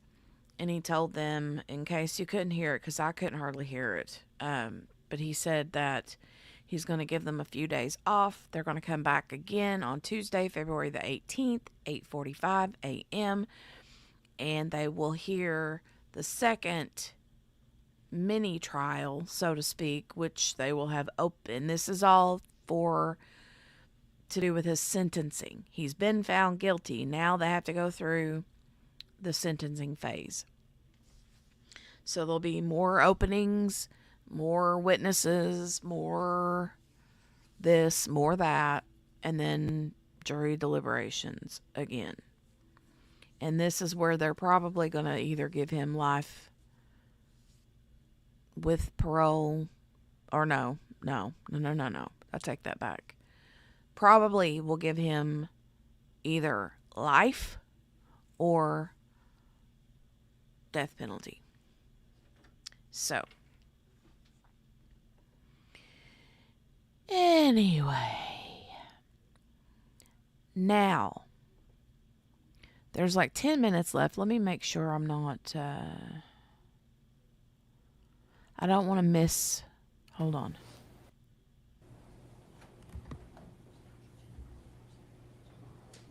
Look at the defense sitting there guffawing with the prosecution. He's over here like, yeah, I'm glad this is over. Jeez, you guys did a really good job. I mean, how weird is this? How weird is this? Ween baby, hey you. Hi, girlfriend. Jenny looks so pretty. Oh my God, you're crazy pants. But seriously, he's just sitting over there hamming it up, yakking it up over here with the prosecution, like, you know what I mean? It's weird. This is so weird. And I wouldn't be so grossed out by it if it wasn't a death penalty case. This is a death penalty case for a 25-year-old man. Now, don't get me wrong. Like I said early on, this dude is guilty as the day is long. He's guilty. Guilty. But I shouldn't have said but, because that means it, like, takes away from what was previously said. This man is guilty as the day is long. Period. No ifs, ands, or buts about it. Right? None. Zero. Big fat zero. You would think that he would have had a better defense. I'm just saying. And like, who was it? Somebody came in here earlier. I can't remember what their name was. Started with a K, I think. Said, you know, can't really defend. You can't really put up a case when you don't have a case. I get that. I don't know. Very weird. Very, very weird. Donnie said maybe they'll talk about his redeeming qualities at the sentencing portion. Try for life. I mean, that's really all they can do. I don't know if the dad will say anything or not. I mean, I know the dad testified. K-Pick. That was it. I knew it started with a K, but I couldn't remember. The dad did testify, but he didn't want to be on camera, and he didn't want his voice recorded. So, you know, that was one of those big chunks that was missing that we didn't get to see. Ween baby, the prosecution actually said that they don't know what the motive was. And they don't know, other than he was just not happy that his dad was marrying her. Took it pretty hard, I guess, whenever his dad and mom divorced, and wasn't jiving with this stepmom to be. I don't know. Yeah, he was mad that his original parents didn't stay together. I don't know. It's just crazy pants. Crazy pants. So, I will say that I need to double check and look. Let me double check real quick. Hold on a minute. Let me go.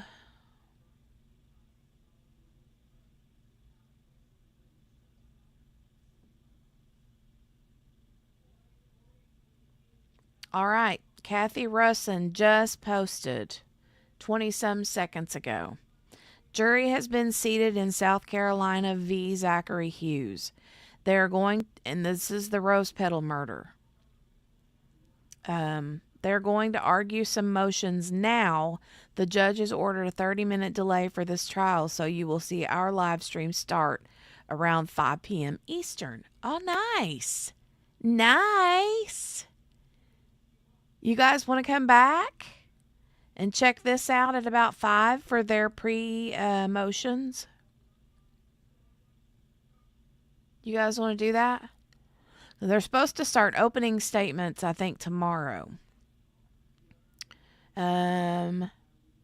Gigi over at Pretty Lies and Alibis said a jury's been seated in the Rose Petal murder trial. We're going to hear some pre-trial motions now. Zachary Hughes has a lot of people here supporting him, about 2 rows full. Christina, the victim, has 3 people on the state side. Whoa. Yes, 5 Eastern. That's in 30 minutes. 30 minutes. Yow. So what I'll do is start a second stream. So let me go do that real quick. Real quick like fast and in a hurry. Give me a minute to get the stream together.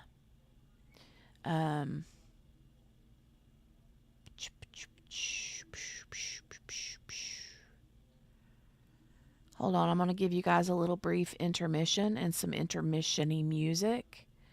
Because otherwise I feel like I'll have to talk to you, and I can't talk to you and create a stream because I got to go make a thumbnail and everything. Ugh. So hold on just a second. I will put up this. Hold on, let me get rid of Ween Baby's comment real quick. Let me put that up. I got it looped. Let me take this off. I want to hang tight on here for just a few minutes so that I can give you guys the link to it so you don't get lost. Let me turn you all some music on.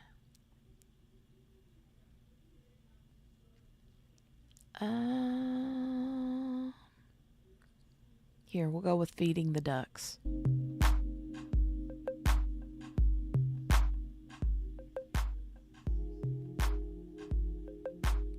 All right, I'll be back in a few minutes.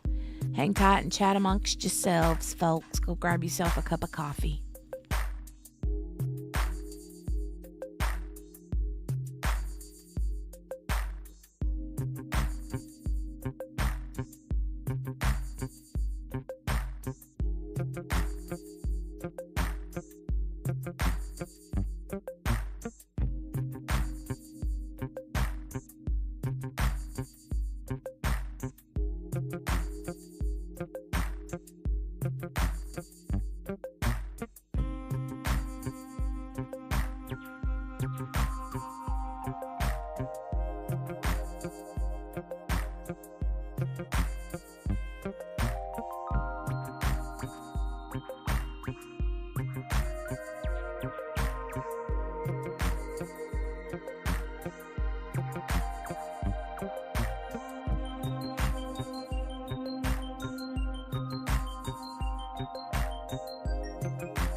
Wayne, baby, you're killing me. You're killing me. Almost done. Almost done. Couple more minutes. Couple more minutes. Wayne, baby said, this definitely makes me want to feed ducks.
All right.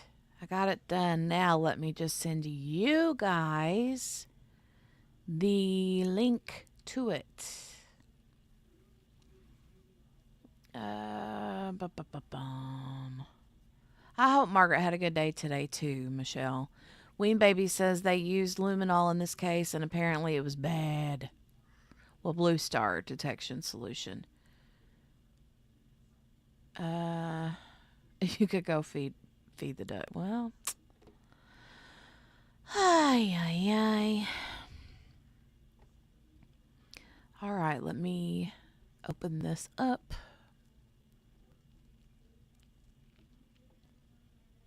All right, it says we're going live in 15 minutes and 38 seconds.